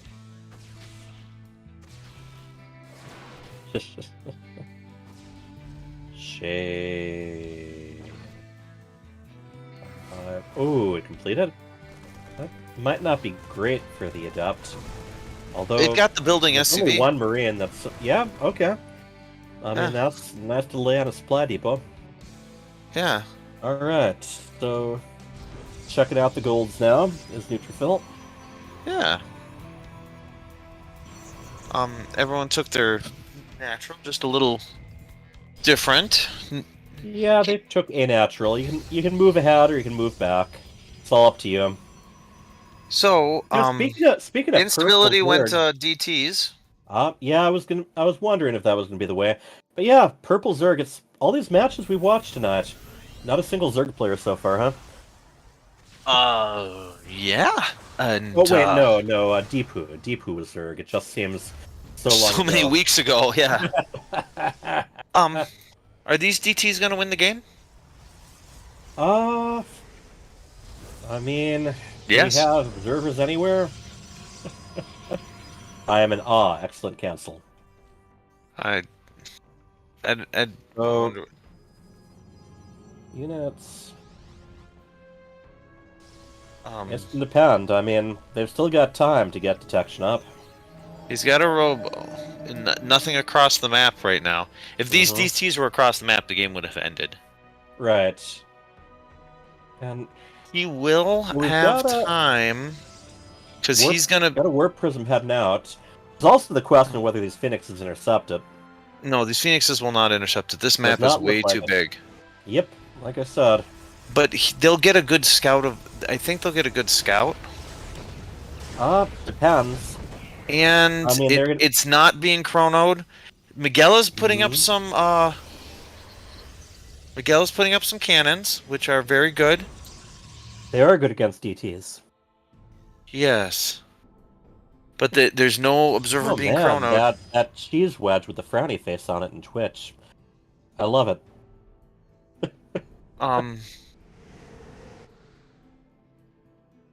When cheese goes bad. All right. Yeah, this game. Drop them. The DTs are gonna win. Only these cannons protect. I mean that cannon. Oh, there's an observer. Good. And once again, those DTs have to make their way around. Very smart splitting them up, though. Yeah, but the cannon might finish. Yeah, since it's not all four. Yeah. Oh, and there's another cannon. But, yep, the cannon Power protects. Of photon cannons. Yeah. Okay, so oh boy, the observer's there though. Away from there.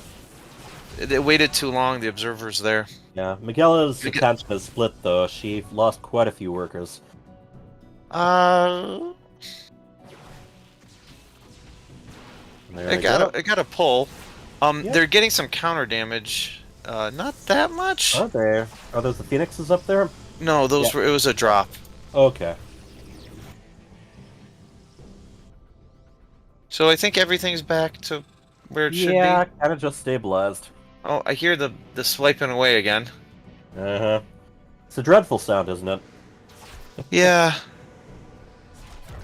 Oh boy, I got. So what's weird is I always build a one cannon in each line just because I just hate losing that way. Well, you know what the diagnosis there is, right? But PTSD. Yes, but I'll also say that we play with a very good player, and he can somehow take just DT show up in his base, and it's like, yeah, well, I don't have detection, I'll figure it out, and it works most of the time. Right, and plus, I mean, we play a lot of the time 3v3 and 4v4, where you have even more players who have the opportunity to have detection out in time. Yep. But I think those DTs did their job. They did a good amount of damage, especially when you consider the amount of time that the workers were pulled. Yeah, Instability has more workers than Polaris. I mean, than Mist Fusion combined. Oh, okay then. She has 66, and well, now she doesn't, but yeah, I get it though. 66 to 67 workers. Right, but Neutrophil's the only one mining gold. That is the case. More at a time, yeah. I don't know. It's I mean, obviously the game ain't over, but that was very successful. It accomplished what they wanted it to. Well, I'm sure they wanted to just finish the game right there and then, but sometimes you make do with just doing a lot of damage. Yeah. Okay. Heavy on the missile turrets, but none of them are actually close to the mineral line. You know what's weird is they probably don't want to mess with that Archon, but they can avoid it pretty easily. What's weird? You're right. The gold minerals. He's Neutrophil is got almost the same income as is more mineral income than instability. Yep. There be gold in these here hills. Yeah. And they've got zealots. Yeah. Killing our workers in the back. It's rough. You see the Gateway Army just being pulled one direction and then the other. 3 more DTs being warped in. Yeah, let's see how those do. They're gonna do great because they didn't put cannons in their bases. Miguel did not replace that cannon, and Neutrophil didn't add one either. So that could pay off. It's You can recall your observers. Sometimes that's even worth it. It definitely was worth it that time. They're gonna get both right here as soon as the slow ass observers show up. Oh, yep. The observers are not. The observers are not helping. Help, be bro, observer. Yeah. The workers are following it too. Like they're. Yeah.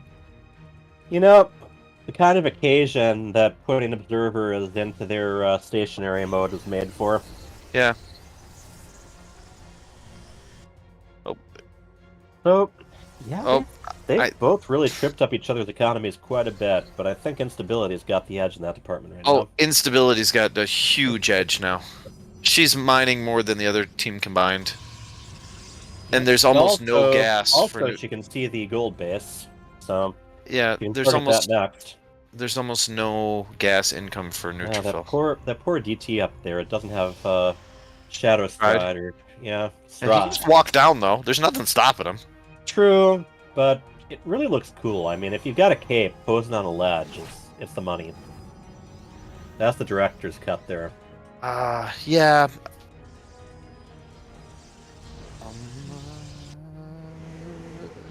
Which one do I want? Yeah. Resources? Nope. Yeah. Yeah, the North Honestly, team though is up quite a bit of supply. And those Phoenixes, I mean, they're kind of sitting around. They could be, patrolling around, taking care of the warp prism and helping defend. Taking care of the warp prism would be pretty useful. Oh, the warp prism should take care of itself here. Speaking of the warp prism, look who came to visit. But you're standing right there. Kill it. Oh. Yeah. This would be an amazing game if Mist Diffusion came back. Hey, time to hype that up. What do you think they have to do to come back here? I think what they need to do is our northern team just be passive. It's the only way. Instability is going to max out here in just a couple seconds. Caliber C he took the brunt of the harassment. They got a base cancel there, but that army comes up that hill and wins the game there. They should probably recall or run. Yeah, it might be time to back up a little. Beats the feats. Get where the shield batteries Where's everyone? Oh, there's 2 zealots, 3 zealots in the main. Yeah. And a little warping distracted the whole army. If they would have jumped to that main army. Double F2, yeah. Yeah. That would have been it. Might be a nice time to just turn that command center into a planetary at the gold. Yeah.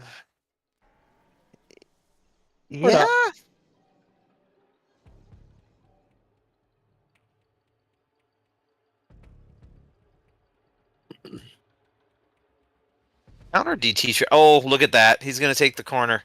He can't help himself. Nope. He's got 2 golds. He's like, yeah, but what if I took the corner base? Yeah, the corner is where he draws his power from. Like Superman in the sun. It is.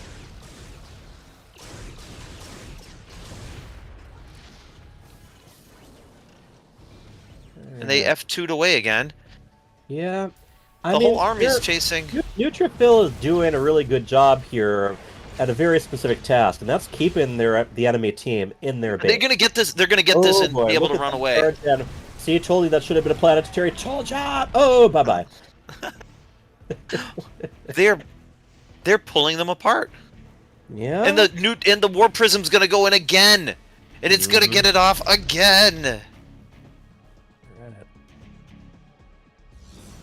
You think they would have learned by now? Beware of zealots. Oh no, there's. Wait, these are DTs. Those are DTs, yeah. Take him to the back gold. But the main army's being run here, though. Ooh. Yeah. Nice size storms, but they didn't hit a lot of the Marines. They mostly hit things that can survive. Yeah. All right.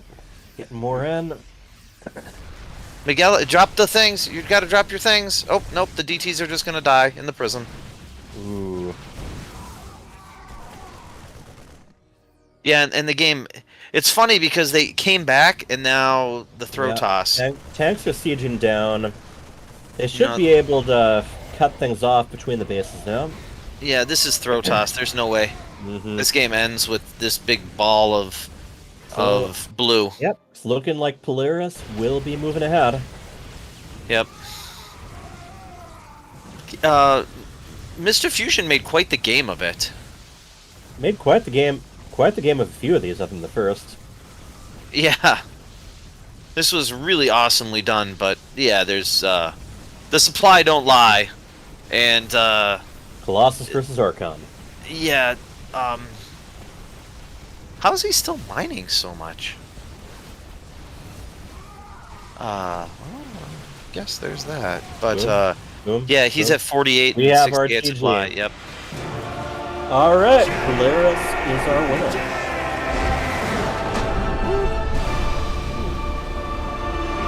You got that double Q question ready to go? Yeah. Here, let me move everyone back.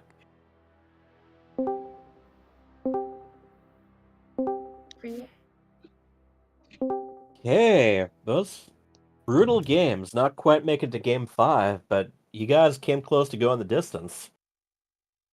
It was certainly a trial. Yes, indeed. So we have one big question, and that was on the third match. What does GGQQ stand for?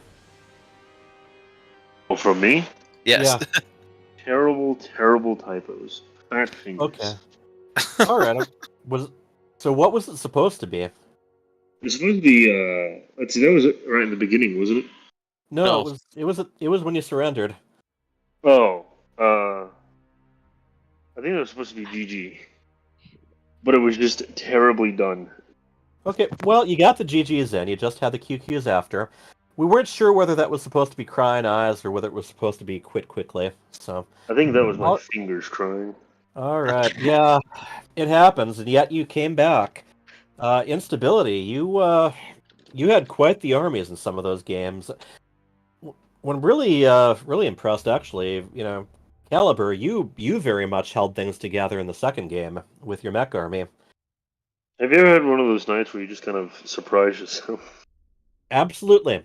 I did not think that was going to turn out the way it was. I'm like, oh, I'm just waiting to die at this point.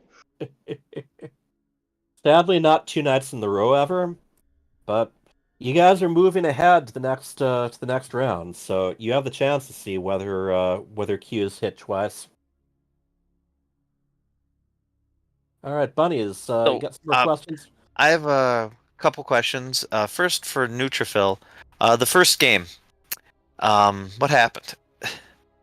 I mean, I just didn't get the notice that my units were under attack. I was microing on Miguelas. Yeah, we wondered hit by about that. That's then what I we look back and like everything's gone. Yep, that's what it looked like because you had 5 Phoenix just watching the Oracle kill all your units. So that happens. You pulled them apart in the last game. The DTs got in your base, and you guys handled that pretty well. You were behind, and you multitasks. When you got behind, you seemed to multitask really well. You pulled them apart almost enough to come back, so that's quite impressive as well. Miguela, on all the games, are you controlling your units, or are you guys just letting Neutrophil do it? Yeah, it's mostly neutrophil. It's kind of a Mostly, mix, okay. actually. So I kind of control the main army, but she's in charge of the base defense. Okay. Yeah. So that way we can multitask that way. It seems to work well for you. You guys had attention all over the place. So, Miguela, you've really improved this season playing 2v2s. It was keeping up with everyone else. It's nice to see. Are we still on a time limit? Are we going to get the next set done? Or We should are ask going your to be question? doing another 2v2, so we probably should wrap things up. Yeah, we're doing a code S. We're not doing another 2v2. No, the code it's S. a code we are. S. Okay, Yep. got it. All right. Any last questions, Bun? No, just congratulations, and that was very well played on everyone's part. So Absolutely, everyone really showed their colors there. So yeah, congratulations to Polaris, Miss Diffusion. See you next season. Got more good games ahead of us. yeah. And I think Neutrophil versus Ghost Chant. Yep, the is final next. game tonight will start after a 5-minute break, so we'll see you guys in a bit. All right. Okay.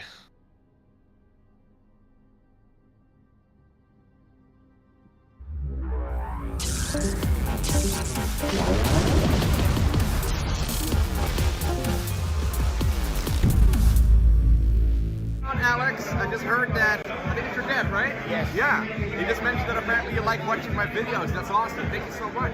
Instability, Stu Blue, and Neutrophil. Good luck in the FSL. Protoss Power. Hello, Meadow. Thank you for being my fan.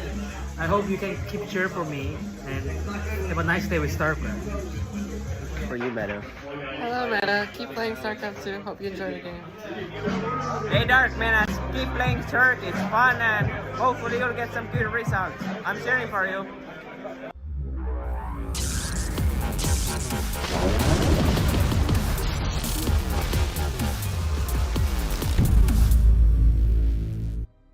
What are the most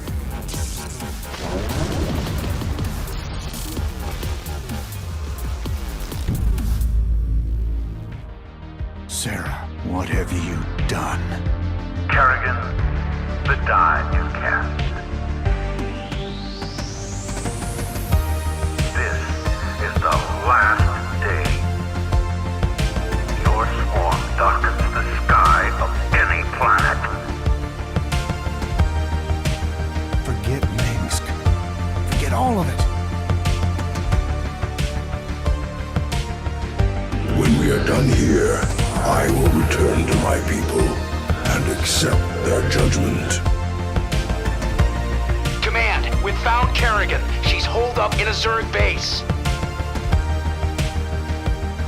I made my peace long ago.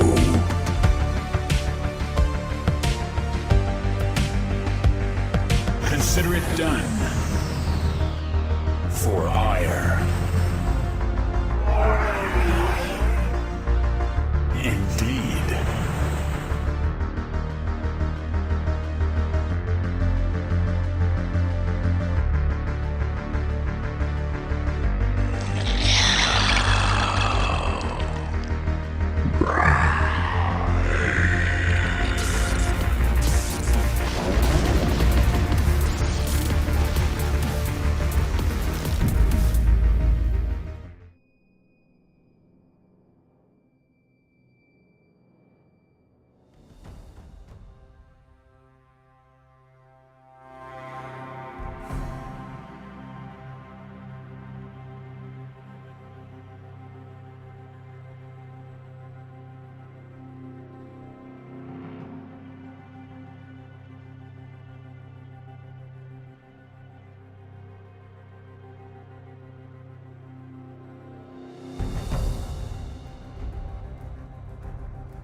All right, War Bunnies. We got the Code S match. This one's much anticipated. Yeah. This should be pretty good. I'm a big Ghost Chant fan. Neutrophil was Neutrophil was playing on fire today though, so we'll see. 2v2 is completely different. Gotta change your mindset there. It's true, but he was playing quite fast, and that's his. When he's playing fast like that, he's really difficult to beat. That's true. The other thing you gotta worry about though is, did he overplay? Because he's been, I think, on the chat, on the computer for 5 hours. Some of them don't play that long. That could be fatigue. Yeah. I know. I get tired after a few games of ladder session, and I'm like, do I want to keep doing this? Yeah. Is Ghost Chant He's here? On. Let's bring him in. Yeah, let's bring him in. We can get the questions started. Hyperternal gone? Yeah, he's not here yet, but let's bring in Ghost I'm here. Oh, yeah. Oh, there he is. I just got here. There you go. Excellent. All right, joining us now. All right. Hyperturtle and Ghost Chant. With Neutrophil here. The much anticipated match. Yeah.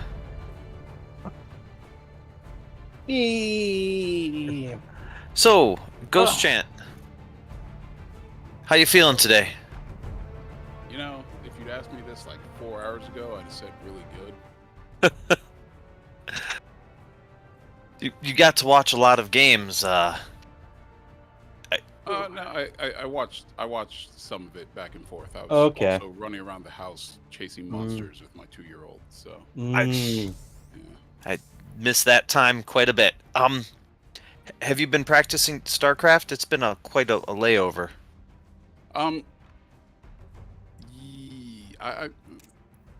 Yes and no. I've been trying some things. I've actually gotten to play like towards the end of the regular season. There, I hadn't really had any time period to play, but yeah, I've gotten some games in, so I probably feel a little more comfortable than I did towards the end of the regular season. Excellent. Neutrophil, we just saw you. You were, like I said, you were playing quite fast at that last couple of games. Feeling confident going into this? You like your PVT? Yeah, I'm pretty happy with how my PVT is. I've been doing some scouting for this game. But yeah, like KJ said, I've been sitting at my computer for a while, so I'm a little tired. But yeah, ready to play. Okay, well, without further ado, I think we should get her going because it's been a long night. Yeah, we've had enough ado already. Good luck, guys. Yeah. All right. Here's to parents who still try to stick with StarCraft, huh? Yeah. You know, it's getting close to midnight out where they are. Okay. Yeah. I miss having a two. It should be good because I actually played Ghost Chant a few custom games. He looks really sharp.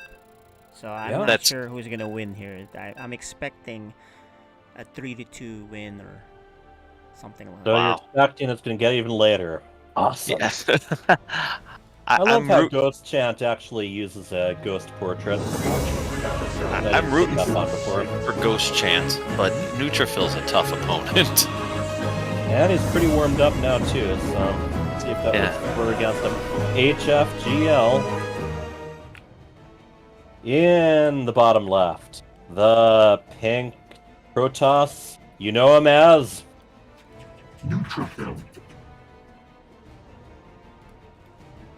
And in the upper right, the yellow Terran, he calls himself Ghost Chant.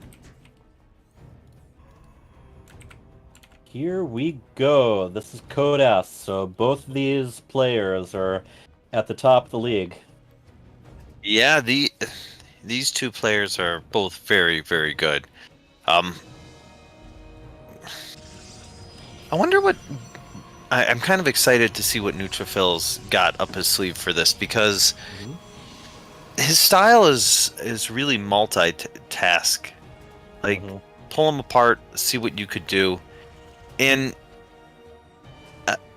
actually, before I sat down again, did you guys welcome the people who got moved here from the T-Gosu raid?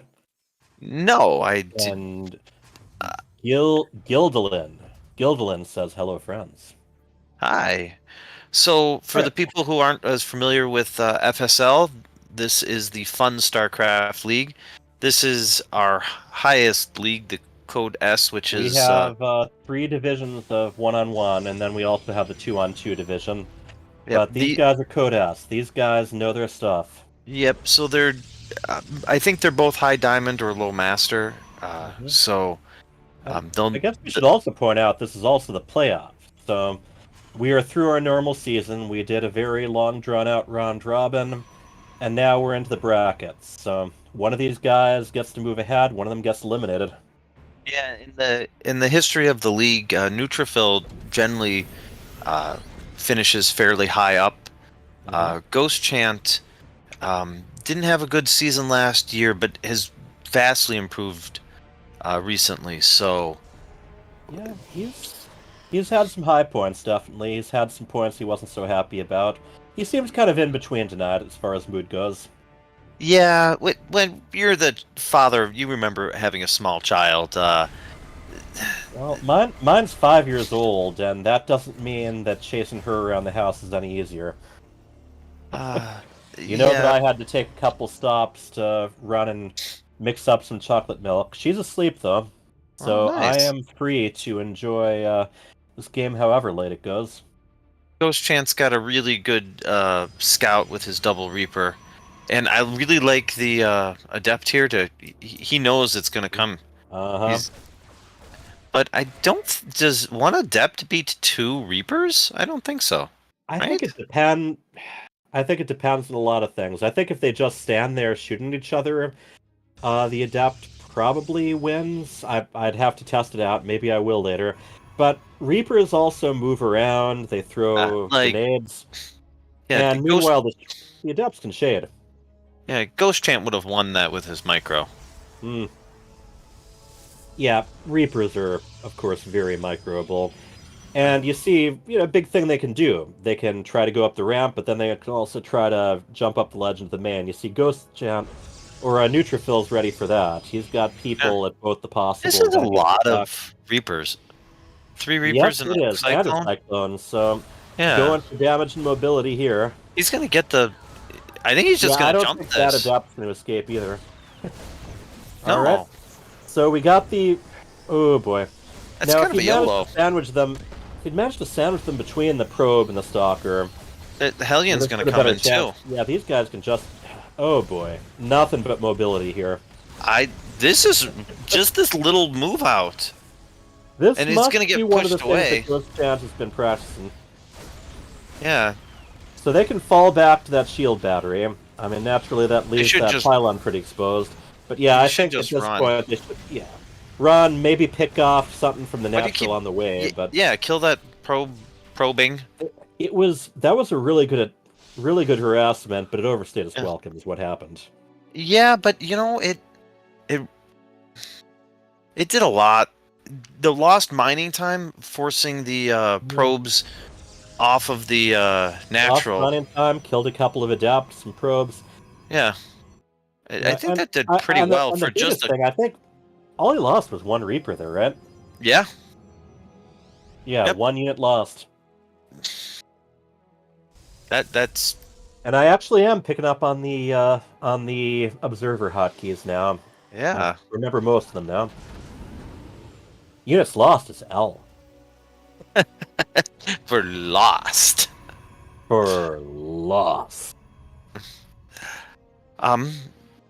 Yeah, I think this follow-up push is going to be pretty difficult to deal with. Yeah. And they can... Here's the deal, with these units that are this fast, you don't have to commit with them. If it doesn't look good for them, they can make another run for it, just like they did before. But these siege tanks, however... If he disables the... And then gets the... That's one of those cheap Ravens, yeah. Yeah. So, a lot of firepower. Yeah. Probably wants to try to keep his distance from those tanks. They're going to keep leapfrogging ahead. Yeah, just pound away there. Yep. So got half his units at low armor now. Now the warp prism, he probably doesn't need to warp anything there, but yeah, he can juggle guys. Pick him up, put him down, get him out of danger, let him attack again. This is, but this is. Oh boy. This is, I think, just good trades for. Yeah. But that is really good juggling there. Absolutely, I think Ghost Chant's definitely getting the damage done, but Neutrophil. He's got to run away now. He's defending this, and throughout the whole thing, yes, he was able to juggle. He was able to keep them close to that battery. Yeah. Both those batteries. So. But behind this, he took his third. We're going for some immortal harassment through the warp prism, aren't we? Yeah. But... Maybe. Oh, he's. What exactly is he doing? So, 2 zealots, 1 immortal, maybe. Oh, I think he thinks. I think he thinks that he's down this ramp. Yeah, he's coming down the ramp to bust it, and there's nobody home. That's what he was doing. Yeah, that was well done. That would have busted it. Yep. What if they gave us a round and nobody came? Yeah, he just went home. He's like, yeah, I'm going to build my 3rd command center. Yeah. I'm up on SCVs, which is a great feeling as a Terran, just to be up. Got heals on top of that. Yeah. We have a warp prism coming on the way. Blink's starting to research. Yeah. He doesn't have it. You think those ravens are planning to drop some auto turrets in the mineral? Oh yeah, just for sure. Around, yeah. Those are harassment auto turrets. 3 adepts in the warp prism. Yeah. Stims most of the way done. Shade between the basins, probably. Yeah. Boy, wasted a few attacks against the barracks, but yep. Yeah, the SCVs know what's coming. Okay. Yeah. But yeah, here it comes, and yeah, he's got the supply depots to keep them from constantly shooting back and forth. Oh, yeah. Here comes the turret. Yep. Get wrecked, and then the auto turrets come down. Deny mining time. Oh, they could have targeted down. They just maybe try to get the. But they did force a full pull. Ghost Chant is, I mean, his the harassments and pushes he's done have definitely gotten more done than that adept. He's floating his. Wait, wrong command center. Wrong command center. Oh, put it back down. One wrong command center, the other command center. Yeah. Wrong lifted the right one off. Yep, gotta put them back down. Put it down! Oh, put it down! Oh, you poor baby. You gotta understand, this is intense. You know, the even I mean, you play these, it doesn't feel like ladder. Your heart starts racing on all kinds of things. Ghost Chant, you're throwing away your... he's that could be upsetting for him. Oh, Ghost Chant. Oh. But this big attack down to the south? Yeah, once again, that's a lot of guys with guns. A lot of guys with guns and needles. Yep, and yeah, that force field feels like the kind of thing that actually protects the siege tanks more than protects the Protoss units. All right, moving one forward. siege tank ahead of time. Couple more. He's got the Vikings to do some more work on the Colossus. Guys with guns? Guys with guns who are all drugged up. Yeah. Yeah. If he could just send a couple down into the mineral line too, he'd clear it right out. So interference, one of the Colossus. Yeah, they're falling back. That base is gone. Yep. He has to. Gildelin, nice. We just finished a couple matches from our Diamond Power Rankings. I don't know what that means. I assume it's... Did you want to elaborate? Might be Diamond. I don't know. A Ghost Chant's running away with this. Yep. Even with his... even with his... the whole map. He's great. Yeah. He looks really good. Even with his liftoff thing there. Yeah.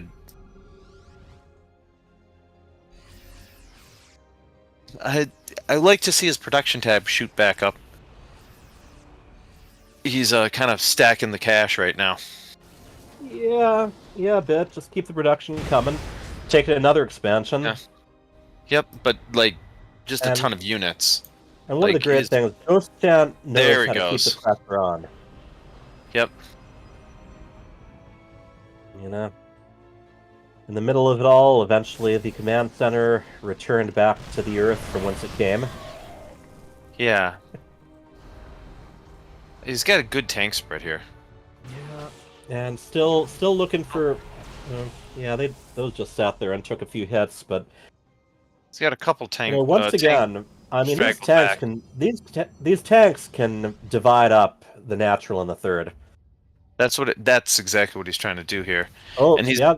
But I was analyzing. Come on, give me just tiny bit of credit, okay? Just very tiny, very tiny. Late at night.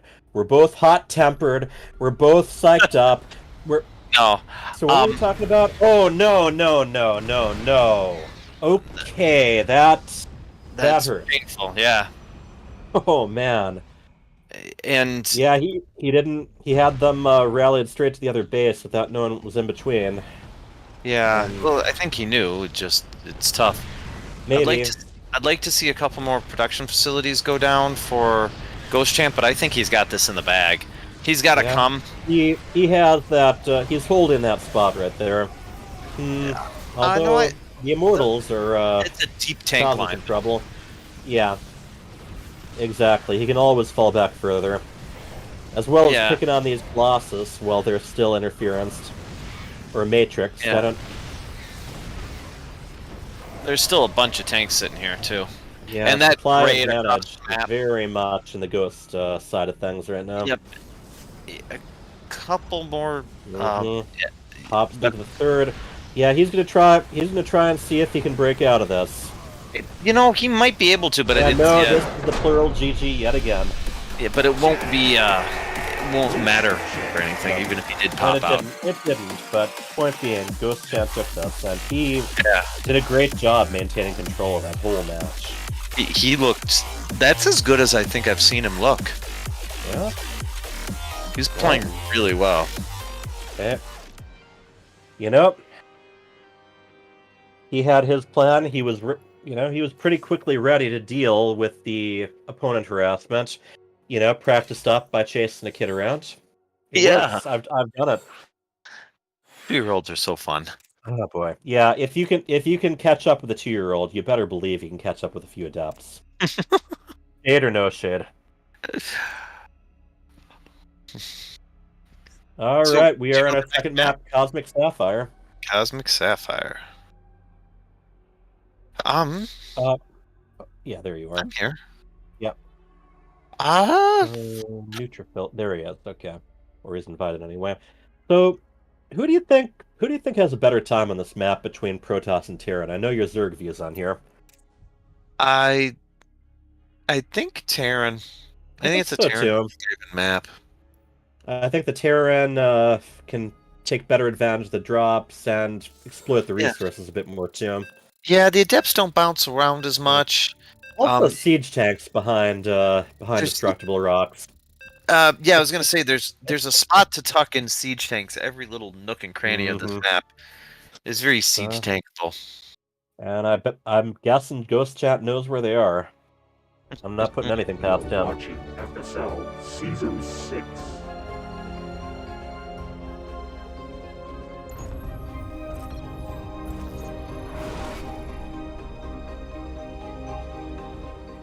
In the upper left, our yellow Terran up one game. He is Ghost Champ. And in the bottom right, the pink Protoss of power. His name is Neutrophil. All right, here we go. Have a pylon up around the. Oh, that's not at the. Okay, that's by the ramp instead of the jump up spot. That works too. Yeah. I was just trying to figure it out. Remember the good old days when they didn't always clearly mark where the Reapers could pop right in? Yeah, I don't miss those days. Oh, I don't miss them. I remember them though. Yeah, this map's got some spots where you can get your drops into that top corner pretty easily, in the bottom And corner. the main base, so it's very big. Not only can you can drop out of view if they don't have any structures in the right corners there. Right, and the natural is so hard to put any buildings on. Yeah, It's just no, tiny. It's just a yeah, tiny well, natural. it's tiny, not on high ground either. Is this one in this new map pool? No, No, the entire map pool got replaced. Oh. For 1-on-1. Unlike 2v2, 3v3, and 4v4, where it didn't change a bit. You know, I'm crying on the outside because I know, we like our team matches. I would just like some maps that weren't garbage, but yeah, get rid of the ones that Blizzard designed. Stick with the Team Liquid map contest ones. That I was actually looking through the the map vetoes on Versus, and I went ahead and just is that a bunker? Yeah. So gonna race the Reapers over there. Yeah, but there's nothing to. There's nothing to put in the bunker. Yeah, that's what I mean. Are there Reapers on the way, on or the is way. he just kind of hoping he's going to overreact? The Reaper's on the way. I don't think it's going to get up, though. I think the SCV is going to be killed just first. I think... Oh, yep. Oh, what that a save. That is the husk of a bunker. We do have another SCV. Pretty short health one, so it does get down. Yeah. Right in between the minerals and the Nexus, so... I mean, there's certainly more damaging things than Reapers, but it takes a while to fight your way through a bunker. To tear the whole thing down. Oh, there goes the SCV at least. That was a wise choice. Yeah. At the very least, the bunker isn't getting healthier. One Reaper. Killing a Nexus. You know, back in the day, that would have worked just fine. Yeah. Oh, yes. Huh. You know, that's an interesting question. In Wings of Liberty, were Reapers able to use their build-in attack ability from inside bunkers? I gotta check that. Because it was a separate type of attack that they use against build-ins. Like, the animation was even different. Yeah. Huh. Was a KD8 charge? I know that was among the things they had. I think that was what it was. Nope, the KD8 charge is their grenade. Okay. Here. But Reapers in bunkers. That could be a fun trivia fact to ask It's Fear Dragon. behind the natural. He could have killed probes there. Instead he just takes a little tour. Yeah.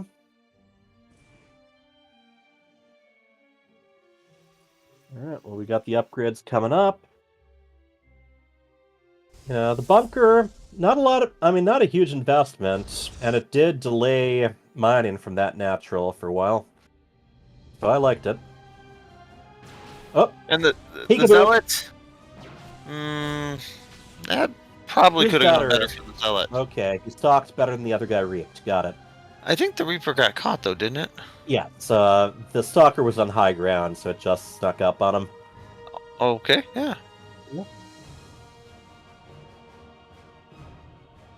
A lot of interesting little interactions. I'm curious what some of the big moves will be. And I can't help himself. No, Neutrophil is the king of the corner. He has to take a. I mean, but even he if didn't it's take not the exact quarter. He didn't take the gold, but keep in mind where. Purple gas. Yeah, one. the high yield gas or whatever, high yield geyser. So he could make some pretty good use of it beyond the fact that it's hidden. Yeah. But Ghost Chat is a said quick he scouted third, his opponent, and if Ghost Chat knows anything about Neutrophil, it's that Neutrophil loves sticking a Nexus out as far away from his main as possible. Yeah.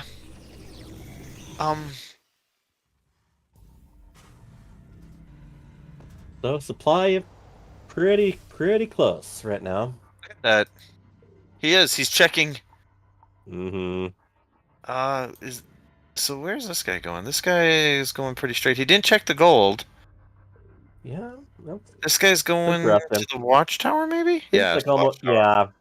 Absolutely. Watchtower. The watchtower doesn't see any expansions. It just Actually, it's pretty interesting watchtower because it also doesn't see like the most direct path between the bases either, between the Particularly opponents. useful watchtower. Yeah, I mean it's still a direction you want to go, That's a especially. 4th base. Yeah. There's greed and there is greed. Well, we're gonna have to see whether it pays off because right now it looks like. And I don't you know know what's funny are the is Marines rolling Ghost out, Chant. or they... Yep. Ghost Chant can see the bases that aren't the ones being taken. Yep. Well, I mean that's quite a few Marines heading out with the support of a couple medevacs. So they're joined together. I don't know. I don't think he's going to spend much time just searching the outer bases. I think he's either going to come right up to the front door, or He's going to run through the 3rd. Yeah. Just by, well, the 4th, which would be the 3rd. Plop a little mine down there. Yeah, he'll be able to take that out. Yeah. Got the cancel. But it doesn't really matter because it's not the 3rd. It's the 4th. Yeah. Guys with guns? Guys with guns. Guys with guns. He can't guys go in here, though. Yeah. He can't go in here. Guys He's got to and run away. 4-leg walkers, yeah. Unfortunately, I mean, that's something Marines can do. They can also hop in their rides and fly off. Yeah, he could do a drop because they. Yeah, I was wondering because it seemed like. Yeah. Seemed like the kind of thing that would set up where you first attack the 3rd there, and then hop everyone in once the cavalry comes in. Yeah. But and he thinks he's up a base. And yeah, he probably does think that, and yeah, that secret base is in the gas mining quickly. Yeah, the Protoss can do some fun things with those gas, and Neutrophil probably is getting ready to attack. He's got Sonic Storm almost done, Blink almost done. Yeah, this is looking a lot less good for our Terran than the last game. Yeah. Neutrophil's been allowed to do what he wants to do, and right, there wasn't that constant pressure on him. Yeah. And that, yeah, he got an expansion canceled, but it was canceled pretty early in his building process. Yeah, and he doesn't know about this secret base, and that secret base is going to be the difference, I think. The secret gas base, yes. And it's funny because he checked the goal. He's like, yeah, he's got to have a corner base. He's got his Templar archives, and boy, he can definitely dump that gas as quickly as he gets it. That's for sure. Yep, a couple Marines losing their lives in the middle of the map there, and he knows it's coming. Okay. But he only has 2 tanks. That's not enough. Yeah. That's not enough to hold this. But thinking a little bit better of it after being scanned. I think he wants the element of surprise, but yeah, he definitely could have done quite a bit with that. And now Ghost Chat ready to take back the Zelnaga Tower. You know, they're fighting over it like it means something, but there's the whole other half of the map you can just walk around. Yeah, well, I mean, Ghost Chat at least has guys keeping an eye on the other expansions that side too. But yeah, not. Oh man, yeah, this Watchtower does just keep changing hands. You know, falls apart, comes back together. You guys see this pink moving out? I don't think so. I don't think he can quite see it. Otherwise, he's gonna see it now. Well, now he sees it. That Marauder gave its life for important scouting information. Now, is he gonna commit to this, or backs off again? He's up a base.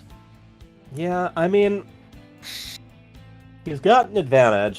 He doesn't know how much of an advantage, but he does know he's mining some gas really rapidly with just a few probes. I'd like to see some scouting from him. Get an observer, hallucinated Phoenix, and them see what he's dealing with.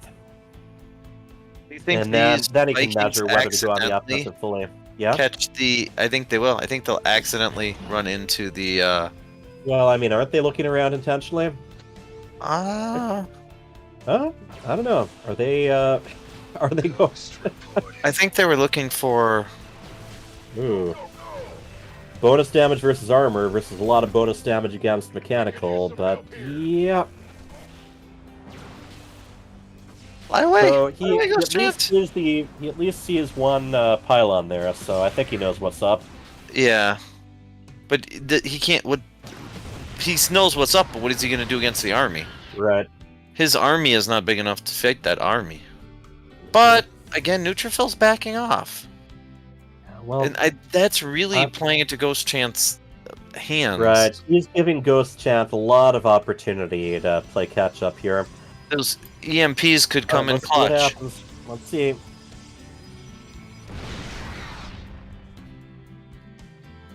Oh, he's gonna get him from behind. Oh, look at that.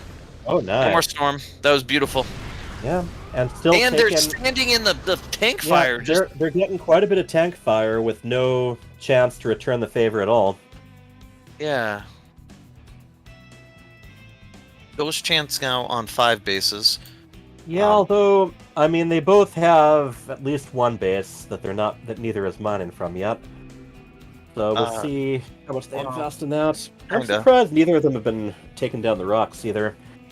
I mean, you don't have to, but definitely open up some shortcuts here. We'll see if the ghosts can hold off for enough time to. Or I don't get what he's walking in one at a time for. I don't know Was either. he bleeding I mean, off? Was he trying to bleed off units? Yeah, for carriers. Oh. Oh, will this finish in time?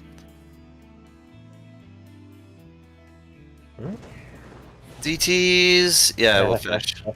Just get a couple probes. There it goes. Yeah. I mean, not bad for one DT. Yeah.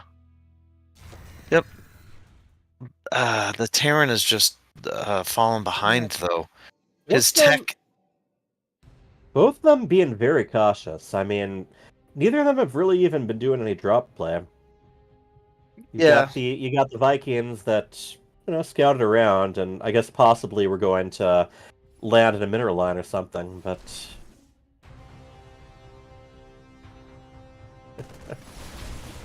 He gets to see the army there, though. Mm-hmm. So he knows where it is. Yeah, now, one of the things is the tanks are really the anchor for the army, but they can't be spread out much, and they don't get repositioned very easily in the midst of all this either. So. Repair! Ooh, big storms. Yep, big storm, planetary goes down, got the Guardian shield up. So at this point, nothing wrong with backing off. They both dipped in supply quite a bit. Yeah. But, I mean, on top of the supply, we also had a planetary loss too, so...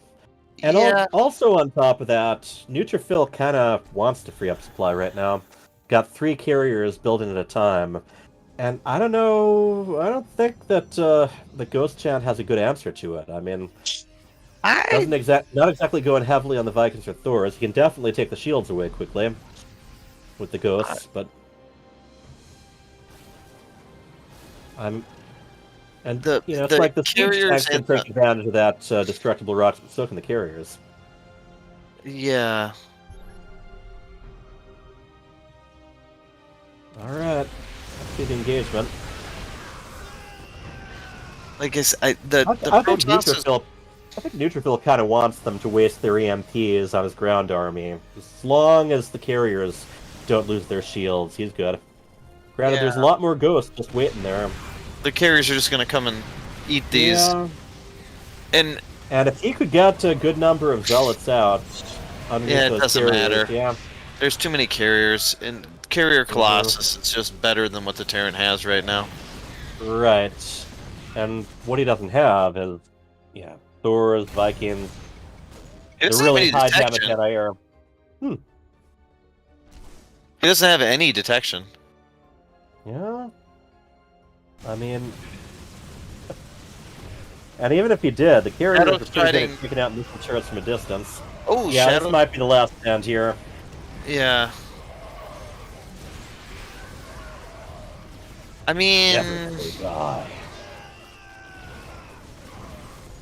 The precious sound of the long, unusually agonizing sounds that ghosts die to. We have a GG. We are 1-1 right now. Yeah. Of course we have to go 5. And of course I'm planning to drive to Mankato tomorrow, but hey. Really? You know, but I can sleep in first. There's no hurry. Wow.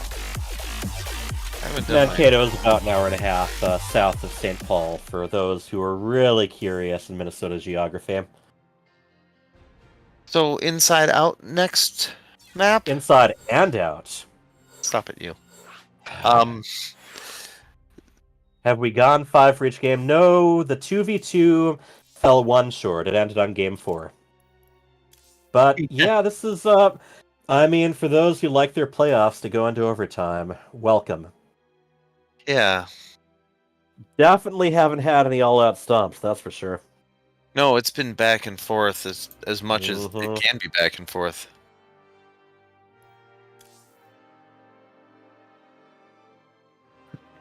Yep.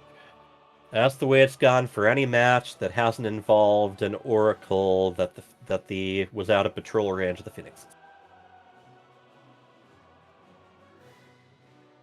Yeah, so But right now, Neutrophil only has his own bases to worry about. So, Bunnies, did you join? No, it Looks was. like you did. No, it didn't let me. Okay, here. Let's see. I did that time. Yep. Because I invited you, and I invited you especially politely. All right, get in here. Yeah.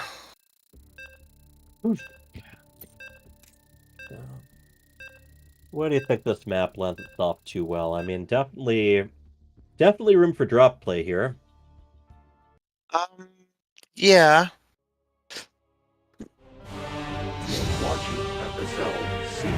I see. I said the Terran was favored in the other one, but the Protoss made it look so. There's a lot of. Yeah, talk them. Yeah. Oh, anyway, but meanwhile, in the upper right, the pink Protoss, he is. Neutrophil. And in the lower left, the yellow Terran, he is known as. All right, pick up where you left off. The neutrophil style made it that last map really go his way. Yeah. So Terran, the drawback they have there is, it's an easy map to be spread thin on. And you can get plenty of defense up as Terran. But, yeah, I don't know. Neutrophil's hidden base paid off big time. Also on top of that, though, it's like that, I don't think the investment in that Reaper bunker really paid off.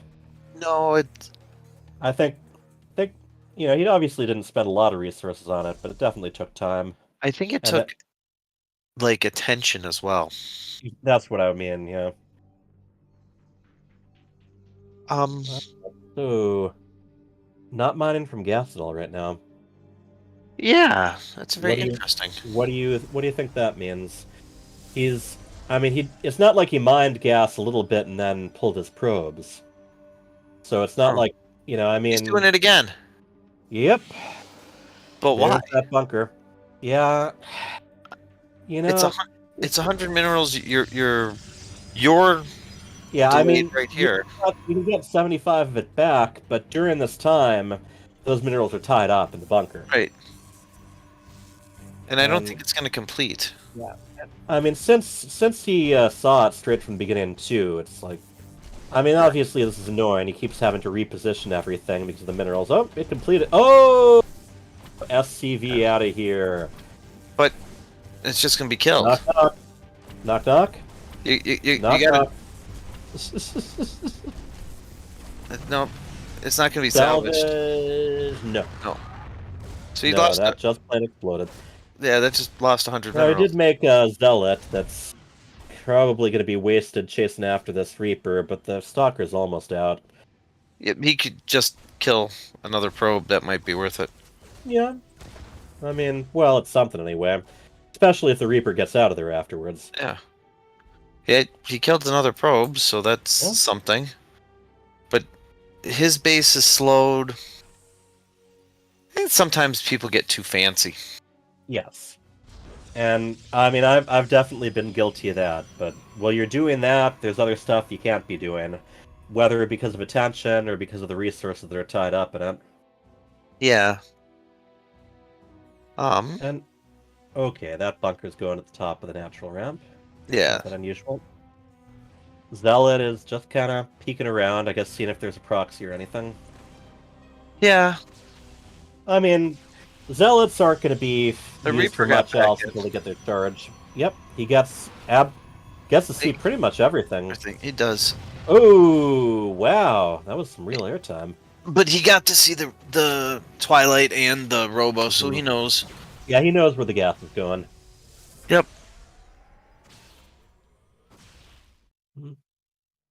It looks like the Zealots attack the Stalker's attacking itself. Yeah, I know. I had to scratch my head for a moment there. No, it's just attacking the ground it walks on. Yeah. And here comes the Zealot. Alright. Yeah, didn't really get to see much aside from the bunker. I mean, he does know that his opponent took his natural. Yes. And then... this is Legacy and then of the Void. Stalker... Yeah, the Stalker successfully took out the floor tile in there. Yeah. So if...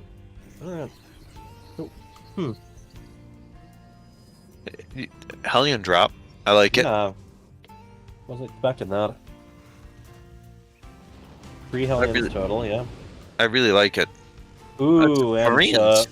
Marines as well, Oh, okay. It's a Marine drop Hellion run by. This is gonna get something done right here because he's only got the 3 Stalkers. He'll have 1 more Warpin. I think the Warpin will be ready.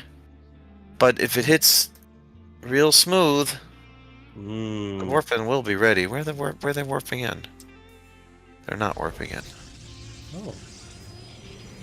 Getting the Templar archives down pretty quickly. Yeah. So what we got here?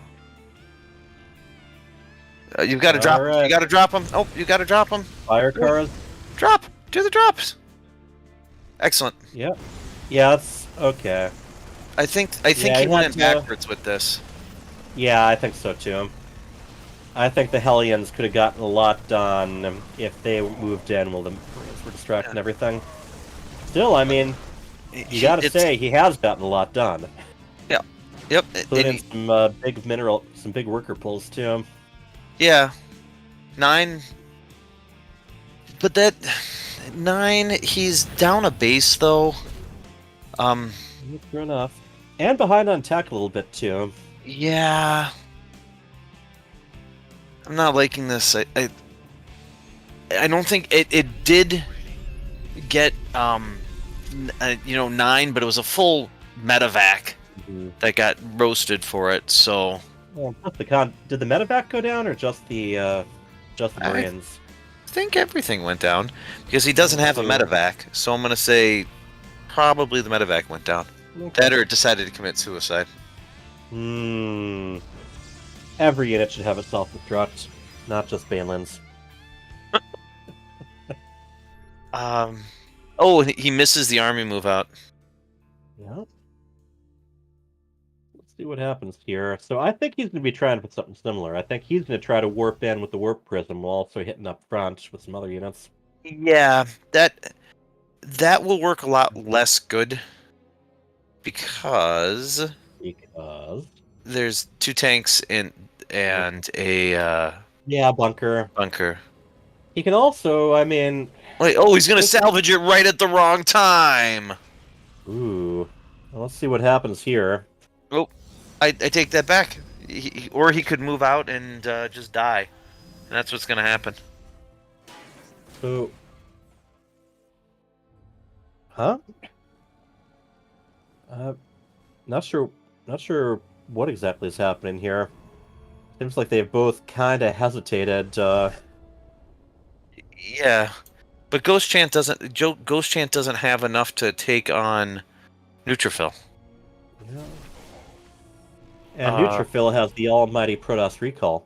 Yes. Should he need more backup there? Okay. Ooh, man.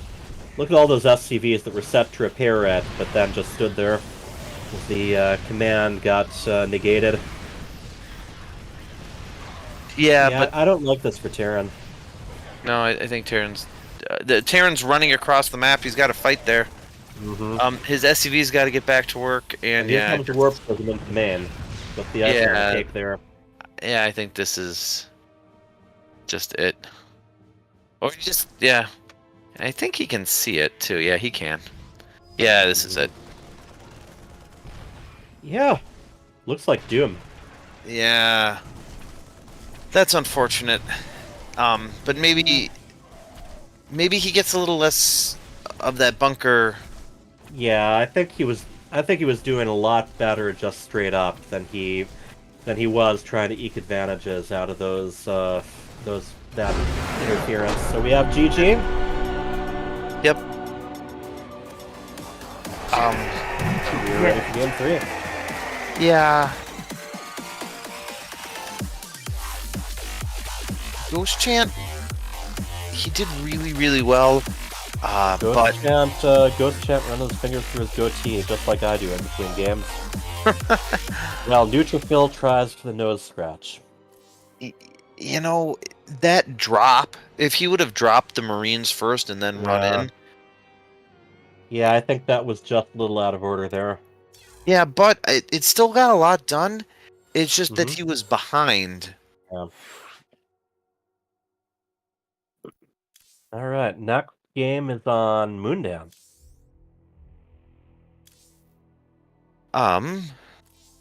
So, pocket base or no pocket base? Pocket base, and I like this for the Protoss. I like Moondance as a Protoss player. And Neutrophil is 1 win away from moving ahead, so he gets to be a little bit more relaxed here. Yeah, do you know whose pick this is? He just got invited in. No clue. It's Neutrophils. Okay. That makes sense. Because, like I said, I like this map as a Protoss. It feels compact, like I can hold my territory pretty well. Right. Yeah, less wide open space. Maybe it's just my playstyle. Yeah, well, I mean, Neutrophil has some similar stuff. He prefers to save the carriers for like a later transition usually. Yeah, but it's still like one of the things that Terran does best is left and right attacks. Protoss just doesn't have the same number of units.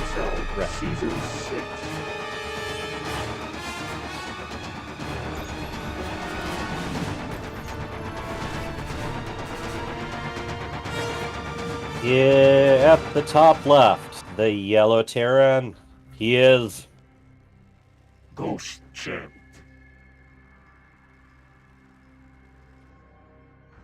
And in the bottom right, 1 game away from victory, the pink Protoss is called Neutrophil.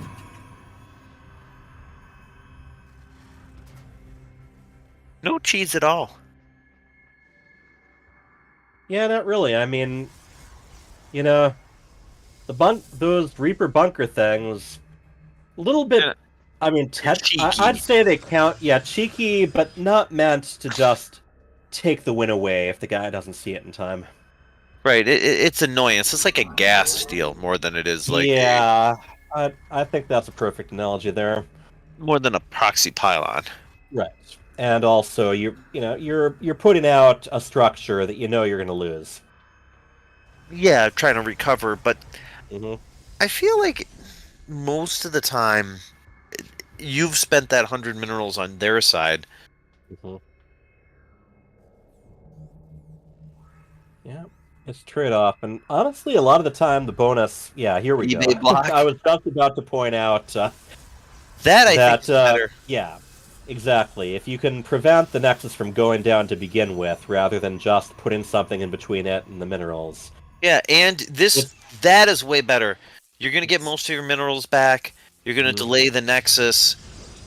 Right. And honestly, it's more tilting, too, because it completely throws off the build order. Yeah. Still... Not, he managed to drive the SCV away pretty early, so there isn't a lot on that eBay to begin with. That probe wants that SCV. Yeah, it's not going to get it. Oh, the Reaper might. The Reaper's not going to get the SCV. Yes. Yeah. Oh. Well, I mean, there are misclicks, which is the whole reason why I think Neutrophil likes to take down those plate rocks. Yes. Seems like one of those guys who's just had one too many times where he's accidentally A-clicked on that instead of attack moving his entire army. Just sits there shooting the floor. I've done it once or twice. Everyone has. Yeah, some people take down those rocks. Mm-hmm. But yeah, that eBay block actually got him way... Oh, you gonna get away? Yep. He's gonna get away. And much like the Protoss shields, if he doesn't take damage for long enough, he starts healing. Yeah, the eBay block, I think, put him ahead, while the bunker put him behind. Yeah. Because now look at he's natural is up faster. Mm-hmm. He's got his 3 racks going. No second gas yet, which I think just a straight 3 racks. I kind of doubt it. I don't think he's going to be. I'm pretty sure he's going to add some tech. I doubt he's going to try to rely entirely on Marines. No, but I mean, like, it's going to be like a 2 base, 3 racks. Yeah. Come in with. I expect. Let me put it this way. Was he going to get a pro? No. Oh, he made him pull though. I expect some early aggression from this. Yeah.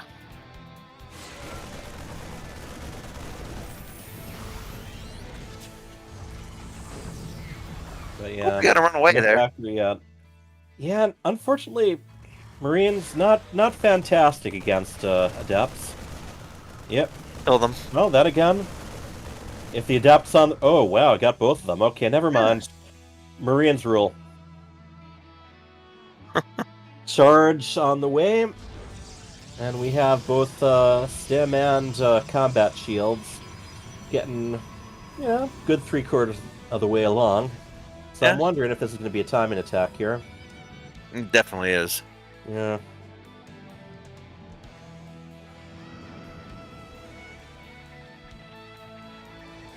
What do we see moving out? That's a little interesting. Little 4.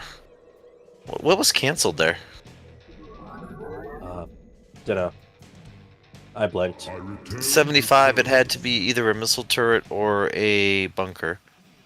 Or a supply depot, I guess. Yeah, sorry. That was supply depot or missile turret. Well, some sort of... Alright, let's see how much this pays off. Batteries are going down. He's pretty far along the way, but gets himself distracted a little. I mean, is that all 23 guys with guns? Oh, and shields. Yeah, and drugs. And there they go, stimming right ahead. Take down the batteries right away. And just following straight up the ramp. This is all out aggression. I think he got done what he needed to get done with that, though. Yeah, for something that only cost minerals, yeah. Yeah. Once again, very good pick up and drop with the warp prism. Yeah, I'd say he definitely got some stuff done there. Yeah, he's ahead in supply. Yep. And I mean, yeah, he just stuck with those. He didn't parade anyone else there afterwards. So right. Neutrophil trying to see if he can get some damage done in return. I don't think he can. Probably can't. And I would like to point out, neither of them taken the half resource pocket yet. Oh, never mind. This could be really. Oh, yeah. Neutrophil might be worn out, but he's not that worn out. Yeah. Oh, there's gonna be some counter damage. There's nothing in the bunker though. Yeah, I'm not sure why why he's got all those workers rushing to repair it. You know what? And then sitting there afterwards. Yeah, you got to get back to work. But yeah. Oh, and the mule too. Well, I think the mule is expiring. Yeah, he could return those minerals though. Yeah. But that evened the supply out. I would say it did. But Ghost Chant 1. Oh no, 7 ahead now.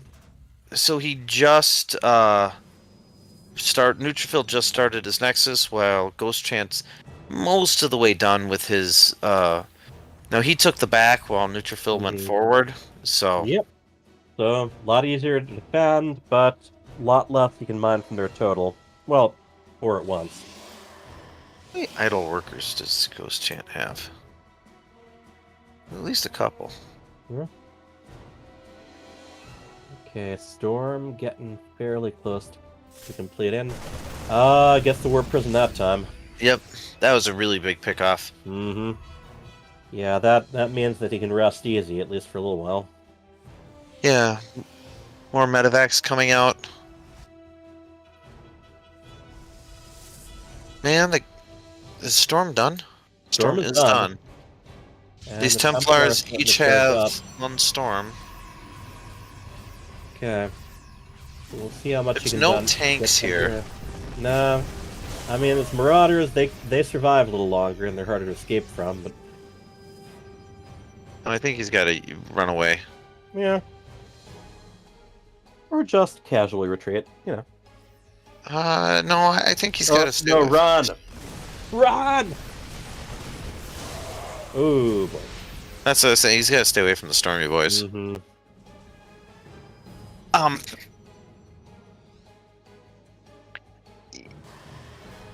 I'd like to see more factory units. So, what was he scanning for there? Was he scanning to see if he still had guys chasing after him? I think so. Or an observer, maybe. Maybe.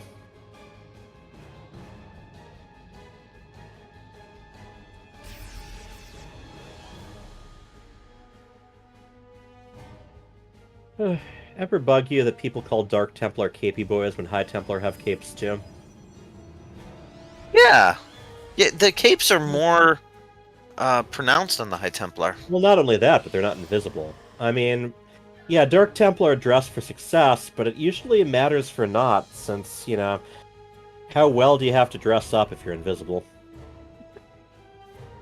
Generally, you have to be naked. Not if you cloak your clothes and your weapons too, but... I guess, yeah.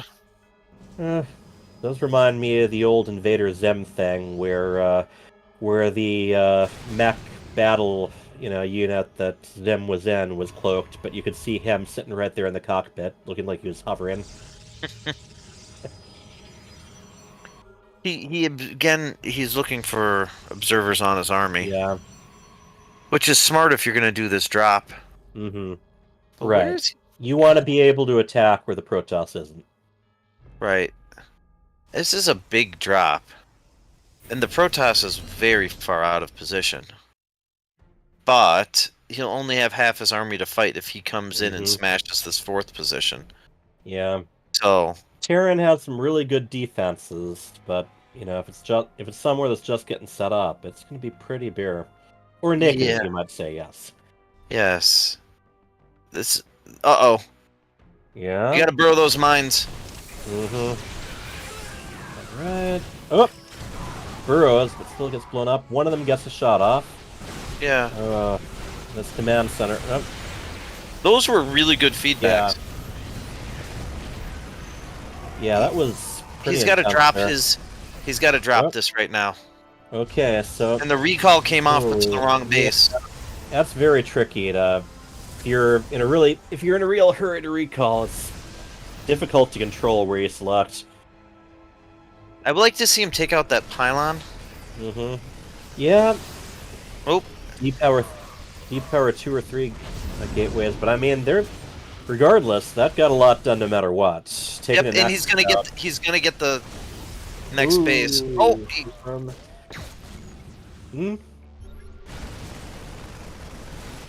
Yeah, he's gonna. Ouchie, ouchie, ouchie.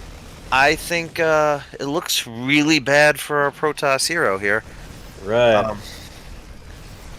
Oh man. Yeah, sending those zealots in, but the Marines and Marauders are able to use the minerals to help shelter themselves.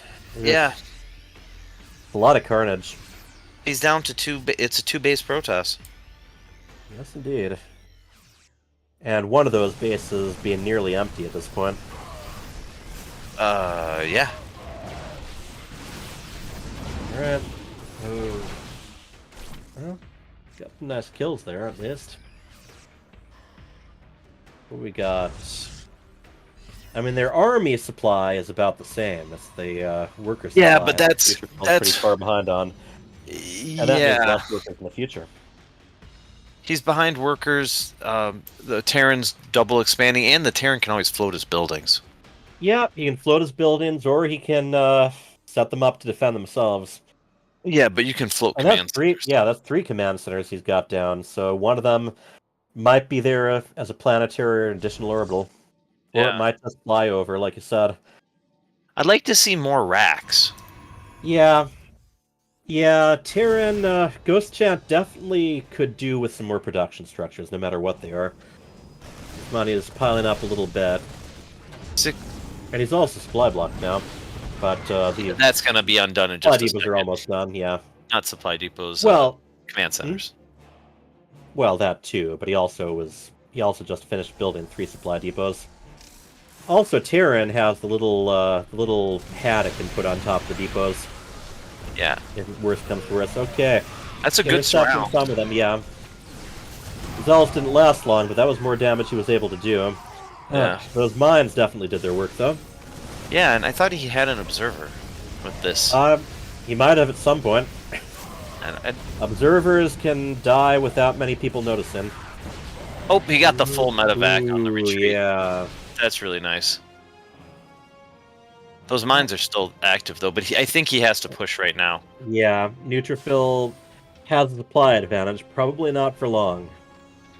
And Right. that supply, that advantage is mostly army, so now's definitely the time. Yeah. Ooh. That's the MP on the Archons. The Bios kiting their way there. Now, one of the problems there, Neutrophil's army wasn't really all together. And now they all have to squeeze in between the command center and this vegetation. Yeah, what a throw! Yep. SCVs get straight to work repairing the bunker. Neutrophil's still a little bit ahead in supply. Yeah. Oh man. These mines are gonna wipe out. Boy. This, Excuse me, pardon me. Oh, thank you. Now you die. Yeah. So he has Oh, to. boy, he has that's- to win. Yeah, I mean... Stop trickling in. Stop trickling in. He has to make sure he defends this. Ghost Chance, But if he does, yeah, his economy's definitely got... Oh, boy. He's got his rally point too There far we go. forward. He's got to change his rally point. Mm-hmm. Yeah, he's having too many just walking around. Yeah, because he can afford to lose that planetary. Yeah. But his rally point is too far forward. Right. He's got to be very that's mindful of that. Because there's almost no mining from the Protoss. His one base barely doing anything. But meanwhile, Protoss is at 73 army supply, Terran at 41. Right. So it's it's gonna be a rough. It can be a rough hold here, and those Colossus, very effective at what Ghost Chat has. Yeah, but with the planetary, he's got one of them down. Yeah. Oh, not quite down. Oh, now it's down. No. Vikings are out. Those are handy. Taking off the Colossus. Ooh. He didn't This is, target fire correctly on the Colossus. But I don't know. Man, this is still nail-bitingly close. Yeah. Just has to survive a little longer. Yeah, those got a Vikings couple are out. workers. He just has to love tap those Colossus. Mm-hmm. And there's one. Yep, and the second one's about to go down. And a colossal destruction. No. There we go. Colossal destruction. All right. He the mines. Okay, back up, man. Back up within range of that bunker. Oh man, this is getting late because yeah, I mean he can't afford to lose army. Well, Neutrophil can't afford to lose any more economy. But I think. Oh man, I think Neutrophil's got it. mean, EMPs are definitely a difference maker, but oh man, it's so close. Yeah. Ooh. And don't forget, there Let's four go of down. these. 4 of this is actually observers just sitting there. Yeah. Now, meanwhile, the worker count is even out now. Yes. Just one different.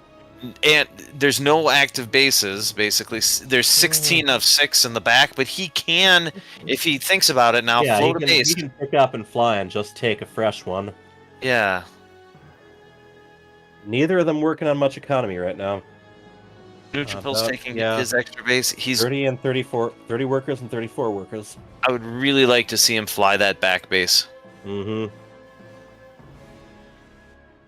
Also, I'd like to see him change his rally point back into... that counts. Those little things that can cost you so much. Yeah. And that bunker was very much something that was keeping him, he was relying on a lot. Economy coming up. Got more bio coming. I'd like to see some medevacs, honestly. He doesn't have a lot of money. Yeah, I know. But It's kind of building up. You know, just being able to have the Marines and Marauders he does make survive longer and recover. So Neutrophil going ahead and taking a 4th base. Yeah, if he flew, the Terran really needs to take that back base off or his natural off and get it flying someplace. Yeah. Gotta take advantage of that Terran mobility. Yeah, but yeah, never took the gas in the back. Economy. Huh. Yeah, I guess not. I mean, he doesn't really need it. Here comes some medevacs. So yeah, he's stabilized. He can't attack in yet, though. He's no, he definitely should not. Those Colossus can erase a lot of infantry very quickly. Yeah, and he knows that. He knows that the other side knows where he is, basically. Mm-hmm.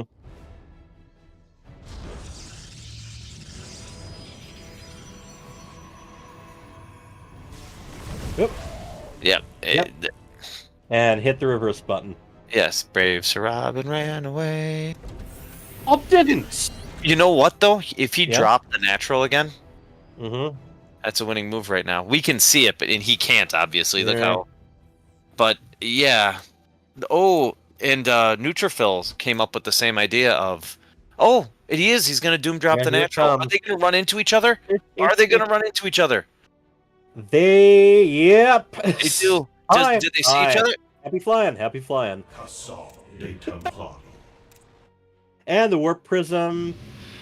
Warp prism goes Takes unnoticed, a look. basically. Wonder where they're going. Yeah, and yes, he's got the zealots. He went his whole army. Ghost Chant didn't notice he was spotted. Oh, yeah, I don't think he did. He might have noticed that army briefly. Let's see. Honestly, the army doesn't have a lot of anti-air, so he's just gonna sneak right around it, right? Don't want to be there though. Yeah. Hmm. That little marauding force is going to be able to run right into the 4th now. Because he unloaded in the back. Yeah. Oh, he's not taking advantage of it. He should. I don't know. I mean, at this point, they've got to both be exhausted. Oh, yeah.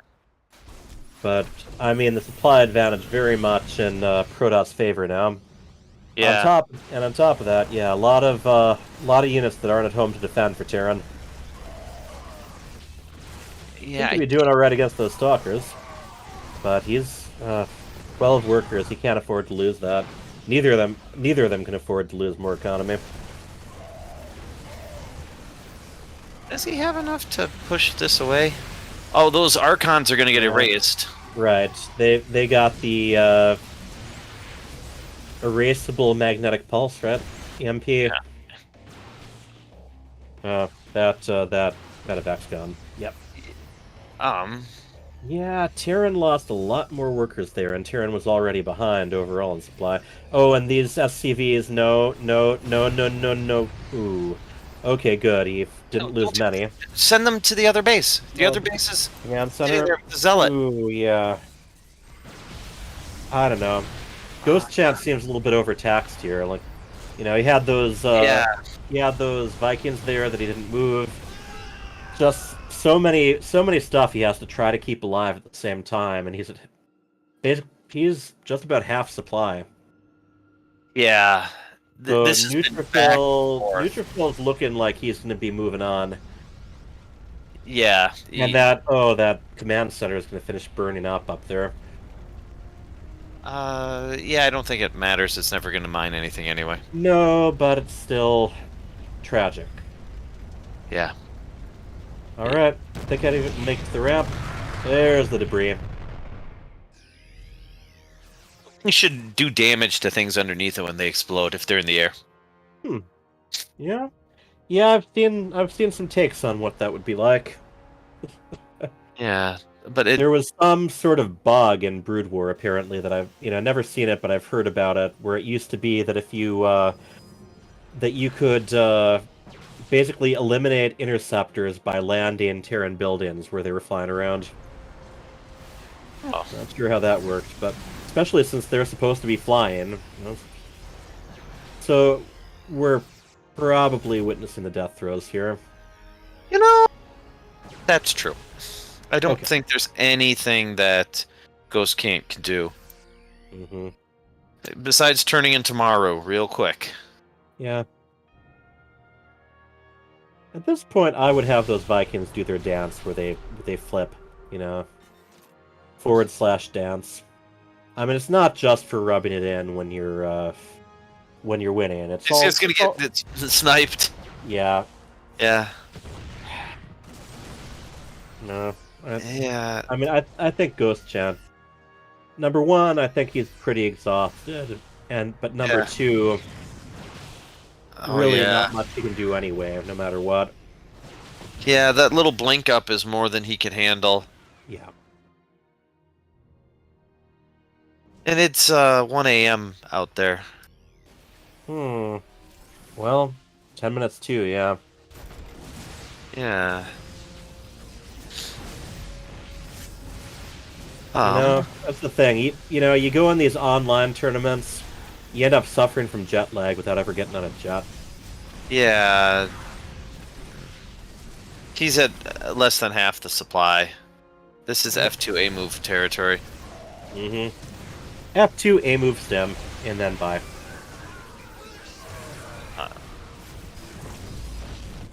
Yeah. I have to do my day's paperwork before the day switches. Yeah, I'm actually gonna help finish up on some of the cleaning my wife started. GG! Alright. What an epic game, guys. Do your interviews. You better ask some good questions. Holy moly. I don't know. I'm pretty tired out. Let's see. That was... Ghost Champ played out of his head all game. Yeah. Alright, well, we were just talking about how... Boy, a lot of competition there. Yeah, Ghost Chant, you played absolutely fantastic. Both the first and the fourth game. You had some really good ideas. In the first game, you had that beautiful little run-by, got you ahead, and kind of powered on through. And in that last game, that was so seesaw. You had it a couple times, and Neutrophil just clung on, just let him around enough, and he was able to just do his Neutrophil magic and get his way back. But how do you feel you played? I didn't follow the game plan.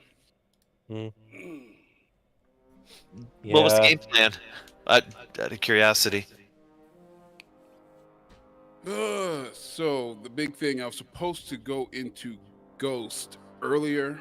Just I had some notes in my free time here that his preference tends to be Templar tech early, and to the point where even that last game, I was like, okay, here's this push. I was like, he'll probably have. Oh, he has Storm already. I guess he really did prioritize the crap out of getting Templar. All right. He got Templar archives down very early.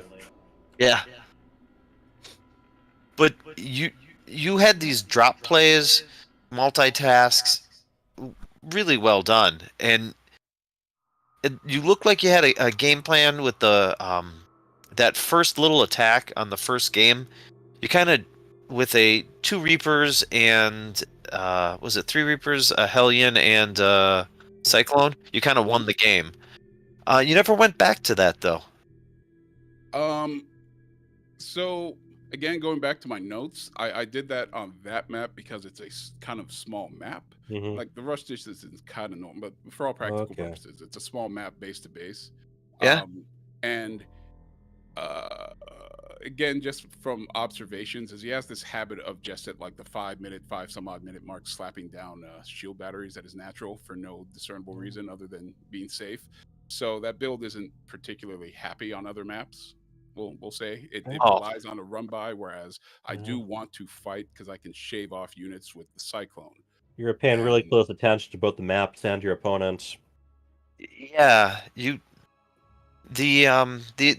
the two middle games where Protest was just allowed to grow and grow, they kind of went self-explanatory. But the game you won and then the last game where you nearly had it, you really kept him on the back foot, and that really you really played well. That's about as good as I've ever seen you play, and especially that first game. The last thing on my note is with like 6 asterisks around it is once my foot is on the gas, don't let up. Yeah. Which kind of happened in those middle 2 games. So. Yeah. Actually, you know what's funny is that's actually what cost you in the third game. Is we have perfect vision, so we could see, but you could have stimmed 6 Marines into his only mining base halfway through the game, and it would have been over. He wouldn't have been able to recover. But you kind of hesitated a little bit, and he was able to reposition his units. So yeah, it was really well thought out, and you could really tell you had a lot of studying done. Neutrophil, how do you feel after those 4 games? Those were a very tiring game. I was jumping around a lot. They were tiring to especially in watch. The last 2, but Mm-hmm. yeah, it was fun. Yeah. That was an endurance match, both of you.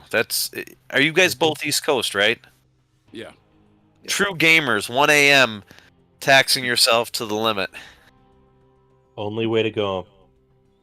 Yeah, nice job, Ghost Champ. I'm gonna have to copy your builds. They look really good, man. They were scary. In fact, when you guys were about to start, I said, you know, I wouldn't be surprised 3-2 either way. So. Yeah, you looked really good today, and Neutrophil, you looked good as always. Really well multitasks on both of your fronts. Well, GG's, guys. We'll see you guys next time. Yep. GG and Gian. Gian's good night. Good morning. Yes. That too. Yes. Good night, right. everyone.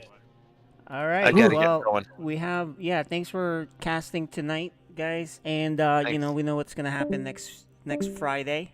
That's the next match, and it will be the next level of matches, right? So Fenrir will move on to play Chinpon in Code B. In Code A, we have Noob Lord playing Cyan. That'll be a tough one.